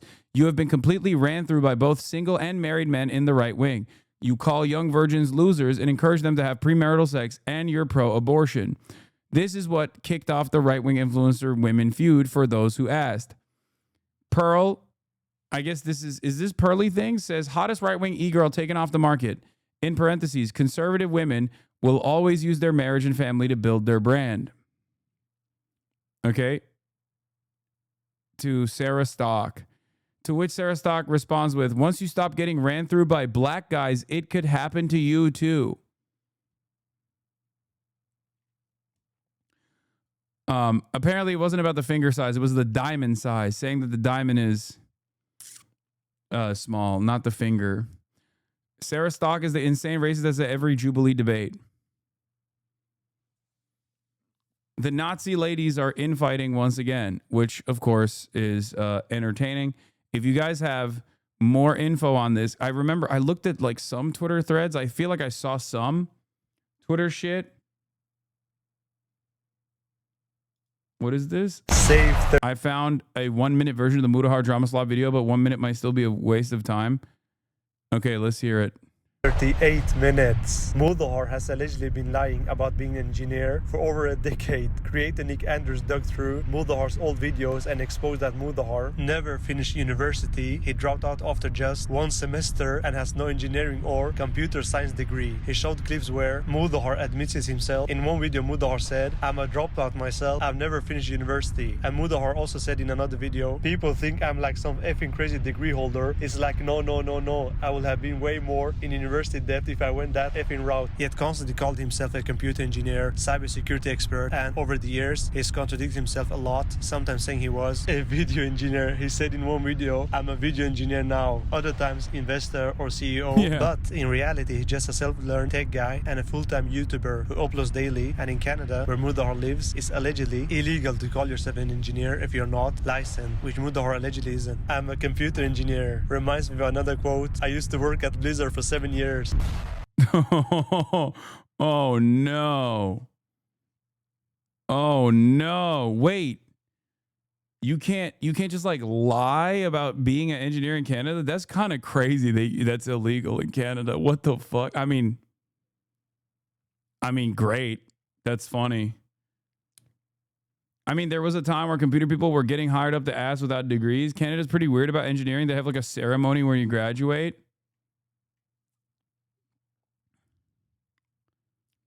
It's like that for many professions. I would give it a watch. He lied about having an engineering job. I heard that he lied about being an engineer. I heard he lied about like his degree. I heard he also, I heard he was like lying about like how much he was working in general. Like it was an impossible amount. Like he was just basically saying that like he was basically presenting this reality that is impossible to exist. Even that time, he disavowed his longtime friend, Naxtaku. But then he took the video down and apologized. Apparently, he overreacted to a video criticizing him for watching lowly hentai with Naxtaku, and not for anything else. Wait, you showed porn in those videos? That's a video I'm still working on, and this video you're about to watch right now is a little appetizer I've cut out of its body of research, because it was getting too bloated, as it is. Anyway, despite saying he would quit drama, not only did Mutahar return to drama, he decided I get watching other people's videos all you're good at. I've never defended or backed the Israeli genocide or to innocent join causes. forces with Ethan Klein to go after Hassan Piker. It's an odd choice because Ethan doesn't exactly have the highest opinion of Mutahar. Do you have the part where Mutahar runs outside with a gun? I don't, but I'm like, dude, these people are insane. Boogie's not even the craziest one in that room still. There's a point where Mutahar goes, "Oh shit, is someone stealing my car?" And he runs outside with a gun. And then he comes in 30 seconds later and goes, "Oh no, it's chill, it's just my brother." Wait, he just walked into a corner of his room that wasn't visible on camera and cocked an airsoft pistol? Wait a minute. These guys hated when I responded to a fucking hater that was doing a death threat to me in kind, though. They farmed that shit into oblivion. Oh my God. This pseudo badass weird fucking shtick he's doing is not it. And frankly, he's so mean-spirited and nasty, and he has this weird thing where he needs to act like cool and that he's so successful and rich. He tells Boogie, "Dude, why don't you upload more? I upload every day and YouTube's not even my job." I was like, shut the fuck up, bro. I think he thinks his real job is being a day trader. I might be wrong about that, but I mean, that's pretty funny. But like, yes, it is. Shut up, bro. Uploading every day. Ugh, I really got turned off by Mutahar in that one, man. Really did. So Mutahar is a poser, and he lies about having a job outside of YouTube. No, Those he's are talking about pretty heavy Mutahar. accusations. But who he's now good friends with. Who Who has the time to watch through over a decade of videos and streams to check if he's telling a consistent story? I certainly don't, but I know a much faster way of achieving the same end result with only a few hours of effort. I can just search all of his video transcripts at once for certain keywords and timeline the claims he's made. I play video games and scratch my balls most days when I'm not working. I wake up, I scratch my balls, I do my job, and then I fucking play some video games. I wake up, scratch my balls, play some Mass Effect, make a video. That's me! And, I do was some on of this my pod! stock work, and that's it. I wake up, I scratch my balls, and I play some Mass Effect, okay? I wake up every day, I do my job, I scratch my balls, I play around with Linux, some video games, and that's my life, dude. Before we get into it, isn't this stalking? Isn't this a violation of privacy? No, I am going by information. When is that gun threat trial the real YouTube lawyer said was going to happen? How are you going to react to that one? Yeah, I don't know. Do those people that like constantly fucking farm drama or go to the drama farms like the slop tubers and shit, do they ever go, hey man, remember when you said this is like your profession, like you're a lawyer, and then like you said that there would be criminal repercussions for this, and then like that never happened? Do they ever fucking call into question the authority that these guys have?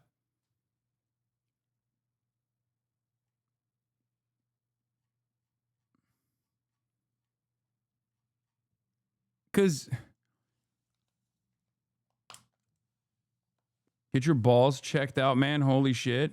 I'm big balls. Mutaha has made public through pieces of media he's voluntarily published on his YouTube channel, or public media appearances he has consented to. I'm also using information from a video that shows his LinkedIn page, which is something he seems to be cool with. He can do whatever he wants in his private life, but if he's claiming to be a doctor or an engineer to make his perspectives more valuable to an audience, validating the truthfulness of these claims about his life become a matter of public interest. If a History Channel was receiving undisclosed funding from a foreign state, publishing that information would be in the public interest, even if that knowledge was gained through violations of privacy. Violating someone's privacy to humiliate them by exposing their porn browsing habits would not be in the public interest. But I haven't gone there, and I don't need to. I also completely disavow and denounce any kind of harassment or actual stalking behavior. Based on my findings, Mutaha has consistently claimed that YouTube isn't his job. Hey, YouTube isn't my job. Thank God my job isn't YouTube. YouTube is not my job. YouTube is not my job. YouTube is not my job. YouTube is not my job. YouTube is not my job. I use YouTube as a hobby. This is not a job for me, okay? He works a regular 9 to 5. Like, I work a regular job every day. I go to my office, I work,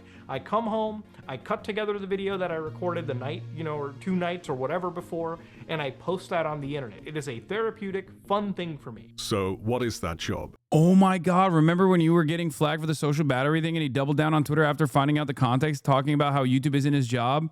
You said he was being contrarian for the sake of it. Wait, Mutahar did that? I don't even fucking remember.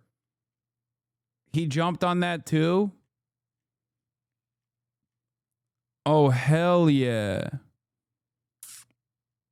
Hell yeah. Mr. 9 to 5, dude. If you ask Mutaha's fans, they think he's a cybersecurity expert, an IT professional, a video editor. Ethan said day trader. There seems to be an awful lot of uncertainty about this definitely Clearly real he has job level 100 OPSEC and has successfully hidden his true job through multiple VMs. that Mutaha has.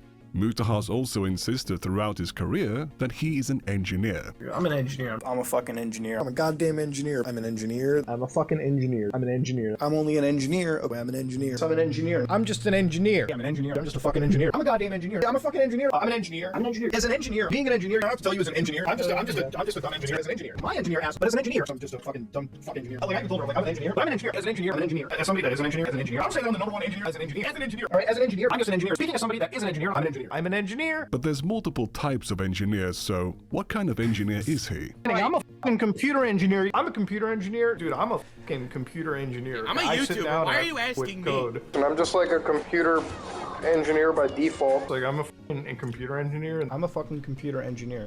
You want to talk about cyber warfare? I'm a computer engineer by trade. I'm a computer engineer. I'm a computer engineer. I think he's a computer engineer. I'm a computer engineer. No, I'm a computer engineer, okay? I'm a fucking computer engineer. I'm a computer engineer. In the United States, people throw around the word engineer like candy, but in Canada, it's a bit more protected, especially in Ontario where Mutahar lives. Now, I do want to give the disclaimer that I'm not a lawyer or a Canadian. I'm just a guy who looks stuff up online, and based on what I've read, it's actually illegal to call yourself an engineer if you are not a licensed engineer. The Ontario Engineering Regulatory Body, Professional Engineers Ontario, Wait, that's real? That's like an actual... Bro, Canada is fucking nutty, dude. I think he's a computer engineer. Buddy, you're going to want to keep watching the video. I mean, he said it so many times. What would lead you into believing that he's not a real engineer? I think he's calling the people that he's talking to engineer, and he's claiming to be a computer.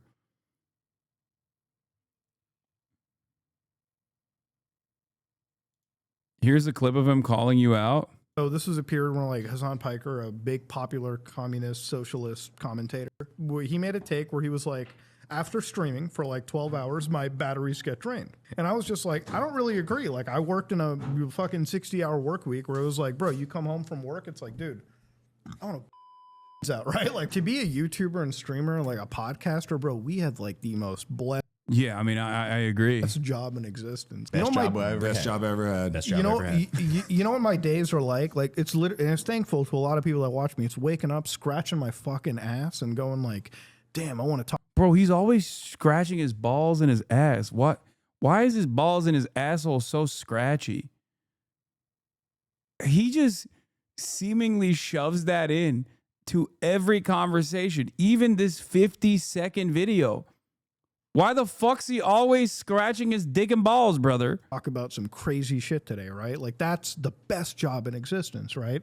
So I agree with this, by the way. I get it. You're streaming for 12 hours a day. You probably don't want to fucking say hi to anybody afterwards, right? But it's like, dude, that is the kind of social optics you probably never want to have. I like that even when he understood the context of it, he was still clapping. Claims to take offense to even titles like software engineer being used instead of software developer, but they do make an exception for terms like train engineer, broadcast. It's illegal. It's also illegal to call yourself an interior designer in Ontario if you aren't registered with the DDA, which is weirder. What the fuck?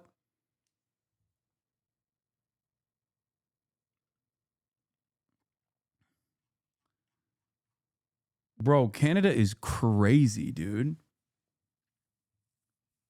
I guess like they have that degree of regulation in order to like avoid people conning people. You know what I mean? Oh, ironically enough, it's literally because people like Mutahar claim that they're an engineer and then try to convince people about whatever the fuck they're convincing them about. And I assume the regulation exists specifically to stop that from happening, which is, to my American mind, that sounds so insane. But perhaps that's the reason why we have so many fucking con men in this stupid fucking country where a reality TV star can become the goddamn president by convincing millions of Americans that he's going to run the country like a business. Motherfucker, you got 7 bankruptcies. What do you mean you're going to run the country like a business? We're seeing how he's running the country like Trump Steaks or Trump University or the Trump Casino right now, molesting the money.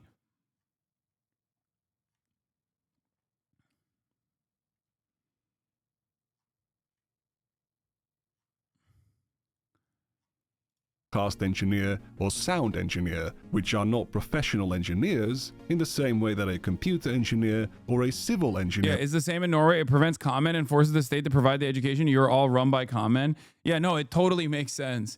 I like when you're, as an American, this sounds insane.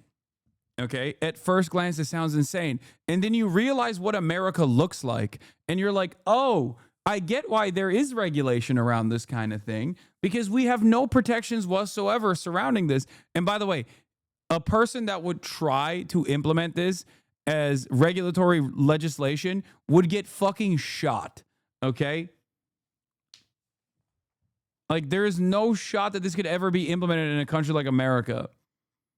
Hell yeah, baby. We're destroying OSHA too. Fuck it. YOLO. Would be. Calling yourself a computer engineer to a public audience is like saying that you're a civil engineer or a mechanical engineer. You might as well call yourself a doctor or a therapist. For Mutahar to be a licensed computer engineer, for him to be able to legally call himself a computer engineer or an engineer in general, he would need a 4-year. Even if you graduate from university, you can't call yourself an engineer until you take an ethics test after enough time in an engineering job? Oh my fucking lord. Degree, 4 years of training, and to pass the National Professional Practice Exam. If he had just a degree, then he could only call himself a computer engineer graduate. This is where things become a little bit difficult, because Mutahar is apparently not just a computer engineer. I'm a video engineer now. I think I know how this shit fucking works. Speaking Okay, I think he was like jokingly saying engineer, that. like if I wasn't a computer science engineer, I wouldn't speak about Elon being an idiot. But as an engineer, yeah, I'm gonna call him a fucking idiot because he does do idiotic statements.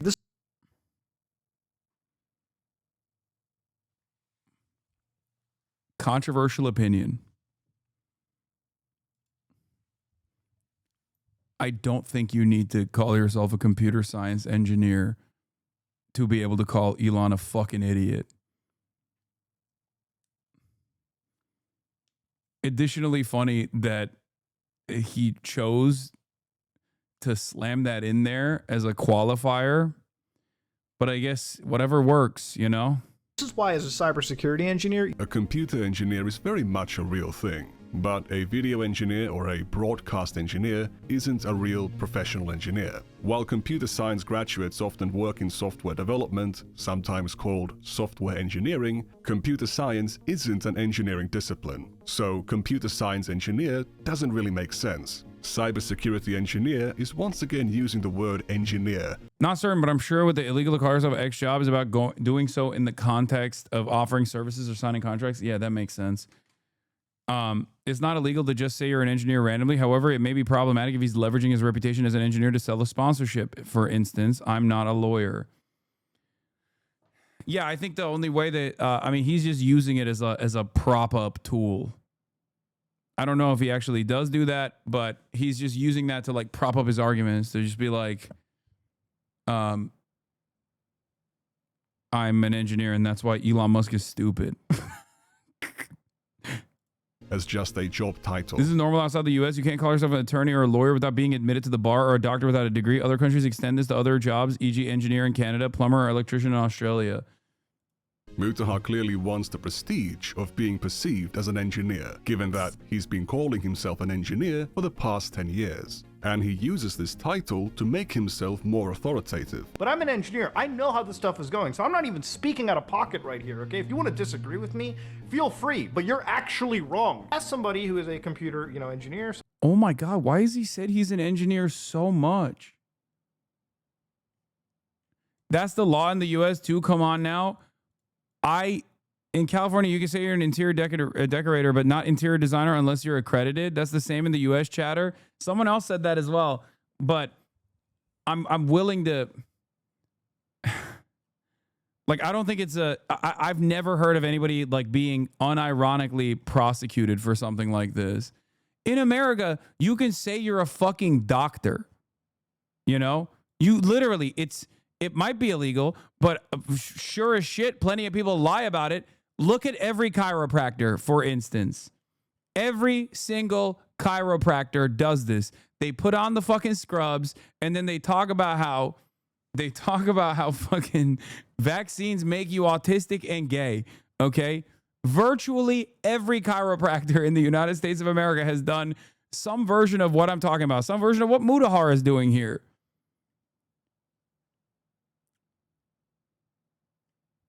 Somebody who understands computer code, for instance, hearing Elon talk about computers and anything code related is actually mind-bogglingly stupid. It's not clear what kind of an engineer he is. So, what education does he have? Like, it's a really good explanation of why, I picked engineering as, the road to go down when I was studying. I'm like... So, he would have an engineering degree. I went to university. I don't think you've mentioned your actual poli-sci degree, even in the context of political commentary, as much as Muta has mentioned his fake engineering degree and certification. Yeah, I don't ever talk about my degree at all. I don't even talk about, who gives a shit, Maybe I should. I feel like libs respond to that more. I'm like, I'm I have a degree in this. This is my degree. This is what I've brought it up when people have asked me.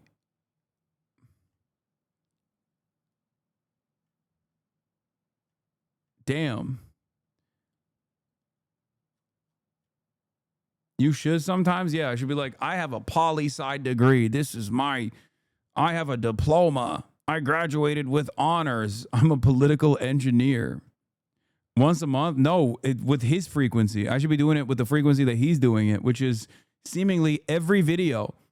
This motherfucker's like, as a computer science engineer, I think you should sit down when you're pissing. It's like, you didn't need to qualify that.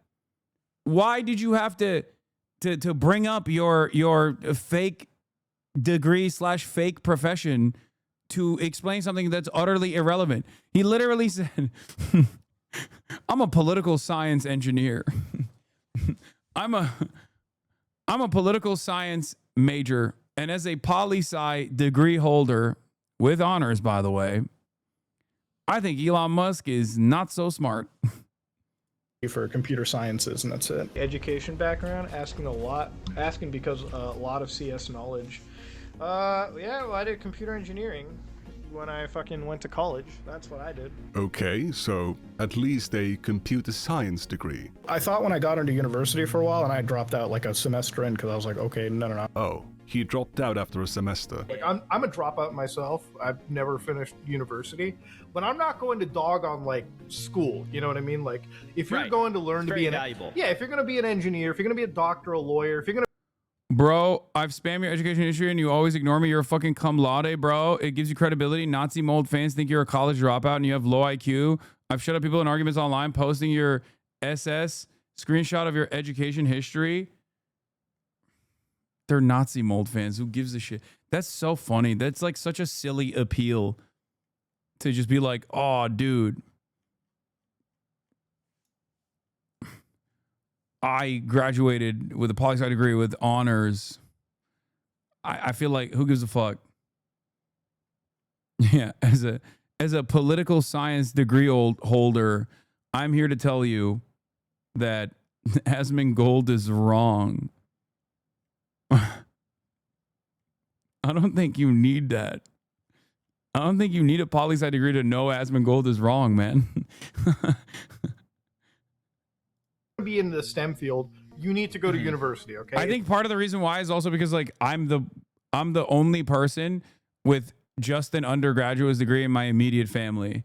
So I'm a little bit degree cucked in comparison to my dad, my mom, both PhDs, and also my brother who has I think 2 masters at this point in engineering. He is a real engineer, by the way. Unlike Mudahar. So yeah, even Will has a master's in horror.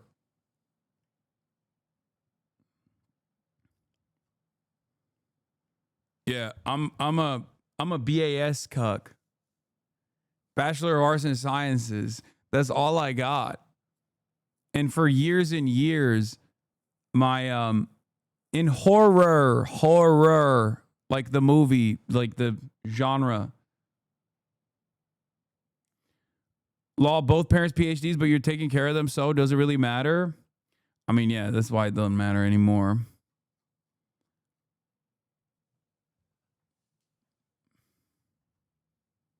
You need to go to university to be an engineer, but Mutahar is a dropout. He has no degree. Were you a computer science major? Yeah, that's what I went to for college for a little bit, dropped out of it, you know. I feel like there's a weird misconception. People think I'm like some fucking crazy degree holder. It's like, no. No, I would have been way more in fucking university debt if I went down that fucking route. I sure wonder why people might have that impression.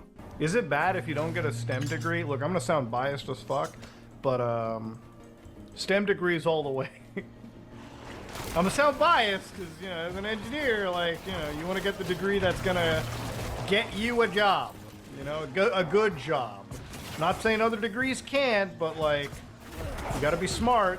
Sometimes he says he didn't always want to be an engineer. My biggest thing was I didn't really want to be an engineer anyways. Growing up, I didn't really want to do anything. I actually wanted to do law. I didn't go through law. Honestly, I didn't even want to be an engineer when I grew up. Like, I wanted to be a lawyer for the longest times. Other times he says he's a former engineer. So like being a former engineer, like I virtualize like everything, so I like contain shit. And Even an ex-engineer. The coolest ways possible. I'm like a fucking ex-engineer. But here's the thing. He's been saying he used to be an engineer, or that he worked as an engineer, for 10 years. I wanted to share sort of my engineering background with you. Okay, I worked as a fucking engineer, all right, before I went into this shit. I think I know this. I also like to mess around with technology. I myself used to be an engineer before I went into the video editing route. Mutahar started his channel in 2012, the same year he turned 18. By video editing route, he means that he switched careers after his channel began taking off. And the interesting thing Maybe he means he's a video editing engineer, which I know is not a real thing, but who knows? Maybe he's just engineering this narrative. This whole YouTube stuff is it actually made me change my entire career choice. You know, I never really thought of myself as an individual who, I mean, I expressed talents in film production and everything, and you know, I never really threw myself into it. I did stuff on the side even before YouTube as well. But this really changed me, and it made me more passionate in the whole, you know, video production side too. So now that is my field of choice. Now I work as a video editor. For those of you who don't know what I do outside of YouTube, I do that. I work as a video editor for my own post stuff. All the programming, cybersecurity, penetration testing work he talks about early on are jobs he supposedly did before he did YouTube, and he didn't like doing it. Before this, I was a depressed individual, and I was going to go through a certain set path in my career and just go through that and move on, right? And there was a point where I really didn't think there was much else. I was going to go through the motions and everything. And then, you know, to cut down on the stress, and I still have stress issues nowadays, but, you know, back then I had a crazy amount of depression and stress issues. And so to counteract that, I decided, you know, why not do YouTube? And so, you know, one night I went onto the Google Create account and did it, and you know, and then we started making videos. I told you guys, I'm a guy who used to code bank applications, really boring shit. Now I'm a dude who cuts stuff together. Alright, who edits stuff, you know, who does stuff for film, TV, all that stuff. And I can't stress to you all how important that is to me. And you all have inspired me to go out and chase that dream. You all inspire me to fucking sit in front of my computer and make a video when I have some off time, and I fucking love doing it. Baby Mutahar liked to edit videos, and after starting YouTube, he switched careers from computer engineering to film and television, and this is where his actual education comes in. I worked in film and TV before I still don't have a fancy fucking degree, okay? And there you go, I filmed it, alright? I used my film degree to something. He calls it a film degree, but it's actually a 2-year broadcasting/videography diploma he got from Humber College between 2013 and 2015. If he went back to studying to get an actual engineering degree, he never mentioned anything about it. Not a single slip. Mutahar was never a real engineer, but he's been calling himself one for a decade because of tech jobs he supposedly had before 2013 or 2012. Because I never tell people like what I do. Like I never tell people anything, right? Like I don't even tell people I'm not an engineer. I haven't been one for like years, like fucking for eons at this point, right? Like in internet time. What he calls him being an engineer is something he did for only a little bit. I can imagine, like, for families, like, I mean, just an Indian family alone, it's like, son, you've got 3 choices for what you're doing, all right? You got 3 character classes, doctor, engineer, or maybe a lawyer, all right? Like, that's it.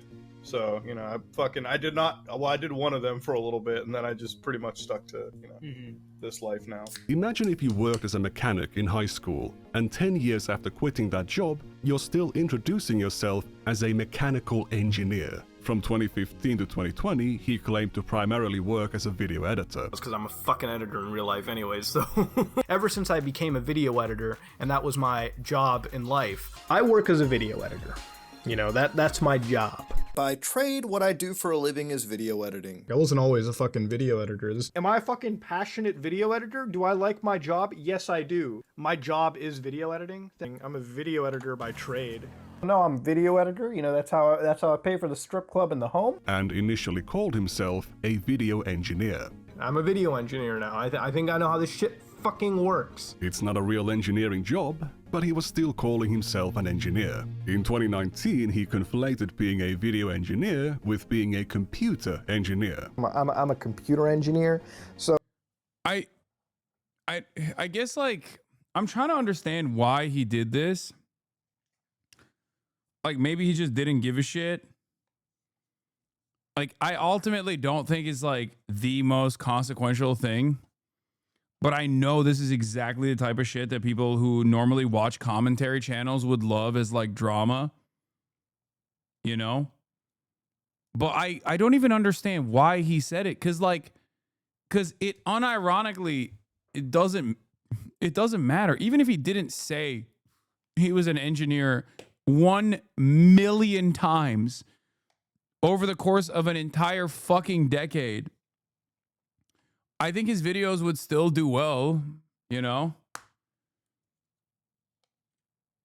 Like, I have a degree, which is applicable to what I do, ironically enough. He doesn't. I do, right?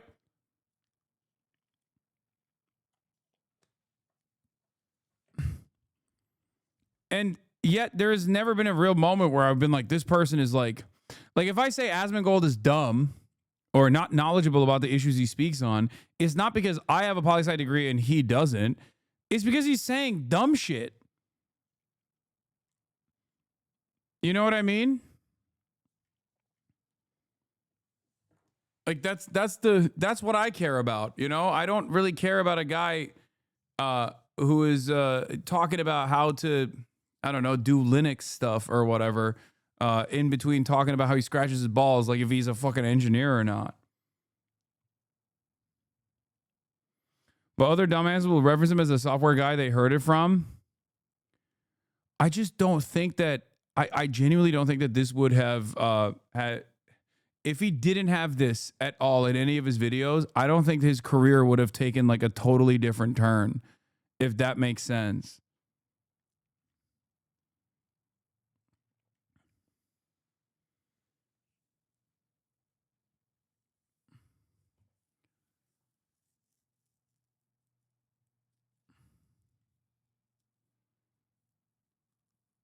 Asian parents and their relatives pressure, bro. 100% don't underestimate the status of an engineer in South Asian families. I don't know if he did that for his audience. Yeah, but his fucking family knows he's not an engineer, unless he's been lying to them.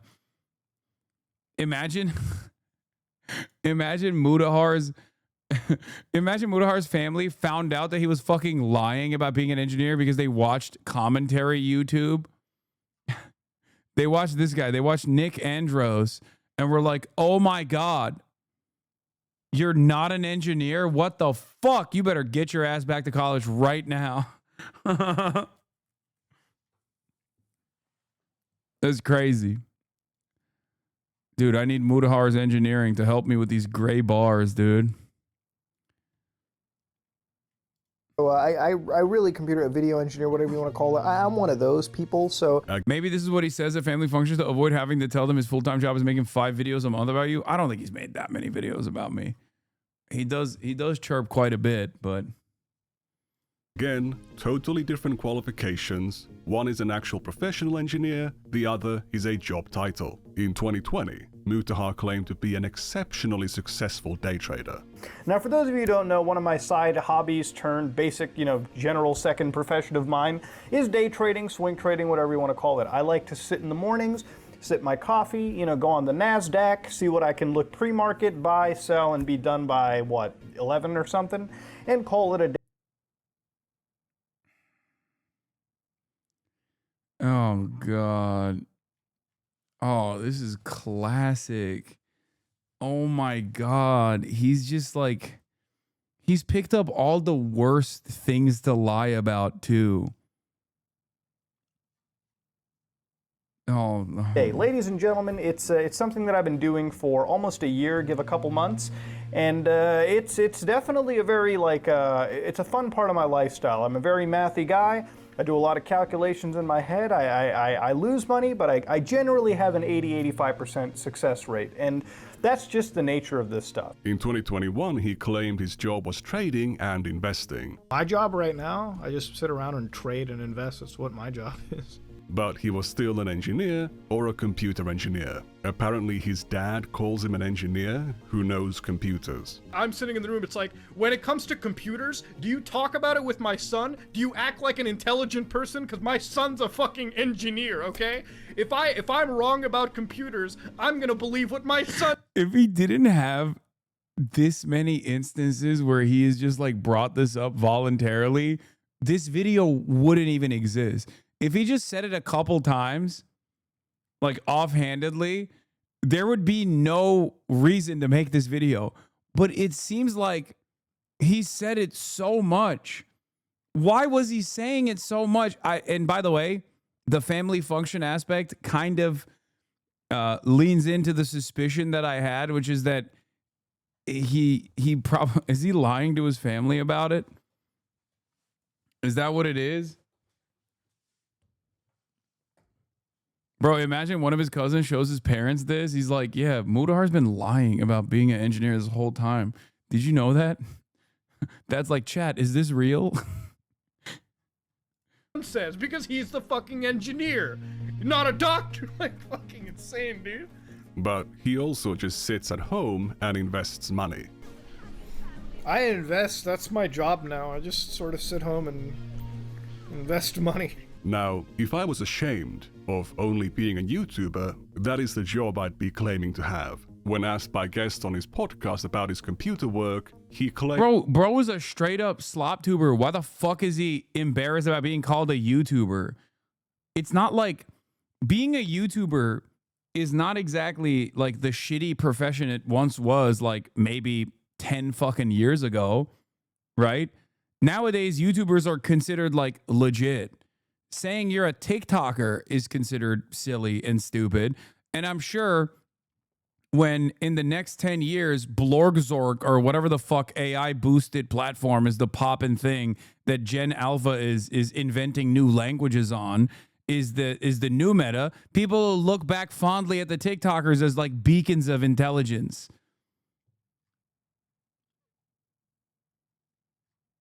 You know what I mean? He wants to be perceived as smart. I guess it stems from... Seriously, bro, in the Global South, YouTuber is not a real job. Dog, he's in Canada. He's not in the fucking Global South. What are you talking about? He is a Canadian who kind of LARPs like he's an American. He speaks mostly to an American audience, it feels like. Yeah, Global South, Ontario. It's the most global north you can get. It's only a hobby now. I don't know how much you want to delve into this, but like you do, so do you do computer stuff on the side, or that's your main thing? I literally just invest money. Like I buy property and I invest, and that's all I do now. He's a landlord? At that point now, you're that big of a baller, Buddha? I wouldn't say it's like baller. It's just like I... Do you do programming? I don't know why that took me 3 different ways to ask that. I do it it's more of a hobbyist thing now for me personally. I'm trying to like work around with consoles at this point, like reverse engineer shit that I have. Oh, gotcha. Okay. So that's what I'm into now. It's just like it all has become like a hobbyist thing for me at this point. Mm-hmm. Like just like for me, I look at it, it's like woodworking and shit. Mm-hmm. Like those woodworking channels. I'm like, oh, this is just like me sitting down for 2 hours, like killing time and like working on a long form project, but not something that I would ever care to ever be bothering doing again, even as a career path. It's just too stressful. Sure. It's like, yeah, his real job is the most difficult one, which is accumulating capital. No, you don't understand. My job is YouTubing is an easy job. Okay, being an influencer is an easy job. You know what the most difficult job is? Being a fucking landlord, which is what? Just owning property. And refusing to listen to my tenants when they go, please fix the AC. That's the real most difficult job of all. boring. Well, compared to anything that we do now, you know? In 2023, he's calling himself an engineer a lot, just like before. But in March, he claims he just invests money again. Were you into business before doing YouTube? No. After, like, you know, I worked and then Aren't these the same guys making fun of private software? Yeah, that's why that's why this guy's cooking them. Because one of the dude, I don't even know enough about the pirate software thing, but like it is crazy how much that's like captivated the attention of so many people online. Because like randomly I'll see someone, what's the thing that they say to like shit on him? I worked at Blizzard for 25 years or something. What is it? Or like I am funny image. Internet, man, streamers literally do nothing and people give them money. Landlords, hold my fucking beer. It's called a solid investment. Property is the best way to grow your wealth. Oh my lord.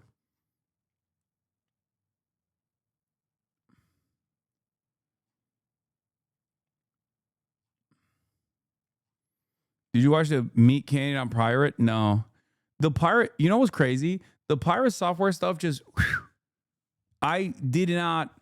Maybe it was because it was like the peak of like Israel's genocide or whatever, but like I didn't even see any of it. And now it's like, now I just see like remnants of it online. I see remnants of it online of people just like randomly posting it under like irrelevant shit. And didn't all of this happen because he was like, he like ran away from a WoW raid or something?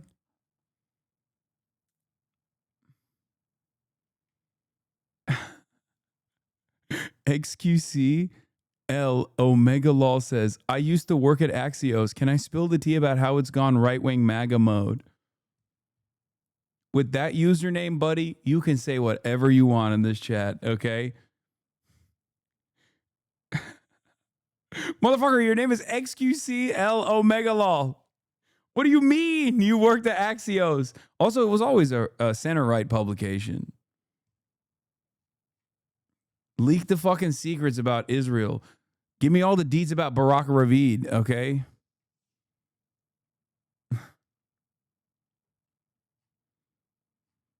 My juicer. Leak the files. Nah, because he kept talking shit about Stop Killing Games movement along that WoW thing. Oh yeah, that's the other thing that people are mad about, I think. It is just funny like how the dominoes fall. For me, my dominoes fell because I bought a house to live in with my family. But I guess there's a dumber way for people to yell at you over like a WoW raid. Don't get mad at me. I just personally, I'm 34. I never played WoW. So to me, it's just like, seems like such a funny thing for the entire internet to turn on you and hold on to that anger and resentment.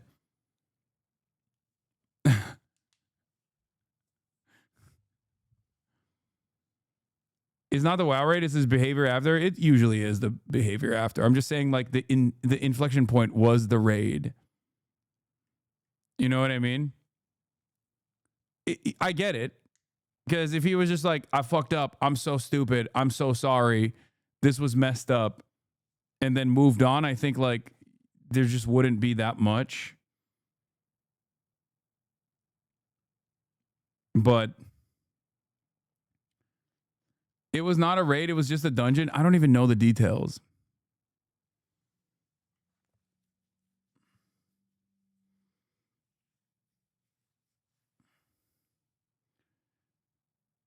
Your haters genuinely think socialism would be you moving to Oklahoma and bumming it out?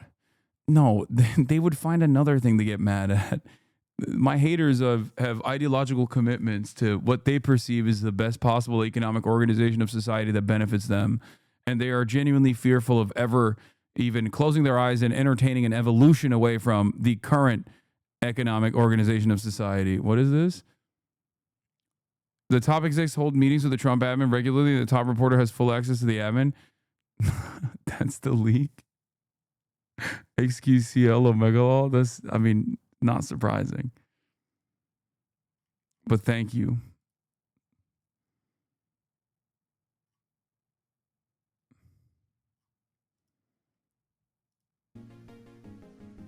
It's pretty much like my job. Like I worked and then now I have enough money to like, you know, buy property and like invest, and that's pretty much what I do. In August, he gave the impression he still worked as an engineer. All right, as an engineer, if I show up to my office and I fuck up, okay, I don't have a job anymore. But then he also mentions working at his own company that does asset management and property development.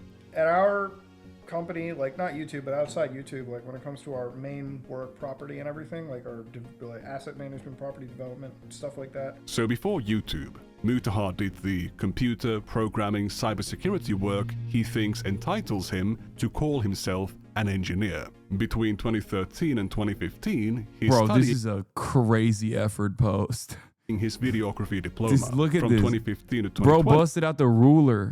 He's a video editor, and from 2021 onwards, he's a day trader, investor, and eventually the CEO of his own company that does asset management and property development. He's also calling himself an engineer the whole time. We already know he's not an actual engineer, but is he actually a business owner? Because there's some weird inconsistencies in the things he says about it as well. As a boss, and I don't know, like this is gonna sound like kind of. I too am an but engineer. I don't make jokes at the office. I don't make any fucking jokes at an office. I am not this kind of Mutahar, okay? So to explain what kind of person I am, like at the office, I'm just like, how's work? What are we doing? What's the plan for today? Like literally, it's as matter of frank as I can be. I don't partake in jokes. I don't do any of that fucking shit.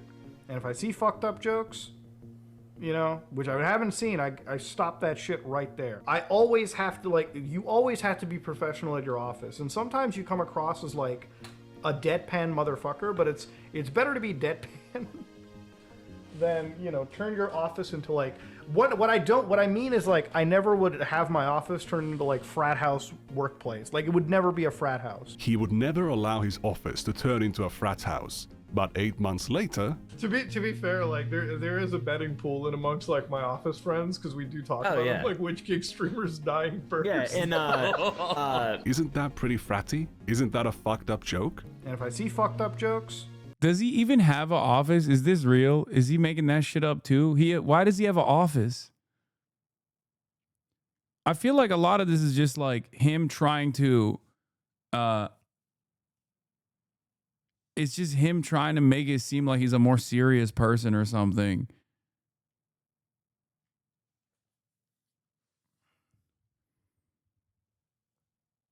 But I don't know, maybe. Yeah, I'm in the office right now. I'm in my office. you know, which I haven't seen. I stopped that shit right there. Maybe he just sucks at maintaining a professional culture. Could it be possible that Mutahar has been faking having a job all along? Doing daily uploads while being a CEO 9 to 5 is a pretty busy schedule, as Ethan said. When he was on the Unsubscribed podcast, Mutahar made sure to let everyone know he works 9 to 5 and that he's a very serious businessman. Legitimately still have a 9 to 5. Yeah, I have a 9 to 5. Dude, he works in hours and hours. That's what, like, this is why I respect it. How many subs do you have on YouTube? I think like 3.4 or 5 million or something. I don't know. I don't know the exact amount. 3.5, like 3.5 million. We'll say that. And you're still doing multiple 9 to 5s where you're running different businesses. You were talking about Q4 Yeah, I'm the being CEO of our extremely own busy. company. Like I'm the CEO of Right. like our own group. We do a lot of like property and like asset investment around where we live.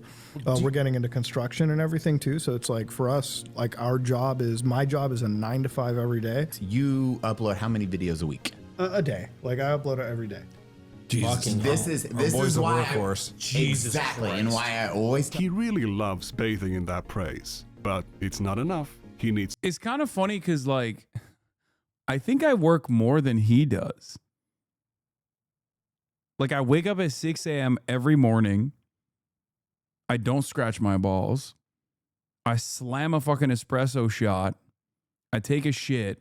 The entire time, I'm like trying to download as much fucking news and information into my brain as possible. I go work out, or I take Kai to the park and I play basketball. And then I'm just live for, well, it used to be 8 to 10 hours a day. Nowadays, more so 7 hours a day. Okay? And then after that, I just fucking watch anime and I pass out. I know. Half day piker is what they've been calling me. Half day Hasanabi. Fucking part timer. I do like Ted is right. When Ted was like, when Ted clocked me as the most Ashton Hall coded friend he has, he wasn't wrong. I am a little bit Ashton Hall coded in that. Like, I am so Sigma grindset coded in the way that I exist.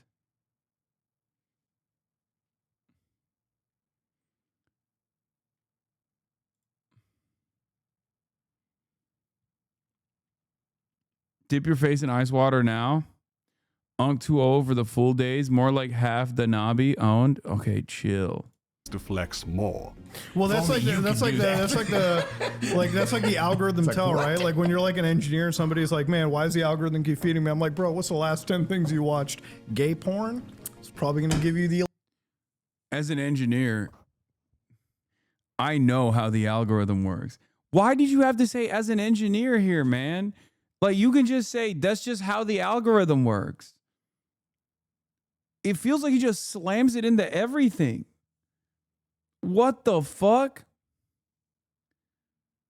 Maybe, I don't know. Maybe I'm being biased because Muda has like shit on me so much for fucking no real reason when I was nothing but nice to him always. And he just chose to weirdly become like Destiny's bestie, perhaps at the worst, most inopportune time in Destiny's career. And he also is like aligned with that fucking Israel defending lolly enjoyer VTuber. But like, and I'm watching a video that just like keeps showing that he keeps saying he's an engineer over and over and over again.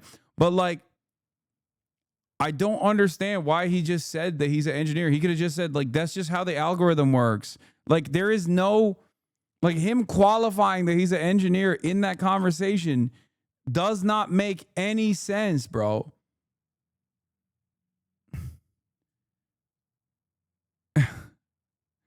I'm an engineer, and that's why I think hot dogs are sandwiches. As an engineer, I think like he just, as an engineer, I believe a taco could be considered a hot dog. Why did you say that? You didn't have to say that. You could have just said the take without saying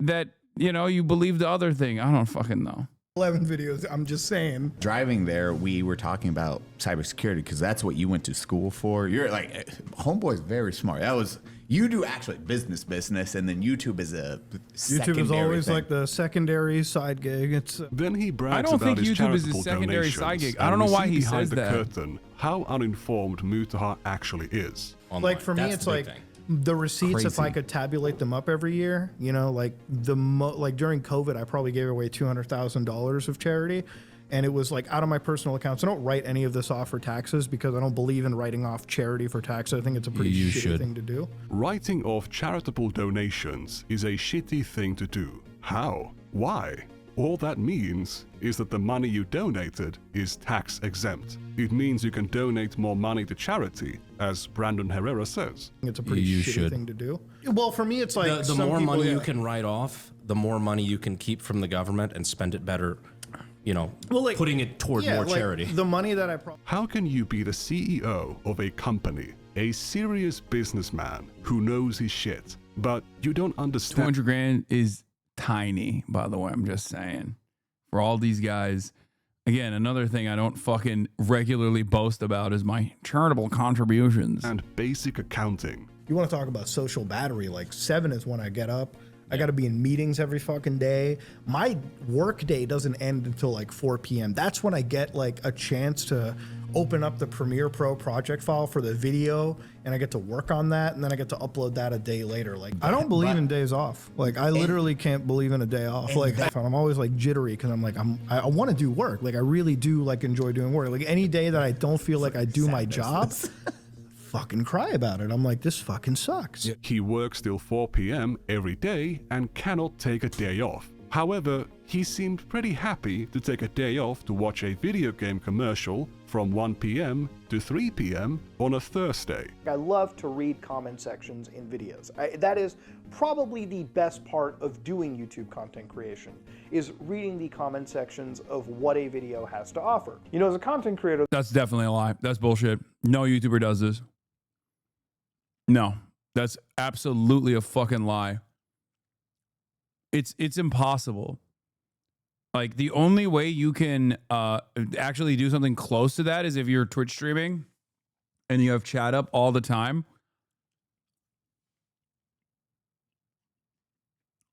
Like, no influencer is gonna put themselves to that fucking brain rot, and it's not healthy. It's not even productive. The coolest thing is, like, when you see like 1,000 comments on a video, because I'm somebody that likes lurking internet forums and just reading internet discourse, right? Especially when it comes to topics I enjoy. So when you read 1,000 comments, you're like, all right, shit, let me line up and get ready, boys. Let me read that shit all day. This guy has a wife, he's a CEO, he works 9 to 5, and he uploads daily. How do you have the time to read YouTube comments from random people? Check this out. You should be an upstanding, good citizen, okay? I wake up, I do my job, I come home. Many of the instances where Mutahar says YouTube isn't his job are from videos where he rants about how unstable YouTube is as a job because of their never-ending policy changes. These things supposedly don't impact him. He does YouTube to relax, but he's always obviously upset in these videos. He consistently paints himself as a hard worker. It sounds like you worked really hard in high school. Like, you're talking about taking night classes, doing community service, like side jobs on the side, like. Yeah, no, it's blurred.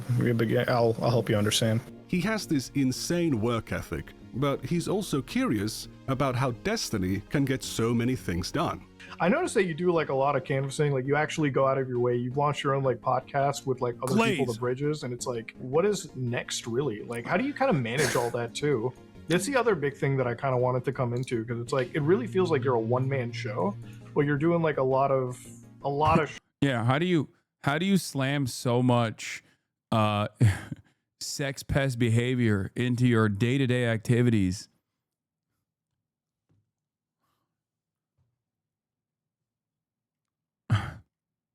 Glaze, brother. Holy fuck. shit, and you're managing it pretty well.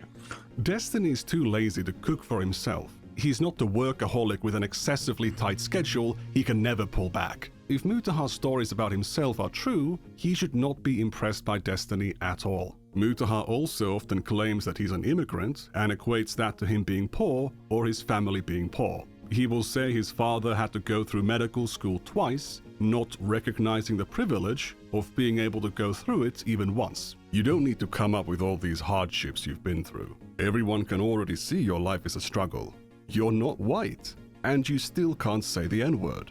He's got this other laugh about not buying anything expensive. Very rarely am I trying to pay full price for any of this computer crap.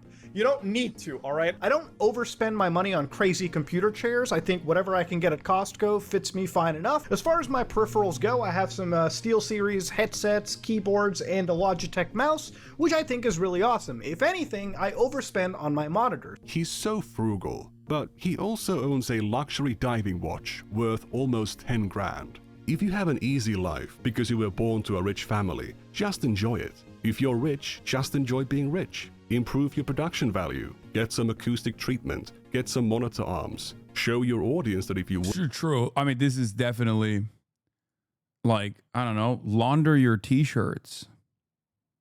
How many watches you got? I got an Apple Watch. I do not have an expensive watch. I'm not a big watch guy.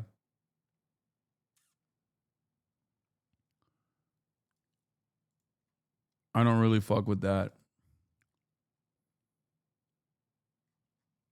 Work hard and succeed in life, you can have nice things. Why not? So was... Bitch, Apple Watches are expensive. Apple Watches are expensive, but these guys are talking about something entirely different. Like, they're talking about like watches that are like 10 grand, 20 grand. You know what I mean? Like, they're literally talking about like, not even 10 grand, 20 grand. They're talking about like actually fucking Like they're talking about Patek Philippe, Rolly, shit like that. Like more than that. Yeah, it's like 50 to 100 grand.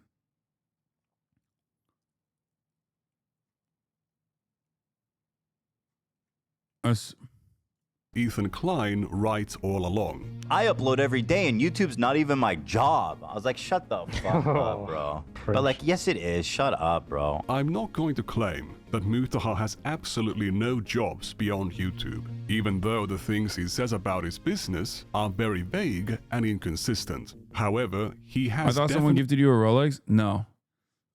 Someone gave me a free Rolex hat that I wear a lot, or I used to wear a lot. I haven't really worn it that much. I haven't worn I have a Rolex hat that someone gave me. I love that hat. Been lying about being an engineer for a decade, benefiting from the prestige, the authority, and the credibility that comes with that label. You don't call yourself an engineer dozens of times without specifying you're talking about programming jobs you did 10 years ago. He's clearly mostly just a self-taught tech enthusiast, not an engineer. He's seen as a cybersecurity expert or as a cybersecurity engineer, as he called himself. This is why, as a cybersecurity engineer... But when he assisted Nuxtaku in tracking down the V-Shoujo swatter, he fell for a basic social engineering trick, where the swatter, who was a minor, pretended to be one of Nux's fans who knew the swatter in real life, and fed them a bunch of bogus information. I appreciate the random fan who was in that Discord server that actually contacted me and reached out to me about this stuff. Oh my god. I can't get over that this is what this fucking freak sounds like. Like every time I hear his voice for the first time, it feels like I'm listening to it for the first time ever.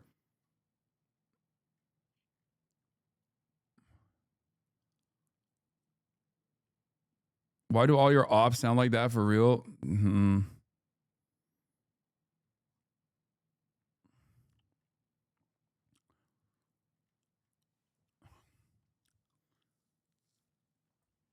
He looks like a dweeb in IRL. I don't know what he looks like IRL, but I don't want to know. Lest you forget. Oh, don't do this.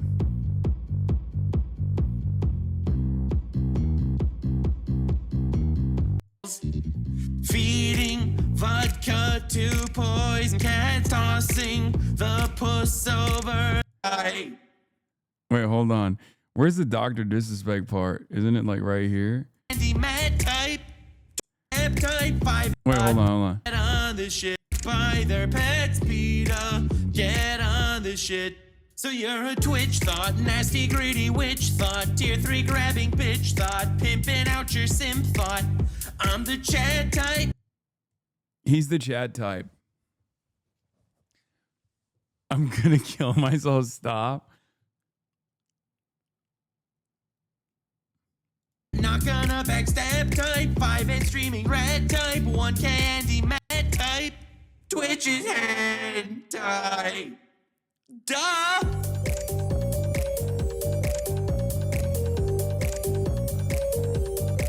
Twitch is hand type. The best part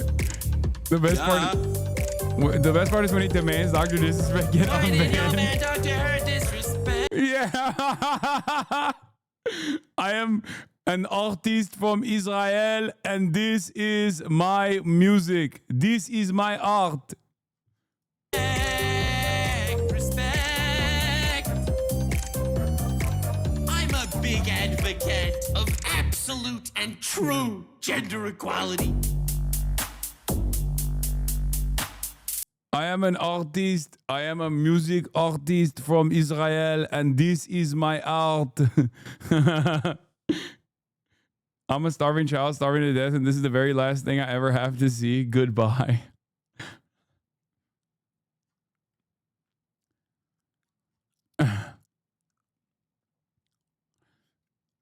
You really are a terrorist? Yeah, it's true. You guys are legends, honestly. V-Shoujo's cybersecurity expert knew this was bullshit. The cybersecurity engineer did not. Mutahar doesn't do drama content anymore because it's all needless negativity, and YouTube isn't his job. However, he still weighed in on the Pirate Software drama after videos about it began going mega viral. What insight is Mutahar, the computer engineer who knows actually looks all like of this this. shit, going to weigh in with?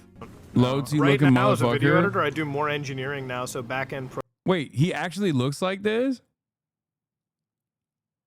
Asani actually looks like this? Loadsy looking motherfucker? This is not, there's no shot that's him.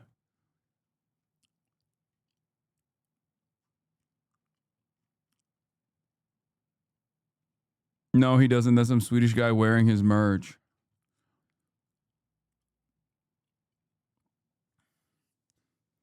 The voice doesn't fit that. And also, that dude looks like a normal guy. programming for effects work. I'm working on a new codec for video right now for H.265, so we can actually transmit better video quality at higher resolutions. I'm actually doing something which I want to sell to Microsoft at some point later on. So I've been designing a AI toolset that basically you can inject, hopefully, into like video tools, and this is gonna be like video games or whatever, right? So it's like, let's say that Microsoft backwards compatibility, right? So I had this tool idea. This is kind of what I got going in my head. So I have this idea, and I hope to one day sell it to Microsoft, right? So what I do is, since I have a really good video background, right? I've been designing neural stuff around it. So what I want to do one day is, you know how Microsoft has backwards compatibility, right? So would it be really fun if I could design a way that Microsoft could take the textures in their video games, right?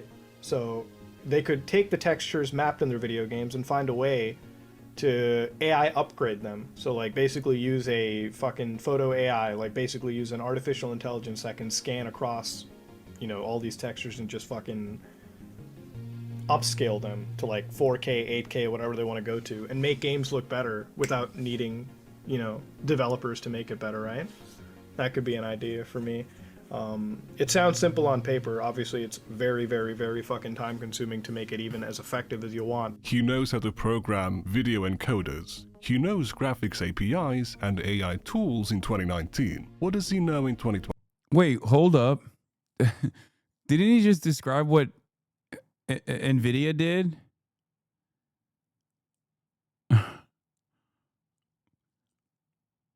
That's literally DLSS.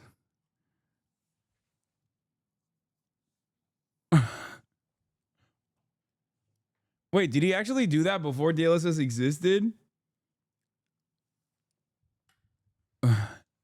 Did he invent DLSS?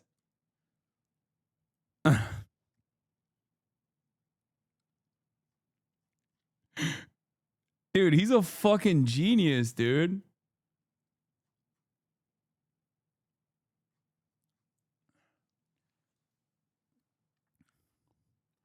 Yeah, he sold it. He sold it to NVIDIA.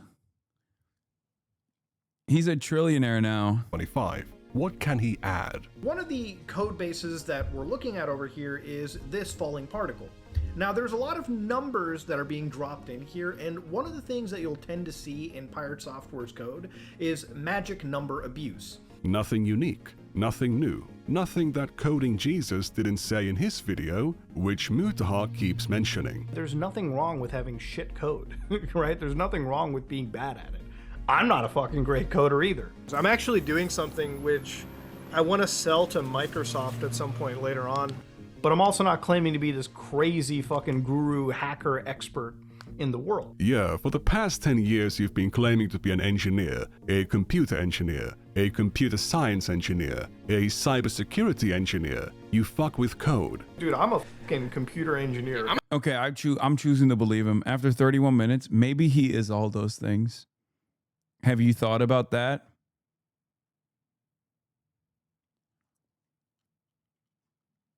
Yeah. Have you thought about that? YouTuber, why are you asking me? You do programming as a hobby, but when it comes to showing your knowledge, you only know the basics. Now you're here judging someone for inflating their credentials. At least Pirate Software's lies didn't break the law. At least he actually worked at Blizzard for 7 years. again, when you have an ego, you gotta be able to match it with the skill. And unfortunately, it doesn't seem like that skill is all the way there. Unless that skill is making a whole lot of spaghetti code. Ladies and gentlemen, if you like what you saw, please like, comment, and subscribe. Dislike it if you dislike it. I am out. Man, what a great way to end a video. Let's check out some of those comments. We love reading the comments from regular commenters like Mr. Obvious. I wonder what he's into. Mr. Obvious says, my feel win, I might as well be all for. And then we see some lolly here, featuring some underage characters. Here's 2 more drawings of underage characters posted by Mr. Obvious. Kinda strange, isn't it? Who is this? What is going on here? Stop here, maybe? I'm confused. What? This video took a weird turn. Also, why is everyone in the lolly? What the hell is going on?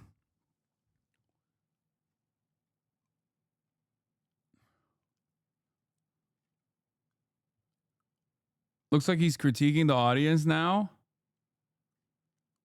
Mr. Obvious says, boys, heart emoji. And then underneath that, we can see a photo of an underage girl who is pulling anal beads out of her anus using her feet. That's quite the talent. Oh! Oh. Let me line up and get ready, boys. Let me read that shit all day.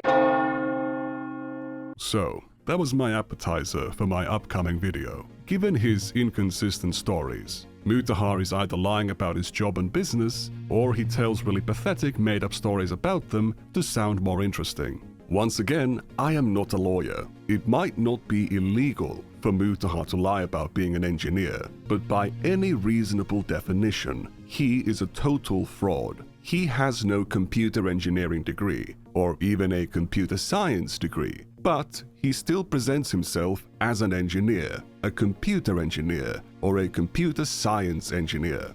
He is not trained in this field, and he is not employed at these roles. He is a self-taught hobbyist, a dilettante, not an engineer. Despite admitting that he hasn't been an engineer in years, not that he ever was, he continues to introduce himself as one, letting his audience's imagination run wild and conclude him to be far more qualified than he actually is. It does not matter that he seldom admits to being a former engineer or that he hasn't been an engineer in years. The bigger picture that he's painting to his audience is that he is a licensed, actively practicing engineer, which, based on his own statements, isn't true and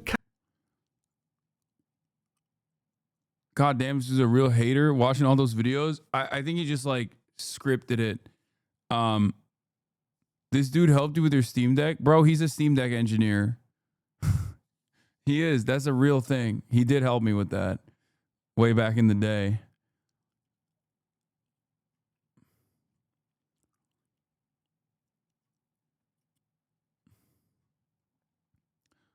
Are you listen, guys, as you know, I'm a poli-sci engineer, a political science engineer. And as a political science engineer, I have to say Mutahar did help me with my Steam Deck.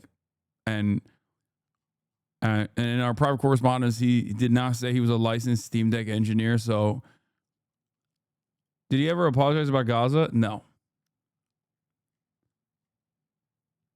Yeah, just from one engineer to the other, you know, from one scientist to the other, he helped me with that.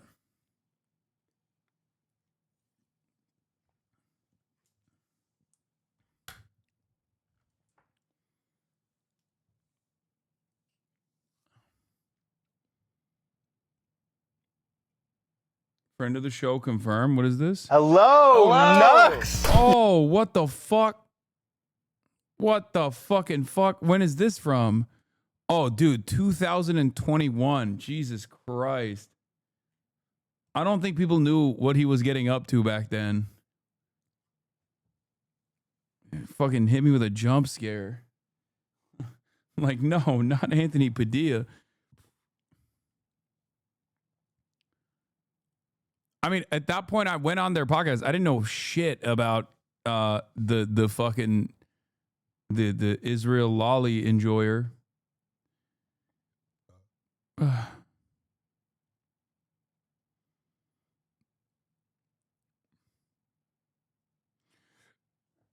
Oh yeah, by the way, Speaking of like real drama slop with real world implications, former CNN anchor Chris Cuomo shares fake AI video of AOC giving a speech in Congress about Sydney Sweeney's jeans ad.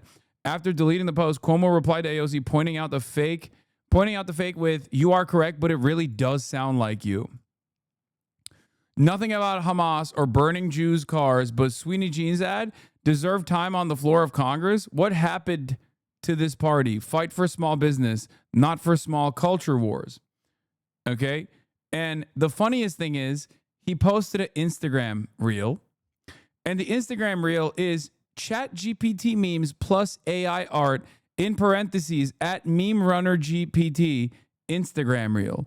So as in, he saw an Instagram reel with an AI video of AOC, and he just fucking blasted this on the timeline to do this big call out post. AOC responded and said, "This is a deep fake, dude. Please use your critical thinking skills. At this point, you're just reposting Facebook memes and calling it journalism." To which Chris Cuomo replied with, "You are correct. That was a deep fake, but it really does sound like you. Thank you for correcting. But now to the central claim. Show me you calling on Hamas to surrender or addressing the bombing of a car in St. Louis belonging to the IDF American soldier, ... dude, question mark."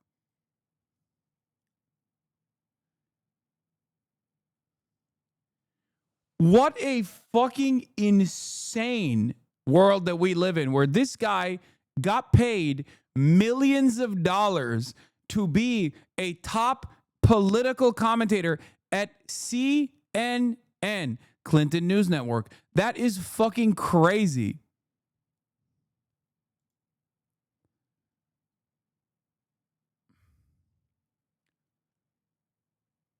IDF American is a wild statement.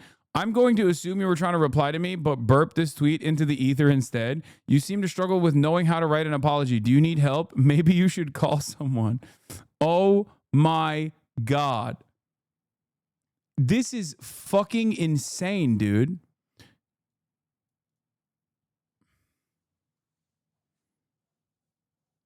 Hi, Chris. I'm calling from Saguache County Jail. Your nephew was just arrested and needs $100,000 for bail. Please provide me with your credit card number. Otherwise, he will be staying the night here. That's fucking funny. Bro, that shit might work, though. That's actually... He's such a fucking boomer, dude.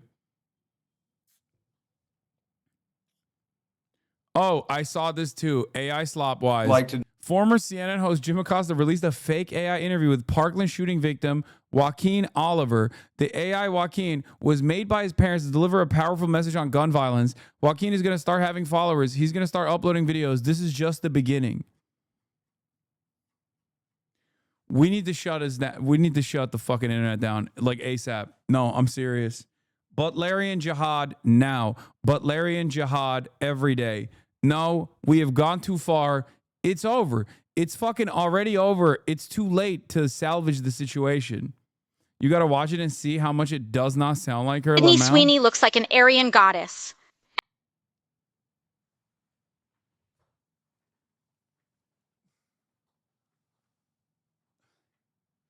Bro!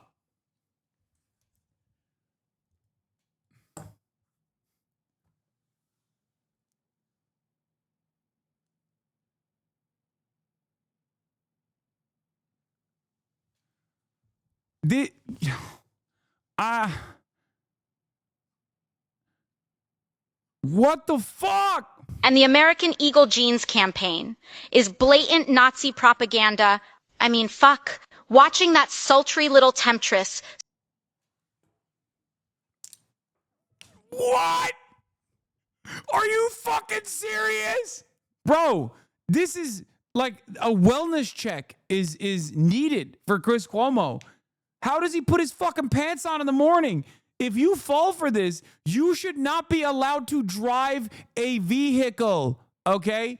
You should no longer be allowed to operate a vehicle. Are you fucking kidding me? Take his fucking driver's license away right now.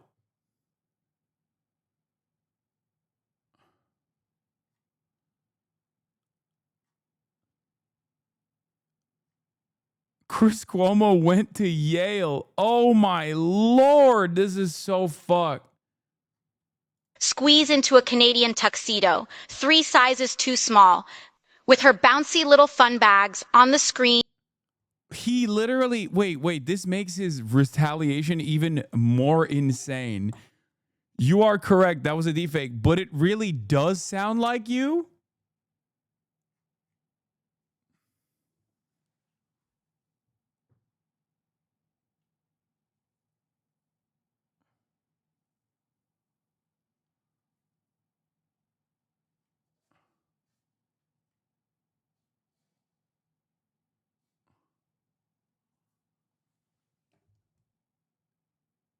Dog, what the fuck?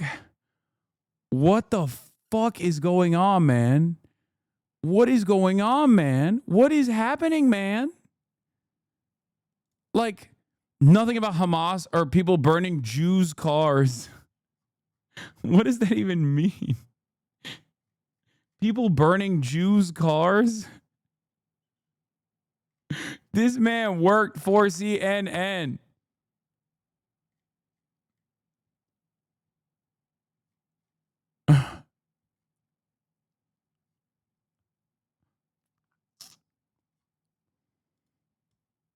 Staring at you, piercing through the core of your soul with those ocean blue eyes that could resurrect the Fuhrer from his grave in Argentina, is something that should alarm every American citizen, because in America, like, her mouth is like, it's not even like good AI.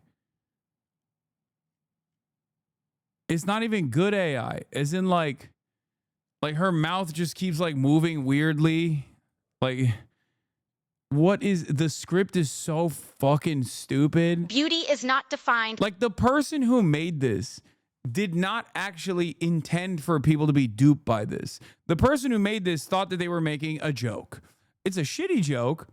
It's like classic boomer guy thinking like, lol, I'm gonna do this like Nazi ass fucking speech. And their intention was not that like a formerly prominent media figure would pick this up as a real thing. No, the watermark was put on after. Oh my God, this watermark. Oh my God.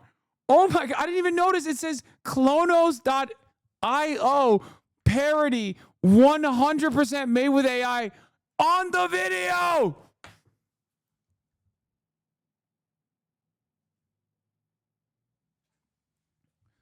Dog, I'm sorry.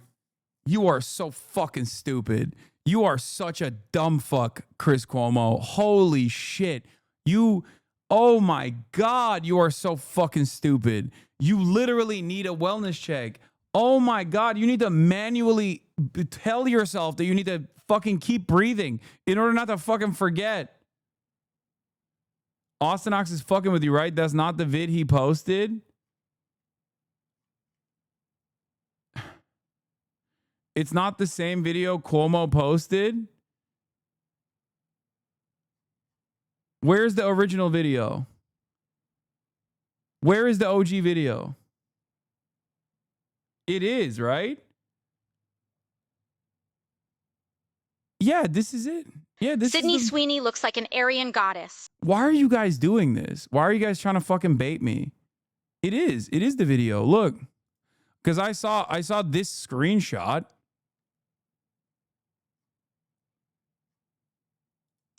And the No, the watermark is there, Clonos.io. No, this watermark, the AI video is the one that Austinox put on the video, dumbasses, so that dumb fucks like Chris Cuomo will at least not avoid this one. He posted the AI cross on top of it so that people don't fucking fall for it. He's doing the ethical thing here, which is to show that this is like not a real video.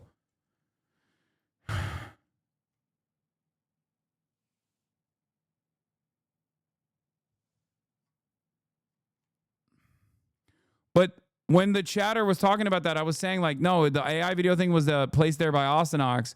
But this watermark is insane because this watermark is in the original video. Clonos.io parody 100% made with AI is in the fucking original video. Dude, the comments.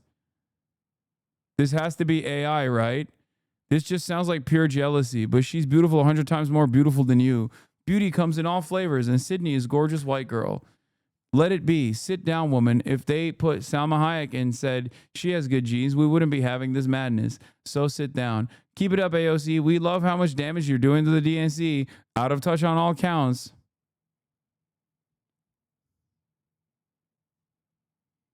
These aren't bots, brother. These are actual fucking boomers. Oh my God, we're so cooked. Oh my God, we're so fucking cooked. Some of them are bots, but there are real old people on Instagram that genuinely watch shit like this and think it's real. Oh my God, we're so fucking cooked. Oh my God, it's over. Oh my God, oh my God, oh my God. Oh my God, it's so bad. Oh my fucking God.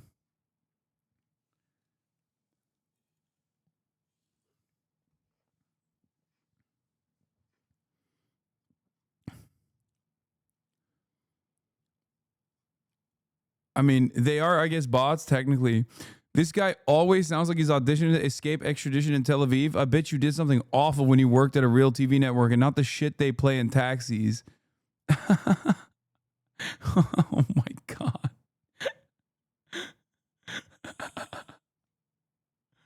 Oh my God.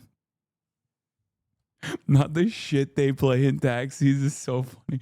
Fucking News Nation, bro. Hey, chill. That's Adam Friedland's #1 broadcast.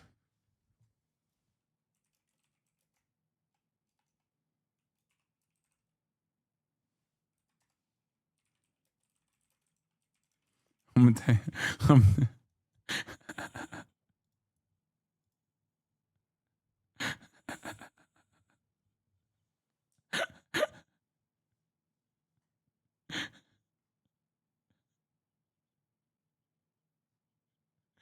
Dude, he has lost his fucking mind. Chris Cuomo has totally lost the plot. Like, he is so extra insane. But then again, it seems like a lot of people are just fucking stupid. So I don't even know. Maybe that is the method. Maybe that's the new meta. Maybe that's what we're supposed to be doing nowadays. Yeah, his brother losing, I think, bricked his brain even harder. I was going to get to the next generation of progressive pundits is here by the New Republic, but I didn't have time today because I'm tired. I'm going to spend some time with my mom. I love you guys. But I'll be back tomorrow as always, okay? Hope you guys enjoyed it. Good night to all. Peace, everybody. And we will see you tomorrow. Bye-bye.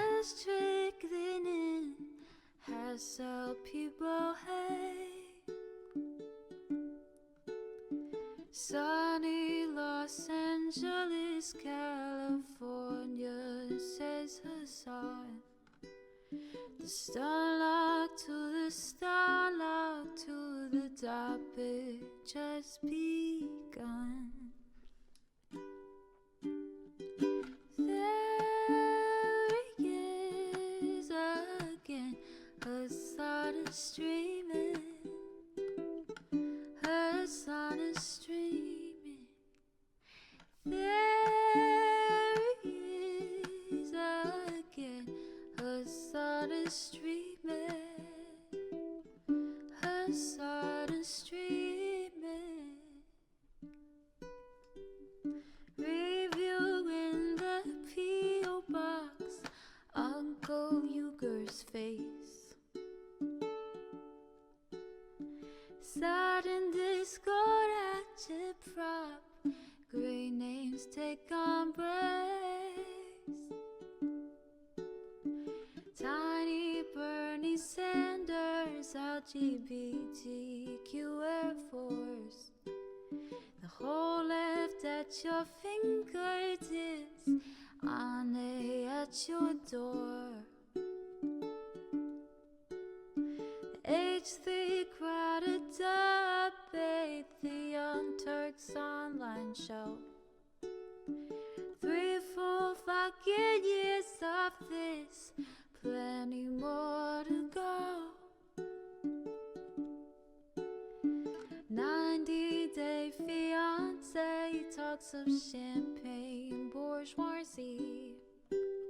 A Trump rally live reaction on mass riot at DC.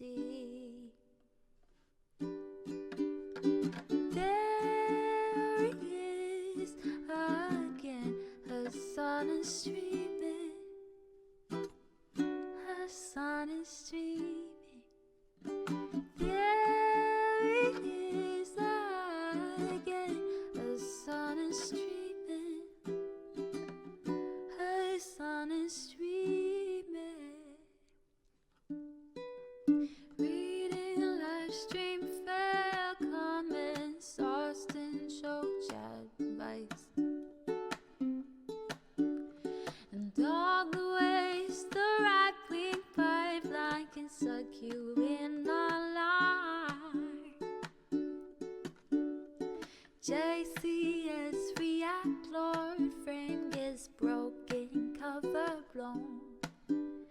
A full-blown mass pandemic, monster streaming at your home.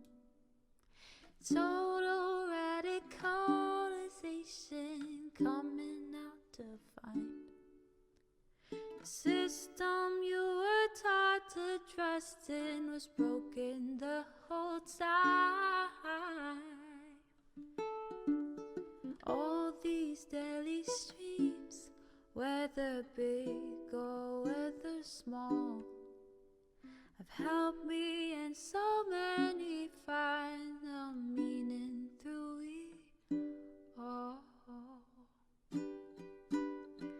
There he is again, her son is streaming. Her son is streaming. There he is again, her son is streaming.